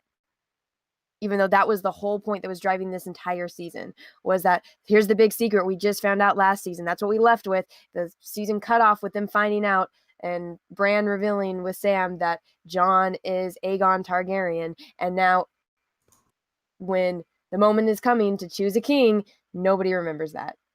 Nobody even brings it up. That was my biggest, like, what the fuck moment. Yeah, I was going to say... Like, everything else could have been salvaged if they would have acknowledged that. Maybe. That's a big could have, but... If we were picking moments, I would definitely grab that scene. That scene, there's so much wrong with everything in that scene. Everything everyone says and everything everyone agrees to, it's all wrong. Everything's wrong. That's what I would grab. Robot Head, what would your pick be? It's sort of the same scene. The way they handle time skips drives me crazy. From the moment he stabs her and then he appears in the cell, that just had me screaming at the TV, because it's just like, if you did explain that earlier, he's going to stab her and kill her, and then we're not going to show how he escapes. We're not going to show what he says, how he gets caught, anything. We're just going to jump ahead. Everyone's there. And he's in prison. That drove me crazy. And then leading into the whole not bringing him up, it was just easily the worst part. And Fenner? The whole council scene, you know. With the masters of whatever. Yeah, we go from the murder of the queen. We don't get to see anything that happened in between. Jon Snow's entire plotline comes to shit all. Tyrion just fucking shit on himself. He's treated like an idiot. He's literally brought in like a clown, like a court jester. Samwell Tarly, who brings up democracy, which is one of the endings I was kind of hoping for, like, you know, a democratic ending that where they realize that they must vote, and then they laugh at it and then kind of go for it. So yeah, what? It was just one of the worst written things I've ever seen in my fucking life. You know, this was a show about building up plots and stories and characters, putting them all in the right places like pieces on a chessboard, leading to the ultimate of checkmate, and it just ended with the writers knocking over the pieces and shitting on the board. And that was the scene where that was that. They had all the pieces there, all lined up in a nice little row, and one by one, they all just embarrassed themselves. You know, they had that fucking, that Tarly fella embarrass himself. They had Samwell embarrass himself. Tyrion embarrassed himself. They just one by fucking one. They all said something stupid, and that Yep. So this episode was kind of nightmarish. It's pretty bad. Coming back to me on that one, since I didn't have a whole lot of character context going forward, I think my answer is probably just going to be the weakest, considering all those much stronger points. And I think it would probably have to be Jon Snow's really dramatic walk to the stairs, up the stairs. It takes fucking forever to get to this goddamn point, and it gets up to Daenerys, and like the conversation is just like completely hollow. Like she's not going to. She doesn't even explain herself. Jon Snow says you fucking killed all kinds of people, and she doesn't even say anything or look at all bothered by this. So it's all like we've got an extremely boring lead up and a conversation that doesn't really feel like it goes anywhere. So that would be mine. Yep. Great selection. If you had a few more people to answer that question, you'd basically cover the entire episode. Just everything in it was awful. When I lost a close relative, I understood Anakin's rant after his mother died, desperate hypothetical bargaining for a way to prevent further suffering. I mean, at least with Anakin, it was like he hated the faction of the Sand People and just killed all of them indiscriminately, while with Daenerys it was just confusing, because she really only hated Cersei and the Iron Fleet. She wiped out the Iron Fleet, and... Did you guys see how far Euron swam, by the way? Oh yeah. That was ridiculous. It's like he swam all the way just to... Oh, yeah. Euron, who had a beef with Jaime, got blown out of his ship and happened to arrive on the same beach that Jaime Lannister, the man he has a beef with, to have a fight. And it's like, it was almost like, where's the dungeon master hiding? Because it just felt like it was all just pre-planned, and this is where they're going to have their epic battle, which wasn't epic. It was just two men embarrassing themselves, and then he fucking looks at the cameras like, I killed him, only to not have killed him. It's just more shit writing that just came to nothing. I got a DJ said Anakin also felt bad afterwards. That is true. Daenerys didn't really feel bad. D&D really snubbed Mira and made me hate Arya. Shake my head. Yeah, Mira got just ejected out of the show, and I can see people hating Arya, but I think a lot of people think that Arya's arc was fine as well. It's interesting. Depends on who you ask, really. Imagine if Jorah had killed Dany. Could have made that work. He'll be rolling in his grave right now. Dany, we can rule together, John, for the watch, D&D. It rhymes. Drogon thinks Mum was stabbed by the chair. See, there's more than one theory about this. People are thinking that's a real thing. It probably was, for all we know.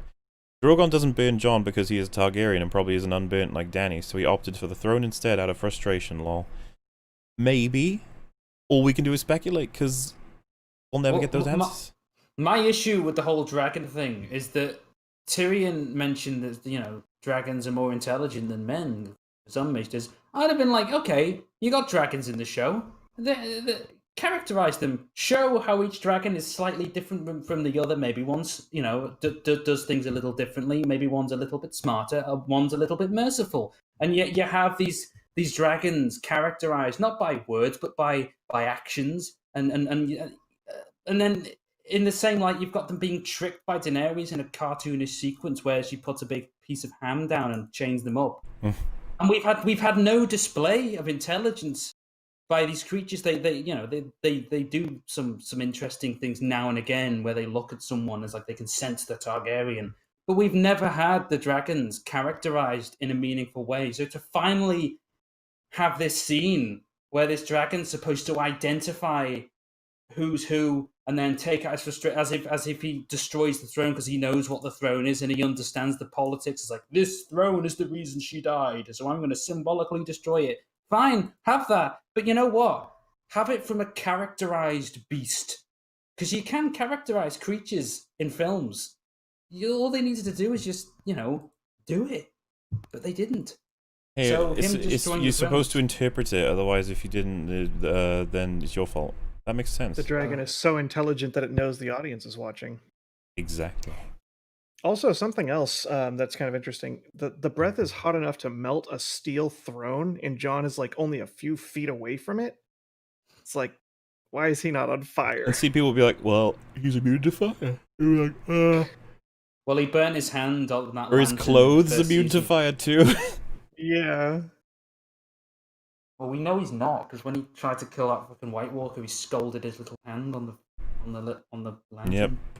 Yep. So that's that bollocks. Don't forget when That's Danny steamed her clam in the hot tub in season 1. That is more evidence that she is immune to hot stuff. Press F to pay respects to poor Wolf, whose watch has ended, but he can't share his pain with others for a long time. Yeah, Wolf has possibly just began his drive. I think he's getting up in an hour or two now. He's driving for his 2-week holiday. And it won't be until he's back before he can talk to me about how everything is terrible and we should all just...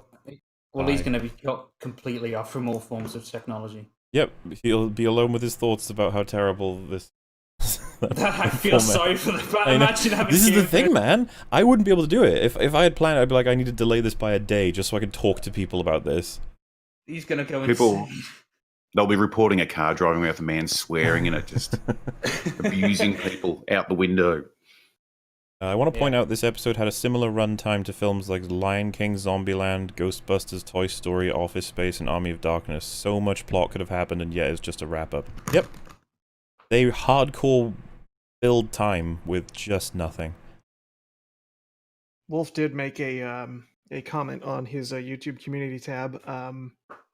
Well, John at least pet ghost this episode. All hail King Bran, Lord of the 7 wheelchairs. Yay! I'm just gonna go on vacation now. LOL. I hate it. Yeah. Perfect. In the books, they could only be unburnt when magic was involved. The rule of cool got in the way of those rules in the universe. When literally Hot Pie has a better story than Bran. Yeah, unironically, yes. Hot Pie's story isn't half bad, actually, compared to someone like Bran. At Mauler, can we get the wheelchair-bound Pepe with a crown emote for the chat to celebrate the wheel that mounted the world? Also, what's the best place to send you fat up beebs? Twitter, but wait till tomorrow, because today I'm gonna have way too many notifications to go through. Martin could have finished the books by now. He could have, but he didn't. Mazel tov Well- on... Go ahead. I was just going to say, that's a good point. We're never going to see those books. That man has not got long to live. We're fucked. Yeah, well there's no then we'll way. get... Someone else might get paid to finish them, and then there'll be a war over whether or not it's canon, and then someone else might do a fan fiction that's really good, and then there's like a thing about... No more has the adage "cut your losses" meant so much. Yeah. I feel sorry for him because they've stolen his thunder a bit. and it wasn't so- Well, maybe it's reinvigorated a little bit in the fact people are like, we really want your ending now, you know? Maybe. Mazel tov on 10k viewers. Those are Metica numbers. Yeah, well, I mean, this is only happening for a very special occasion. Lots of good people coming in to have a chat about something that's kind of a cultural phenomenon. Like, this isn't going to happen for a while again. This is an event. The end of the MCU is an event as well. I say the end, you know what I mean? Like, the end of Phase 3. Phase 3? What was Phase 1? Phase 1 was Avengers, that's how that ended. Phase 2 ended with Age of Ultron, and then Phase 3 ends with End. I believe that's how it works. Oh. But yeah, no, it's been great, and hopefully we've been entertaining for you all. It's one of those things where you're just trying to balance insightful commentary while, you know, having a group therapy session, essentially. It's always good to have a moan. Yes. Healthy, you know. But let's be honest, guys. This is Game of Thrones. The past few weeks, it's probably the lowest hanging fruit of all time. I feel like, you know, the knob down the road who isn't allowed to wear socks understands how shit this is. It's like, I feel like everyone comes to these videos to just hear someone else say it, just so they know they're not alone. Right. Oh, a lot of people said Phase 2 ended with Ant-Man. Yeah, don't take my word for it. Go check out how the phases work, because I clearly don't know how the phases work. The only scene I enjoyed was the council and banter between Davos and Bronn. Only one. I'm afraid Fenna chose that as the worst scene in the episodes. Maybe different strokes, different people. What do you? Their banter was literally just the talking in third person to each other. It was really weird. That was so bizarre. They should have all wanted to just have their own kingdoms at that point, not vote in some dude with a wheelchair they've never heard of. This is what I mean. Once one kingdom gets their freedom, every kingdom would be like, yeah, we want freedom too. Well, that's actually, you know, kind of like reflective of history, because Britain used to be, you know, Albion, and you know, you do segregate land masses into smaller, more controllable pieces. It was an almost ending. They almost had a king who wasn't really a. They almost had the 7 kingdoms. It was the 6 kingdoms. It was an almost ending, which was just not what anyone wanted. No one wants a story to be almost over. They want it to be fucking over. Martin's fault. He did finish the books. There is rumors going around that he has finished them, but he's come out and said that that's not true. So unless he's lying, I don't know. Yeah. The writers of Game of Thrones, they can have Star Wars dead corpse, but for real, they killed the Night King for this garbage. Yes. You guys talked about the theory that Bran / Three-Eyed Raven equals final boss, a sort of HAL 9000 omniscient shadow tyrant or a Manchurian candidate that was actually sent by the children to finally solve the men problem. I mean, any and all interesting theories are dead. I wonder how many people theorized that this was the ending. How many people out there made a video that were like, I reckon that Jon will go to the wall and Arya will go west and Daenerys will be killed by Jon because she kills a bunch of innocent women and children. I saw a theory similar to that, except I was having a piss down South Road and it was written on the wall, except it was written in shit. You know, so someone had the idea. Only Brexit worked this well. Yeah, Sansa was like fucking Brexit. Dracula Untold is a masterpiece compared to this. Yes, Dracula Untold was better than this. I'll agree with that. Bran had never asked to be a prince. I still haven't watched your guys' stream on that. Oh, it's that movie. There's a particular moment that is the whole reason Wolf made us watch it. It was so worth it. Bran had never asked to be a prince. It was knighthood he had always dreamed of. Clash of Kings. Yeah, but that's the thing. If he got what he wanted, they would be like, see, it makes sense. If he got the opposite of what he wanted, they'd be like, see, subversion. If he got nothing, they'd be like, again, it makes sense because he always wanted a thing that he ends up with nothing. Sitting there like, okay, fine, nothing can be bad. Question, what's the point of Jon Snow coming back to life or being a Targaryen if he had being just a bastard, the story would have been the exact same. I think they were going to do something with it and then they ended up not doing anything with it. Do you know why that is? They shunted the story. Like, if it was longer, they probably would have done something with it. My assumption. Yeah, it's just laziness. But then again, actually, is it? Because, yeah, they shunted the story, they shortened it, but they kept that plot line going right up until the last 20 minutes of the last episode. The only episode. consequence we can really cite is that it caused Varys' death. Found out about his heritage and he tried to spread it and he ended up betraying Daenerys and got killed, and nothing else really gets done about it. Like, whether or not Jon is a Targaryen or not affects basically nothing else. It was a revelation that sent shockwaves to the entire, and it ended with a fart, and people think that's a nitpick. Yeah. Good God. If that's a nitpick, it's the finale for season 7, isn't it? The realization that that's what's going on with Jon, or is it season 6? One of the seasons. And it's like it's the end of season 6, I think. Made to be this huge deal. It's like Jon is a Targaryen. You're like, oh my god, it amounts to bugger all. Mm-hmm. If you're looking for a Game of Thrones anime equivalent, kind of that doesn't suck, I'd suggest The Heroic Legend of Arslan. It's based on a great book series with a total of 16 books, but the anime only adapts so far. I really liked your videos on Alita Battle Angel, Anna. They were a great introduction to your channel. It's awesome to see you on Mauler's stream, too. Oh, thank you. Maximus Timaeus. you. So now that's over, any predictions for D&D's Old Republic Star Wars movie? Mine is Darth Raven is now a massive, and while he's going about Revan. his... Revan, sorry. What's That's this movie Revan. supposed to be about? What's supposed I to be think about? it's supposed to be Knights of the Old What? Republic, which is the video games. Yeah, I Right, still okay, need to play them, clearly. Yeah, I have no idea what that is. Is that where in the timeline is that? Does that take place? 1,000 years before the prequels. Oh fuck. Oh god. It's Well, basically like there's thousands of Jedi and thousands of Sith, and it's just kind of how the rule of two came about. And if there's thousands apparently of it's really Jedi good. I've and- just never played it. I'm sure it is. But so was Game of Thrones. I mean, it's no. I wouldn't take comfort in how in any form of source material. It can be ruined, as we've Oh, yeah. discovered. They will take anything and shit on it for a quick buck.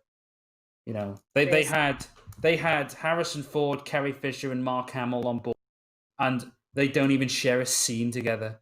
These are the people we're dealing with, and the big suit. And before anyone says, "Oh yeah, well they'll get new people," will they? Fuck, because the people on the higher ups, the executives, Lucasfilms, Disney, they're not the saviors. They're the problem. They don't give a shit, and they never will. And the only Yeah. way to change it is by fucking voting with our wallets and saying I'm not watching this shit. But everyone will watch it because it's again. It's so hard for me to watch because I genuinely don't watch films that I know are gonna suck. But I know a lot of people do watch films that they know are gonna suck because they want to see it suck. They love the train wreck of it, and then it's a lot of material to laugh at, and that financially supports the film. And it's like it's such an oxymoronic situation. Like it's bad entertainment, but everyone wants to watch it to see how bad it is, and so it's successful. Fuck. Room is I a hate thing. it. Yeah, Um, that's go on. And while he's going about his massivery, Leia floats into the scene from future via space, says, "Lol, nah, we don't like massives around here," and stabs him with Aya's knife. Masterpiece. Yeah, I think it's fair to be concerned about D&D's Star Wars movie. I think that's a terrifying prospect. And your suggestion there would probably make for a pretty good movie compared to whatever they come up with, but we shall see. That's going to be what, like 3 years from now their first one is? 4 years? I think they released a timeline for it, but hey, we'll be here to check it out, I'm sure. Give me something for the pain and let me die. Also, water bottle spotted under Samus Leia's chair. Game of Thrones is now ruined, thank you. Yep. No one is going to talk about the fact that all the Unsullied are going to die as soon as they land on Narth because of butterflies, and Grey Worm knew that. Do they mention that in the show at all? I don't know that they do. Wait, what's that? I don't remember. So the idea is that Narth has never been like successfully taken by anyone else, and it's because all the people of Narth are like immune to a disease the butterflies carry there, and so every time someone invades, they can take Narth because they're all peaceful, but then they all end up dying very quickly, or something like that. Oh god, that's I'd love for that to happen. They'll go there as like a peaceful retreat, and they all die. It's like, oh well. Just because that's like justice, because Grey Worm was a bit of a. They all go to Narth and just Got a bit of conflict in chat. It says, so I said, did they mention it? And someone said, yes, they did. Then you got, no, it wasn't mentioned in the show. Yes, they did in caps. It was not mentioned. When? I think it was episode 2 or episode 3. Yeah, so I'm not sure. We'd have to check that. Was there any reason given why they're going there? Because I missed it if there was. Because Missandei wanted to go there. I think she mentioned that in episode 2. And so Grey I Worm thought was that like... was it. if it was in the show, wouldn't she say, "Is that we will go to Narth"? Maybe not, because a butterfly? we'll die. Yeah, that's the You thing. think she'd mention it? So what's this? One Suicide small problem pact? if we go there. Yeah. Break the wheel of Bran's chair. Wish I could stay, but I have my A-level eco exam. Well, good luck, Finn. Fun I hope shit. it's... you know when you're in a dream and you can tell because things seem off? That's how these lost episodes have felt. Less like Game of Thrones and more like Game of Thrones related fever dream. And you can't wake up. Elective monarchies historically are 10 times worse than hereditary monarchies, which is why they nearly all became hereditary. This is the thing, I think that an elective monarchy would eventually turn into a hereditary one, because the king would just be like, I'm making a rule that that's the case now. And it's like, oh, okay. Yeah, it's pretty easy to abuse. But their kids would be the best one for the job because they grew up with it, so they understand. That's probably how the it argument works. they would make, and then we'd just go right back to what we had before. They broke the wheel, guys. They broke. Could wake up.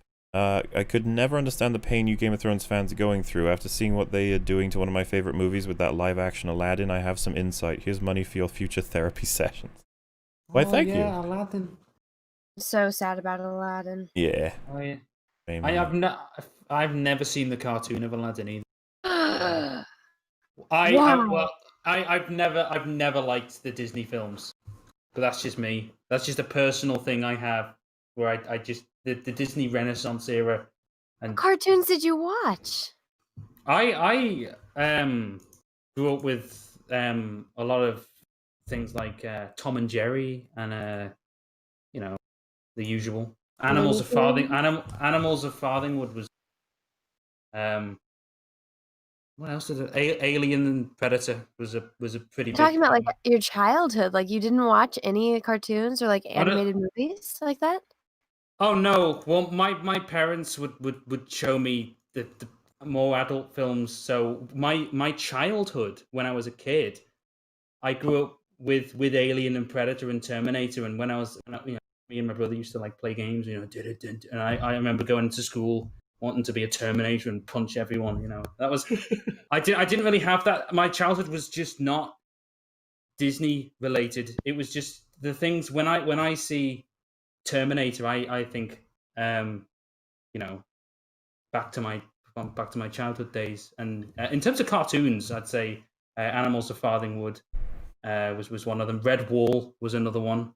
I suppose the Shrek films were pretty good. At least the first one was. I don't remember any of the others. But no, Disney wasn't part of it. Toy Story was good. But no, I don't like Disney. I have seen a few films, and I fundamentally dislike them. Which ones? Well, it's like Snow White, for example. Because I watched it. I didn't have the. As a kid, you watch these things, and when you are a kid, your mind's so much more open. It's like a lantern, and you can vaguely see everything around. But when you're an adult, your mind becomes more like a torch, more focused, and you know what you like and you don't like. It's more like it's solidified clay. So as a kid, I can understand watching Disney and saying, "Oh, this magical tale," and yes. But as an adult, if you watch Snow White, you're thinking, "What? You two just met and you want to with gnomes and so your adult brain can't kind of fairy tale." I've never liked. I've never. Sorry. So did you like The Lion King? No. Oh no. I don't. Why? I never. Because again, it's look. I've got no problem Hamlet. with It's literally Hamlet with kitties. Well, I look. I understand why people love Lion King. It's a beautiful little story, great animation, and catchy songs. But I just considering I watched it as an adult, my adult brain was just this doesn't work as a film for me. I don't the hypocrisy of the lions where bow to me and then I'll eat you and then circle of life, except there where the dark spot is.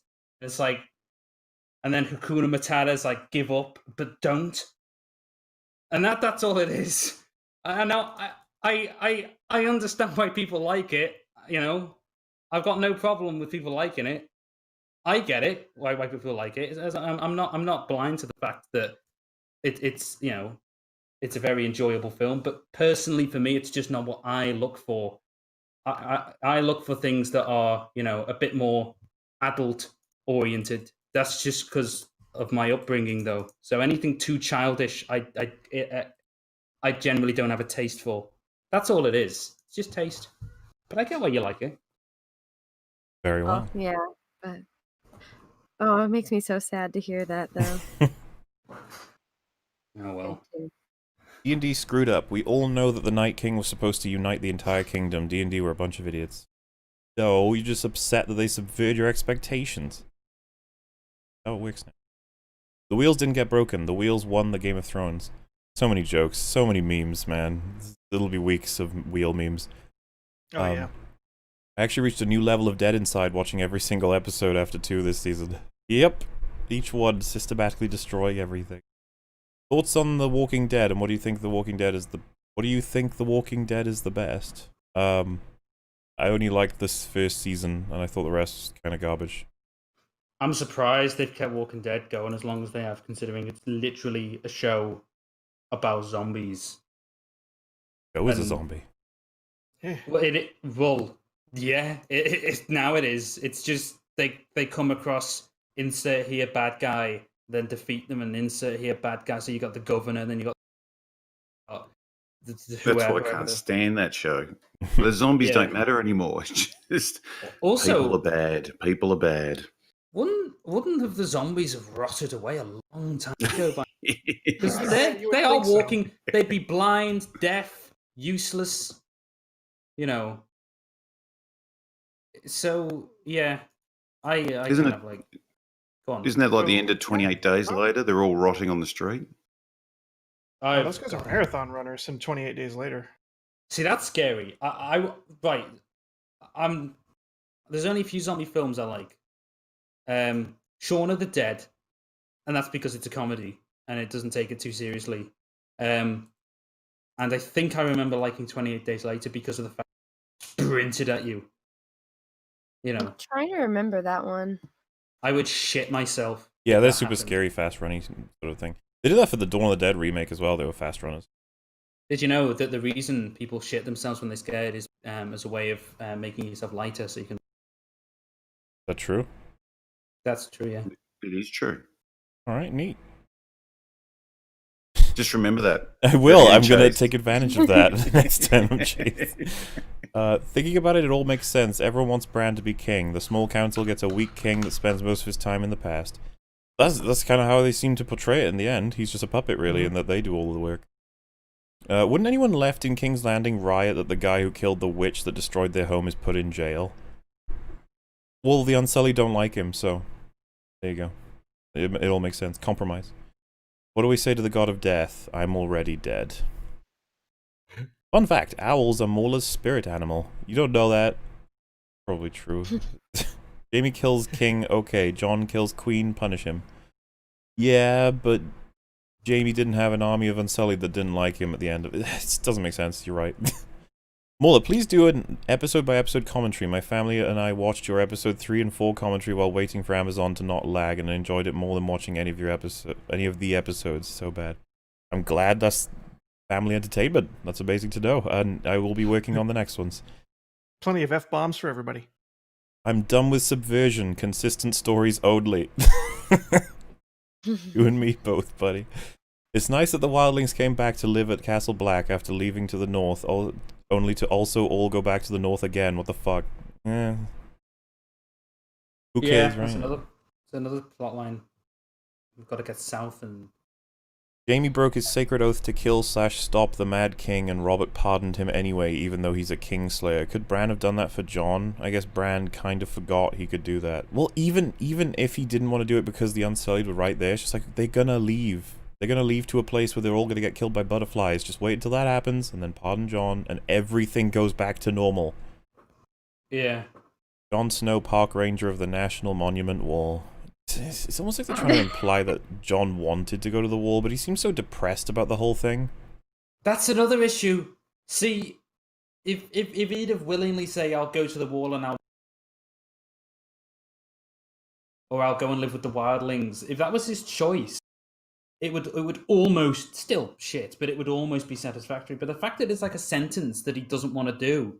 Yeah, he doesn't seem It's to be on like- board with it, but I guess he was? I don't know. Again, that whole thing doesn't make sense. The wall is pointless now. Having people go to the black. It's completely pointless. Also, the wall is in the north, which means it would fall under Sansa's rule. Or actually, since Jon is still the king, they've never said he's not the king. Nothing would have to happen because he'd just go back to his own country. Also, if he was sentenced to the Night's Watch, what's he doing? Just fuck. Is that what the Night's Watch means now? Just go north and. I don't know. I don't know what it means. I don't. What could it? How is there a Night's Watch? Who's the Lord Commander? It just. Because they had What's members. happening? They had two members of the Night's Watch like escort him like a prisoner there, and then next thing you know, he's just waltzing through the wall. Isn't anyone in charge? Hey, where are you going? Hey, Also, Bran, technically, Jon he's just- the Lord Commander of the Night's Watch still as well. He's King of the North and Lord Commander. Who knows what he is? He's just a bastard. This series has devolved from a prime rib steak to a sloppy Joe. Broken Bran. I would have been more satisfied if a crow ruled the Seven Kingdoms. Benioff and Weiss, you wankers. Thanks for wasting our time. True, crows are pretty smart. Dario and Marine. Gee, I really hope Danny's war is going okay. Yep. Oh, God. That's another subplot. The last 10 to 15 minutes of this episode was pure sitcom. Sitting around the table with all your wacky characters discussing how you'll fix the city was laughable. Idiots are getting tricked by it too. And also, they did a good job of fixing up that room pretty quick, didn't they? How long? How far in the future was that supposed to take place? Oh, I'm sure it was 10 years and they just didn't mention. It's nice to know. Jaime was a Kingslayer pardoned by Robert. Jon could have been a Queenslayer pardoned by Bran. When Bran pardoned Tyrion, he could have pardoned Jon. Yeah, but he didn't. Jon is still a king, so he can pardon himself. There's so many bad things about that scene, like I said. Brienne filling out Jaime's history as a callback to the first season when Joffrey was mocking Jaime for having nothing in his feet. I think that was season 3 or 4 that Joffrey said that, but you are right, yes. Arya's big payoff: used mask once, killed Night King, and forgot about killing Green Eyes from the prophecy just 2 episodes ago. Okay, bye. Yeah, I don't know what they were exactly aiming for with Arya. I can't believe that her arc ends, technically speaking, with killing the Night King. I think that a lot of people would argue she got a new lease on life by seeing all of the death around her in King's Landing, and that's part of her arc or something. That's the best you could probably scrape together at this point. Do you think this season did more damage to Game of Thrones than TLJ and Star Wars did to Star Wars? The ST did to Star Wars, less or about the same? We did talk about that earlier, right? I think most of us agreed that yeah. Game of Thrones. Look at the onion in that wig, Arya. Yeah, I mean, I still like it because it's Ned Stark's hairdo, but maybe she can't wear it as well as him. I don't know. Isn't it great that Brienne still held this love and pride for the man who drunkenly took her virginity and then ran off for another woman? Well, maybe, you know, Brienne was a kind of a weak woman, wasn't she? She was always very much a timid woman who could barely ever sort of fight for her own interests and stuff, so I think it's consistent. It makes most sense. Assuming she forgot about any other element of her character. Anyone else feel bad for the Bank of Bravos? Like, no one is paying them back. In fairness, Cersei did pay them back with, I think it was the Tyrell's money? Season 6? 7? 7.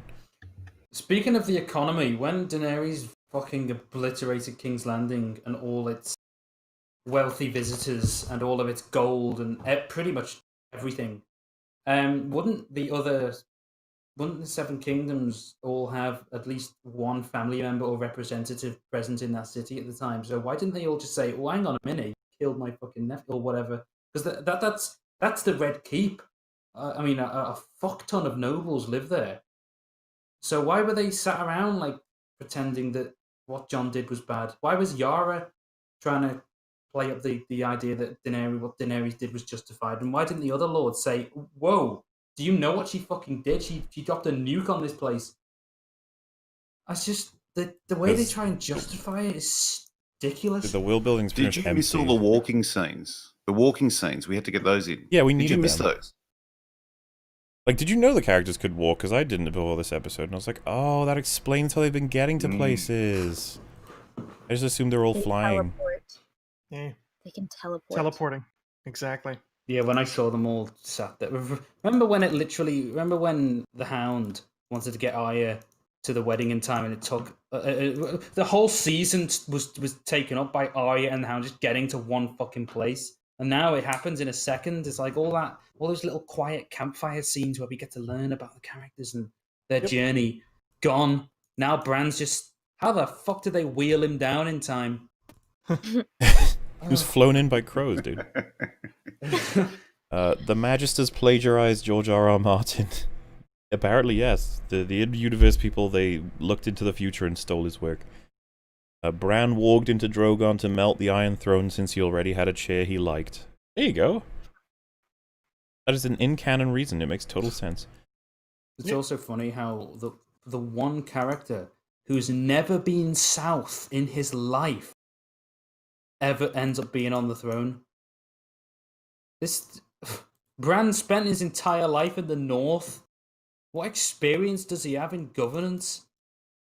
Oh, he's a good storyteller. Great, keep him for the children and put a hat on him. Doesn't mean he should run the fucking world. Good God. Make him the master of storytelling. Yeah, fucking hell. I'm sure he'd love it. Give him the library. Send him to the fucking place with all those maesters. I'm sure he'd love it there. Don't put a crown on the cunt. Good God. The rightful king to the Iron Throne that you guys have been trying to get on for the past freaking season. The logic of it, though. Tyrion's like, oh yes, a lot of things make a good king. Stories are the best. Is it? I wasn't aware of this fact. That was so dumb. Stories make a good king? Oh, great. He's bankrupted the realm and started 50 wars, but he can tell a knee slapper of a tale. People were saying, like, this fourth wall breaking comments in the episode, and I was like, oh no, please. That was probably the writers just giving themselves a little fucking nod there, like, stories. I mean, they're right. A good story can make a big difference, but you know, when applied to the politics of a medieval civilization, bit fucking stupid. Especially considering this person can see into the future and the past and could have told everyone exactly what happened and how to make sure that nobody dies. Yep. Yeah. Didn't do anything with that, and I think that they deliberately didn't do anything with that because they had no idea what to do with that. That's the trouble with, if ever you're writing a story, just take this advice. Never write a character with absolute power or even too much power. Power is bad. Also, it has to give them limits, right? Because you have someone like Superman that kryptonite is their power. If they go away from our sun, he loses his power. With Bran, he has all this power. Why doesn't it affect him if he's... You've got to have rules. If you give a character absolute power, absolutely, then congratulations, you've written yourself into the biggest fucking corner of all time. Because then everyone's just going to say, why didn't Bran warn that she was going? Why didn't? And those three letters, why, is a very fucking bad thing to have at the end of your story. If people are still asking basic questions like that, you've failed. Sam's book justified the IRL divergence between the show and the books. Martin's book is inaccurate. The TV show is an accurate depiction. Yeah, I've heard people say that. I might have missed the line, but just very quickly, was Tyrion left out of that book? Well, this is the thing, that it can't be the case. The idea is Sam writes those books, and those books end up being George Martin's books, and then the TV adaptation was the reality, and the books were embellished. But the thing is, if Tyrion's not in the books, then that doesn't really work as a fun theory. So I hate that. I hate how Tyrion... It's dumb. It doesn't make sense. How can you have the story of the Game of Thrones without Tyrion? That doesn't make sense. It's also like a big slap in the face. Who wrote that book? Was it Sam that wrote the book? It was like Sam said he read it. It was like some other maester who wrote it, I guess. I don't know. How he killed Tywin Lannister? How are you going to leave him out? What are they going to say? Tywin shat himself to death? Apparently. Apparently. Behave. Fucking hell. What happened to the Iron Bank? Shout out to Go. The Iron Bank's another loose end. I don't know if they were owed something and they didn't get it paid. Fuck it. They're just a loose end. They're gone. Who cares? Oh, what a shame. But he said shout out to Ghost. I appreciate that. The cloak was a lighter brown when he left King's. I mean, it may very well have been a shot just to get him to put his hand on Ghost. Honestly, it could have been. Yeah. I enjoyed the ending for what it was, but I feel like I would have enjoyed it so much more if they gave it time to explain it better. It makes me sad. I know. I would say pretty much everybody agrees there. Brock Lesnar won the Money in the Bank without being part of the match. Somehow that still makes more sense than the end of Game of Thrones. Yeah, that does make more sense, because there's an element of that actually happened in reality, you know? Game of Thrones, how could that ever be reality? It's just not possible.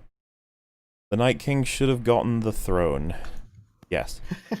I don't watch Game of Thrones, but I heard a doggo gets petted. He did! And that's the one thing that people sort of give this episode a +1 for, but I wonder if that would have happened if people hadn't raised a stink about it for episode 4.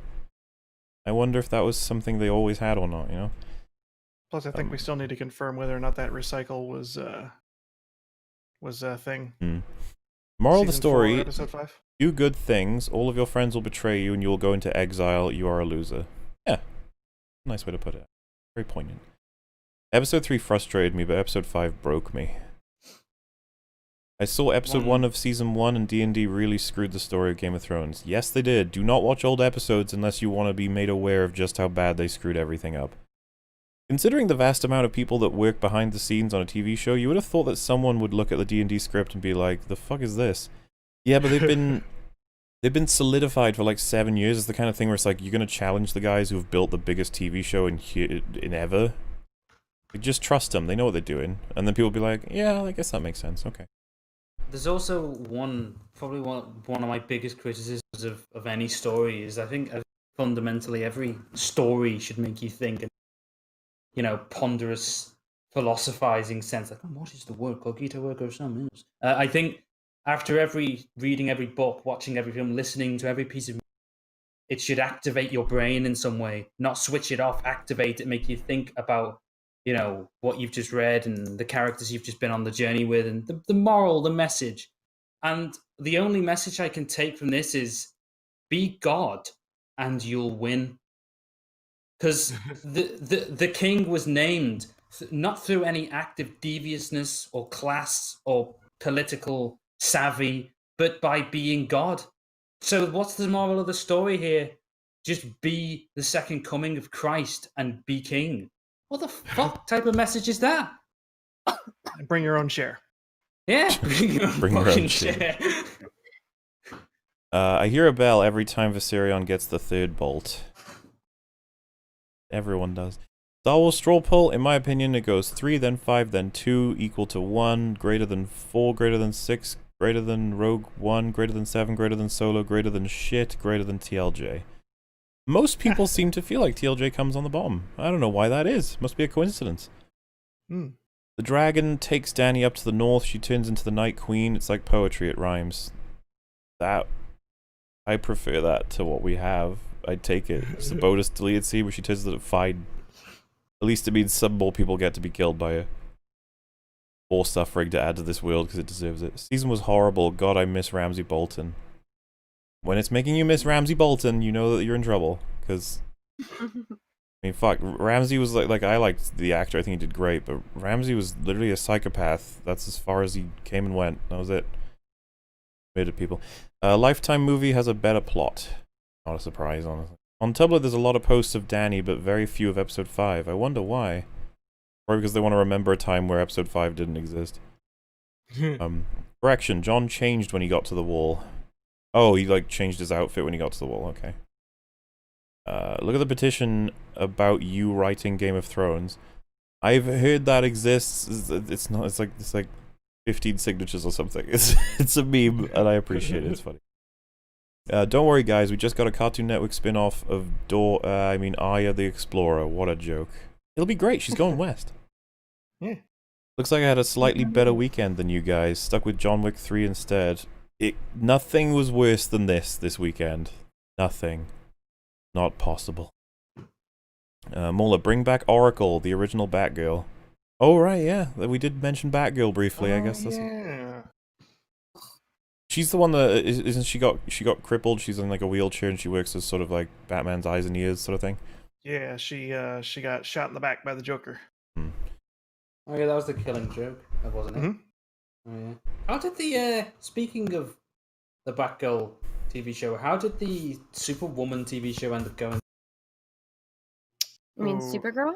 Supergirl. Supergirl. Oh yeah, Supergirl. Even though she's I clearly a woman. Kind of like I tried, and then I just kind of checked out somewhere just toward the end, so I couldn't really tell you. Not I've heard much it's is very absolutely awful. And the rememberable. last episode or the last entire season just revolved around this lesbian couple's relationship. Oh well, they would get that in there, wouldn't they? Fuck. What about Oh god, what was it? Titans. Oh, I have not Any heard good? anything Yeah, I didn't about watch that. it. Oh well, yeah. The whole comic book thing is really hit and miss.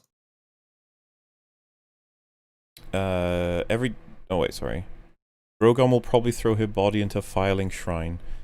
Then he would upgrade his Estus, so it would be worth it because you get the fire soul spirit thing. It would be a good thing for him to do that. It's not a waste of the corpse. I agree with that. Funny episode. Was drunk the entire episode though. Oh, watch it again sober. It won't be as fun. Why would Six Kingdoms subjugate to Bran's throne while his own sister won't? North's army is dead by all wars of Robb, Bolton, and the Long Night, yet North can declare independence while others won't. Doesn't make any sense. It's really stupid. Wig is comic accurate, except Lucius mod in the suit. Oh, I guess the wig that Batwoman had. This rage gives me fuel for life. I'm so glad some former staff put me onto your content. Thank you. No problem, Cypher W. Yeah, Cypher W and the Shadow Loaf Nose, they threw very extremely generous donations, both of them. Thank you very much. It's very kind. Feels insane. Hopefully this is exactly the kind of content you were looking for if you were willing to pay that much. Holy shit. Thank you both. So, did they not screw at least something up this season? Like, are there things they could have made worse and forgot? So, like, the goodbye scene that Tyrion and Jaime have is like how it would run in a good season, I guess. Tyrion saying, "You're the only person who didn't treat me like a monster." That's like the perfect line for him to say to Jaime on their goodbye, but I just don't like the context in which it happens, so... Well, I have Even then, that's not true, because Jaime wasn't the only person that didn't treat him like a monster. You can go back to that scene with Oberyn. I think he means in his Tyrion childhood. Yeah, I think he said that he survived his childhood because of Jaime. Well, same thing. Oberyn was there in his childhood. Oberyn was the only other one aside from Jaime that was nice to him. Well, Did didn't they he... just completely forget I about think that? he saw him as a baby. Yeah, he saw him as... I don't think Tyrion ever knew that Oberyn... Ever knew Oberyn when he was, like, old enough to No, remember because I'm stuff. sure that they saw them again. Because he said, I saw you as a baby.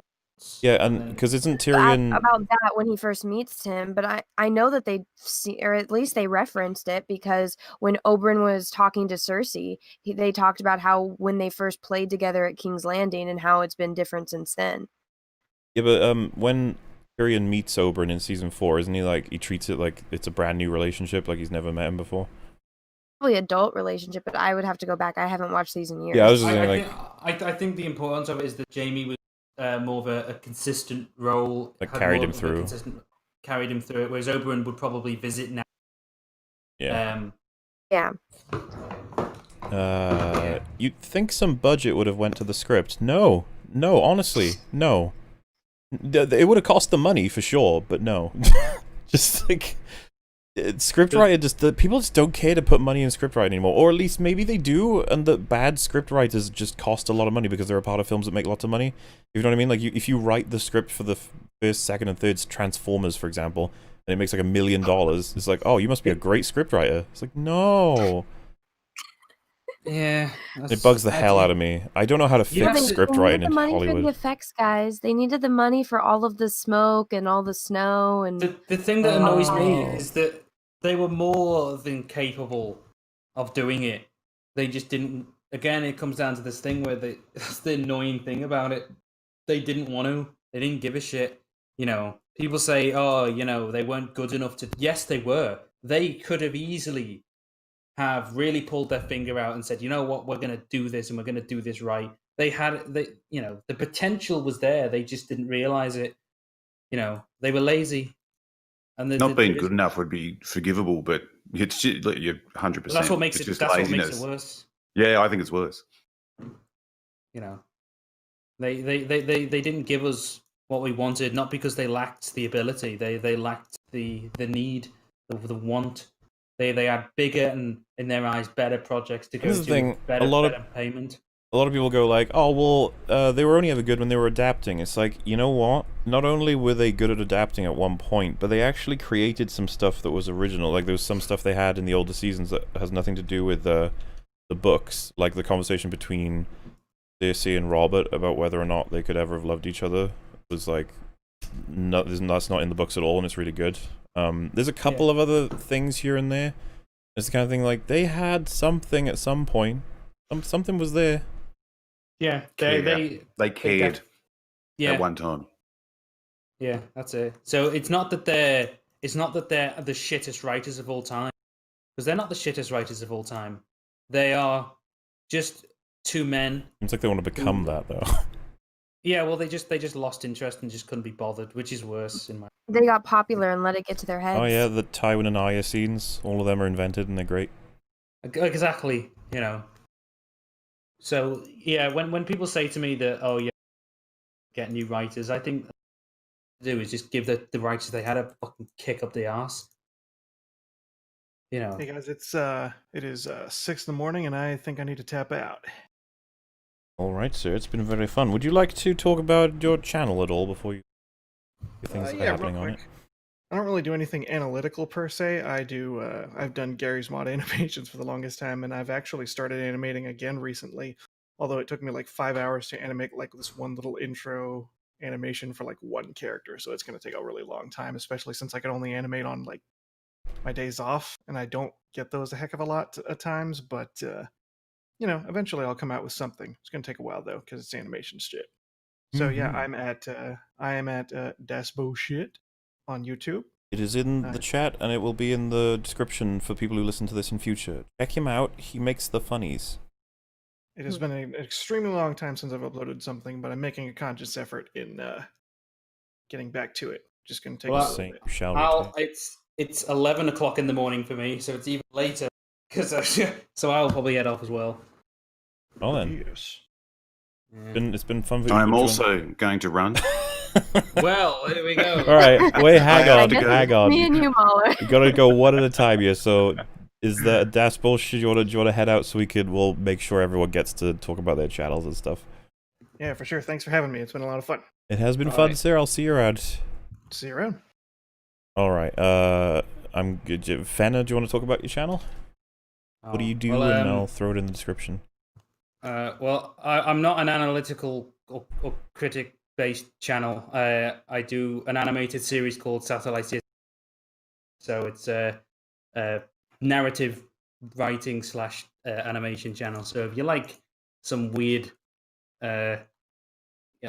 H.G. Wells science fiction stuff with it's live action motion track, so it's me interacting with a bunch of weird creatures from XXX. Anyway, but yeah, thank you for having me on. Always a pleasure. No problem. Hopefully you got a little bit of peace of mind out of just ranting about how terrible everything is. That's the thing. I don't do this content on my channel.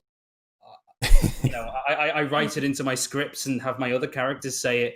So, but coming onto these types of screens is almost like Steam. So thanks for letting me do this, because it's fucking frustrating. Yeah, no problem, man. It's been fun. Yeah, cheers. Bye, everyone. Good luck. Hey, dude. Nice meeting you. Go watch Aladdin. Well, I'll watch Aladdin if you watch Farthingwood. What is it about? Farthingwood. Animals of Farthingwood. It's about a group of animals. Their home is being destroyed by humans. So a hunter, predator, and prey, they all make a pact to go and find a new home. It's very interesting, and it's very surprisingly adult-like. And it's actually kind of relevant, because Animals of Farthingwood has often been referenced as the OG Game of Thrones. Because a lot of characters die. TV show or a movie? TV show. But I'll leave you all now. Bye then. Goodbye. Bye. And Mr. Robot Head, would you like to talk about your channel? Mr. is planning on coming on EFAP at some point, and now has debuted on a random stream about Game of Thrones. Yes. No, thank you for having me, Mr. Mauler and Anna. Good to actually speak, not just via Twitter. So, you can find me at Robot Head, where I talk about films and a lot about Star Wars, and try and make you laugh at the same time and point out how bad some of those movies are. So yeah, come and check me out at some time. Yeah, I'm sure we'll talk again. Featured one of your videos in an EFAP, so they should be vaguely aware of you. Assuming my fans are in this chat, and not just random Game of Thrones fans who are like staying here for as long as we're ripping into the episode. I think I don't know. Either way, there's a link to his channel, and it's in the description. He makes very good content, and he's gonna guest on EFAP eventually to talk more about how Game of Thrones and Star Wars stuff, probably. Yes, definitely. Yeah, I look forward to it. Yeah, thanks for having me. It's been a lot of fun. No worries. Catch you soon. You dude. Nice to meet you. And then there was 2. I love how everyone just suddenly was like, I need to go. It's like, okay. But yeah, we've got, I think, like 30 chats left, so here goes. Right. All hail Bran, the wheelie wheelie legs no feely. That's offensive. Bran's assassination will be getting tossed down a flight of steps mid-warg. Hopefully he's strapped down whenever he wargs. It's dangerous. Who's the best EFAP doggo, Rags or Wolf? Also, after the stream the other day, is Anat Long Woman? Is that good or bad? Because I'm Long Man, right? So, but I don't think Anna makes like, 100 of hours long series is about one movie or anything. Not yet. I mean, yet. my older videos were really long. Maybe that's why. Oh, there you go. And can't ask who the best doggo out of Rags and Wolf is, because one's a wolf and one's a dog, so it's not fair. Rags is going to win that competition. Best wolf. See, that's where it changes up. I don't even watch Game of Thrones, but these rages and streams sustain me all the same. Also, Super Chat didn't work earlier, so I donoed earlier using Streamlab. I think I've read all the Streamlab ones out, so that should have gone through. Please watch Game of Chairs. It's brief. You'll love it. There's also one with Elmo, and it's great. You can find it on YouTube. You could now. You could watch it now. Yes, spend money to edit. I said edit without the T. And yeah, a couple people have mentioned it now. I think everyone's gonna run to the parody of Game of Thrones in order to get their Game of Thrones fixed. About to watch it. About to watch it. Wish me luck. Also, me dick stinks. Oh, wonderful. Not sure when they sent that, but wonder if they've watched it already and they're disappointed. And yeah, for those wondering, because some people have already said like, oh, I want to be able to watch this for like whatever thing that's going on.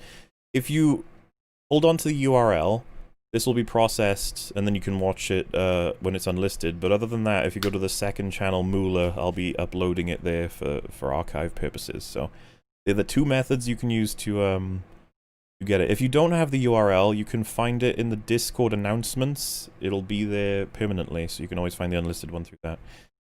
Okay, they'll hunt ice spiders and drink up north. There are no ice spiders. The show didn't do it. The show didn't have the balls to do it.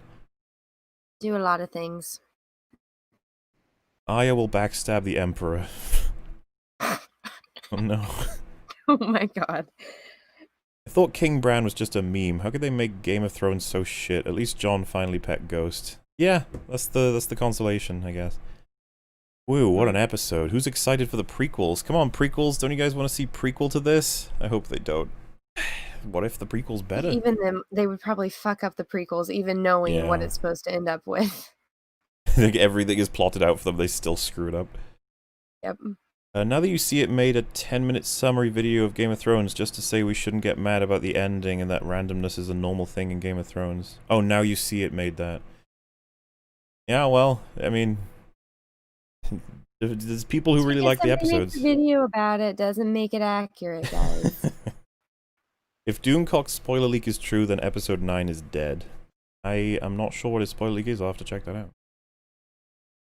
out. This was not a finale to Game of Thrones. It was the start of the Game of Thrones cinematic universe. Arya, Grey Worm, Robert's Rebellion, Drogon, Bran, Jon, and the Wildlings. Yeah, I don't think they'll do that, but maybe they will. Arya's boat adventures. I don't see people being that on board with it. But who am I to say? If you read the books, you would know how much that's not going to work. I mean, people have been talking about the butterflies this whole time for years. Like, I don't think they care. They just ignore the butterflies. They just pretend they don't exist. They do that with anything. They probably turn. It wouldn't be a globe in the show vision. It'd be like, turns out Westeros was just one side of an 8-sided cuboid thing. That's what the world is, and there's a giant It's inside the giant's eye. They'd probably work with that, and they'd be like, "See, never expected that to be a real thing, did you?" And then yeah. I mean, JJ is the only one who can save Game of Thrones now. Why would it be JJ? no. Add lens flares to Game of Thrones. That's about it. Have any of you seen Dragon Booster? What that is? I have no idea. So no. Now that this is over, will the books ever come? Everyone, there's a meme been going around. It's like, this is the best advertisement for the books ever. I find that quite amusing. Kind of is true. Because yeah, everyone's gonna want to read the book to get a better ending. Wonder if it has boosted its sales. That would be. Seriously, please do an episode-by-episode video for the last season at the very least. It is better than the actual show, just like TLJ. I am planning to cover the last 2 episodes, absolutely. Danny, the time has come, girl. Execute Order 66. Have Mundane Matt debate Wolf, his butthole will be in tatters. Sure. If Mundane Matt wants to debate Wolf, he's welcome to. I would be there. Oh yeah, I would watch the shit out of it. That would entertaining thing of like that'd be the biggest event of I think the year. I'd feel like that would get better viewership than not the Last Jedi, the Rise of Skywalker. I mean, I think people would pay good money, you know, especially if it was like a wrestling ring sort of setup. I get to live commentate. Right. I can't get over the fact that Sam named their history book A Song of Ice and Fire. I hate it so much. This isn't Lord of the Rings. Yeah, well, they did it. What are you gonna do, huh? What are you gonna do? Did it. This is great. It makes total sense. My super chat poofed. Midic stinks. Don't worry, it came through. It came through. Character that could be final boss than NK would be Littlefinger. No, Littlefinger's long gone. Victim of the alternate ending idea. Tywin returns on the back of King Ghidorah to take over Westeros. It's possible, considering he's in King of Monsters. No? That could be the alternate or extended universe. You never know. Anna, are the final Resistance recaps on the way? I don't want to watch that damn show. I don't want to, but I guess I will. So sure, I will suffer through those and film them and have them out just for that one person. Just for that one person. Here goes Seed. And there's like 3 people that like comment. They're like, I love these. Keep doing them. I'm like, okay, fine. I'll sit through this 20 minutes of pain for you. You sat through the Batwoman trailer. There's nothing you can't do now. I haven't seen this show. Is the show out? Oh god, I hope it's not. Yes. Oh no, the first season's done. They're gonna do another one. I've watched every single episode. Everything that's in this, it makes everything that happened in The Force Awakens and The Last Jedi worse. Wow. Yeah. The real long night is all the awful writing. All hail the 3-wheeled raven, king of cheer. Those memes never end. When Han Solo's girlfriend said she had to do things, she's talking about these past 6 episodes. And so, oh, you're talking about Emilia Clarke. Yes, what she was doing in the continuity of Star Wars. This season and episode especially was made just for epic scenes and dumb reaction channels. Cough, cough, Burlington Bar, cough, cough, to screamer. What are Burlington Bar gonna do? Game of Thrones is over now. 4 people. Watch TV at home or something. So the dragon couldn't burn Jon. The dragon has about 20 tons of fucking muscle, claws, and teeth. Doesn't it have other options? But I don't think it wanted to kill him, from what I understood. But I don't know why it didn't. The weird part. To be honest, entire scene, it's like, how did it know that its mom died? it connected intrinsically, apparently, for some reason. Why did it throw a temper tantrum and not kill the person that killed its mom? It's a freaking dragon. Why not just eat her? Because you're used to eating humans anyway. We saw that. Yep. All those episodes where he's eating everything. Why would you pick her up and fly away with her? I thought, I mean, because the spoilers were that Jon goes north. So, why didn't him fly north? Because they've already established that the dragons will let Jon fly on them. So this is the last Targaryen. The whole thing is... I just don't care. That was the budget for the CG flying out the window. Oh, dear. To be honest, I'd still take D&D over Ryan Johnson, because at least when they cared and took time with Game of Thrones, it was good, whereas Ryan Johnson is a professional troll and would go out of his way to piss off fans. I still don't know who I would want to take over anything at this point. I'm kind of curious to see what D&D can do with their own thing. I'm not even sure that's what's happening with their take on Star Wars. I don't know if they're using source material. Maybe.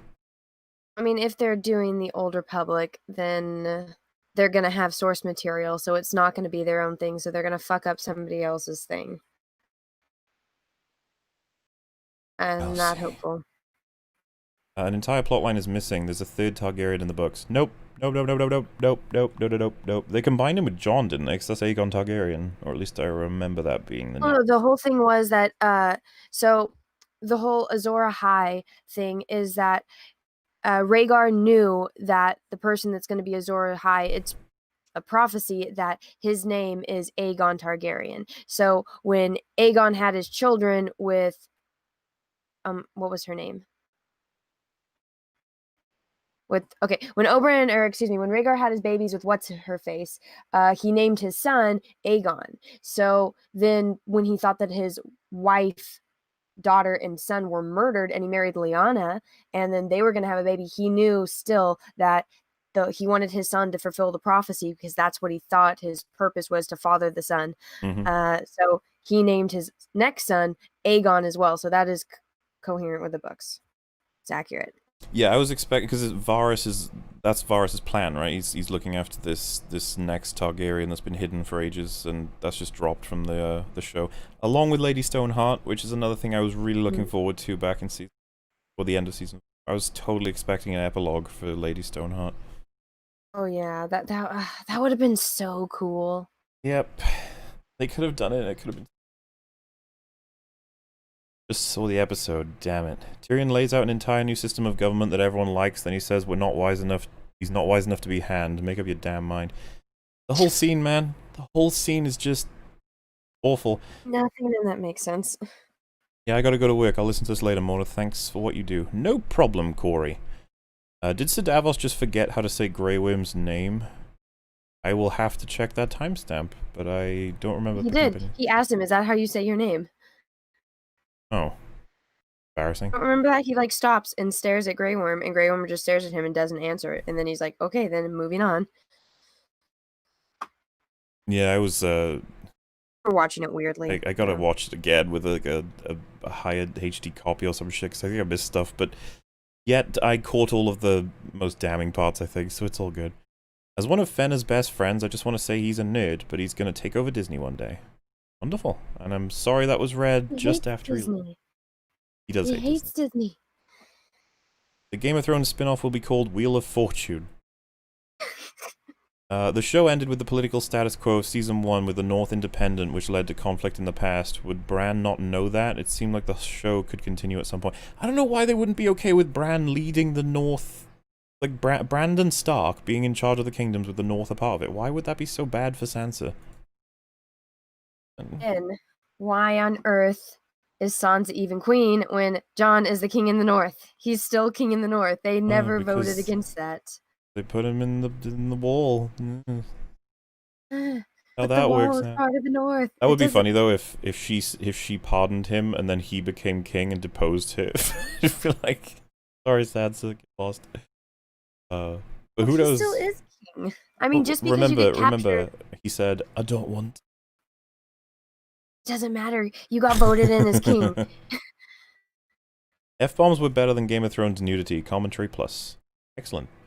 All the comparisons of Anakin killing sand people made me forget that scene is supposed to show him turning evil. Yeah, and the fact that he struggles with it, you know, it's you get more with that than you do with Daenerys. Is Bran going to get a spider as a wife so that he can look into the future while he gets to look in the past? Power couple. He can already look into the future. He is a spider. Confirmed. They seem to have left a lot on the room for spin-offs. A lot of room for spin-offs. We'll see. I don't see them making a spin-off, but it seems to be a lot of people think that that's a good chance of that, I guess. I can never be a lord, I can never be anything. Perhaps it implies Brandon Stark calculated this all to get onto the throne. There are theories like that Bran did everything he did the way he did it to make sure it ends up with him on the throne. I don't know why that would be a satisfying ending. It's like, okay. Like, how much you want to bet like George R. R. Martin's cameo was supposed to be to deliver a Song of Ice and Fire to Tyrion at the end? Oh, that would have been so, like, unimmersive. Like, it would so totally take me out if I saw him like that. But at that point, I would have just found it funny. It's kind of like how Peter Jackson is in the movies. You can like see him just sitting there, but it's like we know that it's him, but it doesn't like he doesn't interact with anyone. It's just he's in the shot. Yeah, I always like his cameos. The three movies, they're fun. If it was George R. R. Martin handing the book to Tyrion, I would have been like, oh no. Yeah. Definitely restarting the stream once I start driving for work. Listening shortly. Thanks for the content, Yos. No problem, Comrade Commodore. Every time Dumb and Dumber make a writing decision, the gods flip a coin and the audience hold their breath. I've seen that on so many videos. It's like... Yep. Yeah, it's a good meme. Varus equals Spider. He saw the future and offed himself early. I can believe that. I hope you all have an excellent day. Thank you. Maybe the real Game of Thrones is the friends we made along the way. Another great meme. What I mean, this is how we recover. My friend who watches Game of Thrones won't talk to me about it until I actually watch the episodes because he knows I've already heard what the critics have said. I don't think that it'll be worth it, though. He isn't happy about the show either. Yeah. Yeah. How many people are... I guess to be fair... There's some things that... Go ahead. Some things in this show that are amazing. Like, I think the Battle of the Bastards is one of the best episodes ever on television. But, watch it at your own risk. I guess to be fair, I probably would have killed myself, to be fair, had I seen the end of Game of Thrones. I thank God every day that I found new reason for living. Check Kent Hovind for more info. Oh, that guy. Logic covers him. We need a series about just Tywin's life. Literally no scenes without Tywin. I want more Tywin. I'd watch that spin-off. That'd be good. Prequel I mean, series that could about even Tywin. add into, like, Tyrion's backstory, because if you read the books, it's very much hinted that Tyrion is not a Lannister, that he's a Targaryen. And the unfortunate thing is that I want Charles Dance doing it, and he's really getting old now. Well, they have that de-aging technology, remember? I just mean that I hope that he can still be Tywin, if you know what I mean. Not just like in the way he looks. Almost. I'm sure he can yeah. still. It's I don't know how long it'll be Well, before he's in he's his, like, 70s, right? I haven't checked his age. I didn't know. But if it's his 70s, Well, yeah, look at- hopefully he can keep going. Do it. Ian We'll fund it. McKellen, and look at, they're gonna have Picard. He's like Yeah, that's almost true. 80. That's true. Shatner's in his 80s. He's still doing stuff. Not touching the prequels if Dumb and Dumber's name is anywhere near it, not even as his executive producer. I don't think they'll be having anything to do with it, but I suppose we'll see. Bagel Goose said, Anna, where can we see your toes at? Cecil, you have a picture of my toes. All right. I did a stream with Cecil showing off take it, we were all very drunk, all of my weird qualities, and one of the things that it got to the point where they were just like pulling things out of thin air, and he's like, oh, I bet you have webbed toes, and I was like, yeah, I do. Neat. So I sent a picture on Twitter, but and Bagel Goose is Cecil's other account. Have you watched John Wick 3? What do you think? I have not seen it. I have not either. No. Watch Mindhunter on Netflix to wash off the bad taste. It's an amazingly written show about FBI research into serial killers. Keep up the good work. I've actually seen it. I really enjoyed season 1. I'm looking forward to more. I'm not sure if another season's out yet, but... What's it called? Mindhunter. It's basically a narrative about when they first set up looking into like interviewing and exploring psychopaths and murderers to see what makes them tick, to try and figure out more about them, and kind of the plot to Silence of the Lambs. kind of Kind of, and they try and like I think it's based on reality. Like they found the first like element of the FBI that's all focused on like criminal psychology or whatever. It's pretty cool. What's it on? Netflix. Ooh, okay, I write it down. What was the name one more time? Mindhunter. Look that up. I'm still surprised Sansa made abortions illegal. What? Remember that happening. No. And then why are everyone gay in Game of Thrones? The only shit I see is gay. They literally, this the Dany and Jon, like One gay couple in the show, and it wasn't like vital to the plot. I was supposed to say, like, I struggle to remember all of the gay relationships. It's mainly Loras and someone else. That was like the majority Dolores of them. and Rimley, and then Yara is a lesbian. That's about it. Yeah, that's about it. Like, out of all the characters that we have seen, there have been like three characters that you actually follow their story that like show it. Yara was only in like 2 scenes, and the other guys that was vital to their characters. I'm sure they're just kidding. Because there's so many straight relationships in that show. It's like too many of them. Go back and watch Terrible. season 1. They are credited as producers on 3 spin-offs on IMDb at the moment. Yeah. They might be credited it might be like a legal thing, like they have to be credited because they're the ones that created the original along with source material and stuff, but maybe. Yeah, that pretty much leads us to the end of the stream. It's nearly been 5 hours of constant Game of Thrones. Anna, would you like to talk about your channel? Promote it. I talk about Star Wars and superheroes a lot. If you like to watch somebody get very upset and rant, that's kind of what I do. That's the videos that are very popular. I'm also a professional artist, so I do some art videos. So if you like to learn how to draw or paint, channel as well. Art, commissions, reviews, reactions, streams, you've got it all over there. And, Yeah. always fun to hear different voices all over the YouTube. So yeah, link is in the chat right now and the description. I'm subscribed, so if you subscribe to me, that would make sense, wouldn't it? I think to jump right over. Check out the content. What have you got coming up soon? You've just released a video for Game of Thrones by the looks of things, right? Oh yeah. I still have to do the whole Twilight is meeting Batman. So that one I'm working on, and then apparently now I have to go watch that. I have to finish Star Wars Resistance, which you will know how painful that is to watch. I have to finish painting Yoda for that, and then what else do I have coming up? Oh, somebody saying you missed a super chat. They're very upset at you in the chat. Oh, I was gonna grab it once you were finished with about your stuff. What else am I doing? I'm not sure, so it'll be a surprise to both of us. There you go. And they all want me to desperately ask you the Star Wars consistency question, so I suppose I'll have to, even though this is an EFAP. So that, you know, we're breaking all the rules, but I mean, hopefully we'll get you on eventually, so it'll make sense anyway. But who would your pick be for most inconsistent character of episode 9? Which ones are the ones that aren't allowed again? Kylo, Palpatine, and Lando are the ones that are off the table. The fact that Palpatine's on the I list. know. Luke's in there, right? Luke is in there. Oh gosh.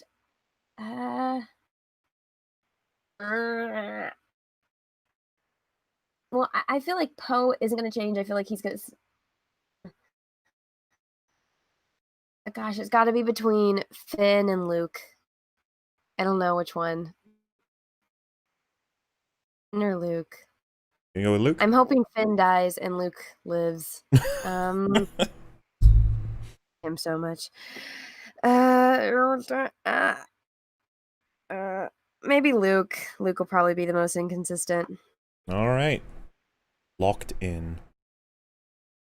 It's going to be funny when we finally get to see it and we all agree on which one was most inconsistent, and then Like, so who won? We'll just read out the names and that's it. It's like the prep for like a year and a half is just going, yeah, those guys were right, turns out. Did Bran Oh, burn... guys, they're all gonna be inconsistent. Oh, yes. Did Bran burn the throne? He has a new roly one. That, it's possible. He could have walked into just because he hates the new throne. That's, you know, can't rule it out. But yeah, that leads us to the end of the stream, and it's probably about time I actually head to sleep. So when I wake up, hopefully it'll be processed. It's it's 11:45 a.m. I have. Oh, lovely. It's 3:45 for me, and I still have work to do. This is the thing. This is what we do for media, just to talk about it. It's killing everything. It's the worst. But yeah, keep the link you currently have, people, if you want to get this as soon as possible, because as soon as it's processed, you can watch it from the front. Go to the Discord link in the description if you want to get access to the URL because you lost it or whatever. It'll be in announcements, the channel. Find it there. And then you can listen to it. Other than that, go to the second channel, Mauler. It's in the description as well. You can find, this will be archived there eventually, not immediately because I need to go to sleep while this processes. All of the guests we've had today, everyone's channels are in the description. And obviously if you're new and you just listening to this casually, check out, I guess, I've got 2 Game of Thrones videos up right now. You may find them entertaining, maybe not. It depends how much you like the show right now. It may change your mind, maybe not. Either way. Thank you all very much for watching. This has been a very fun stream, and hopefully, you know, something good can come out of Game of Thrones crashing and burning, like just some good old-fashioned entertainment for other people, and maybe some inspired writers can work their asses off on their own projects in sort of as a result of these ones, and you know, more videos from me and Anna and plenty of other people in relation to all kinds of media, especially Game of Thrones, I imagine, because there's so much to say now that it's over, now that it's done. There's going to be more posts, threads, and videos pointing out all of the problems that we still haven't even caught yet. It's going to be like, oh guys, you think about how this, and you just go, oh no. Yeah, check out more content from everybody that's been involved. Because why not, in case you're looking for it. Are orphans capable of feeling love? That was the newest super chat. Asking the important question. I'd have to ask Rags and Wolf. They're the experts on orphans. See, like, I know very little about yeah, that's about it. It's been very fun, folks, and I guess we shall see you next time. The next episode of Game of Thrones video for me is probably going to be 2 weeks from now, depending on how much work I've got to do.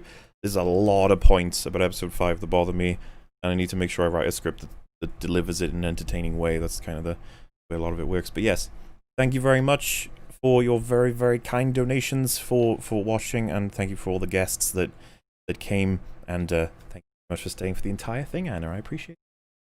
Oh, well, no problem. It was fun. I thought so too. But yeah, so we should probably get heading to sleep / working. So thank you all very much, and see you next time.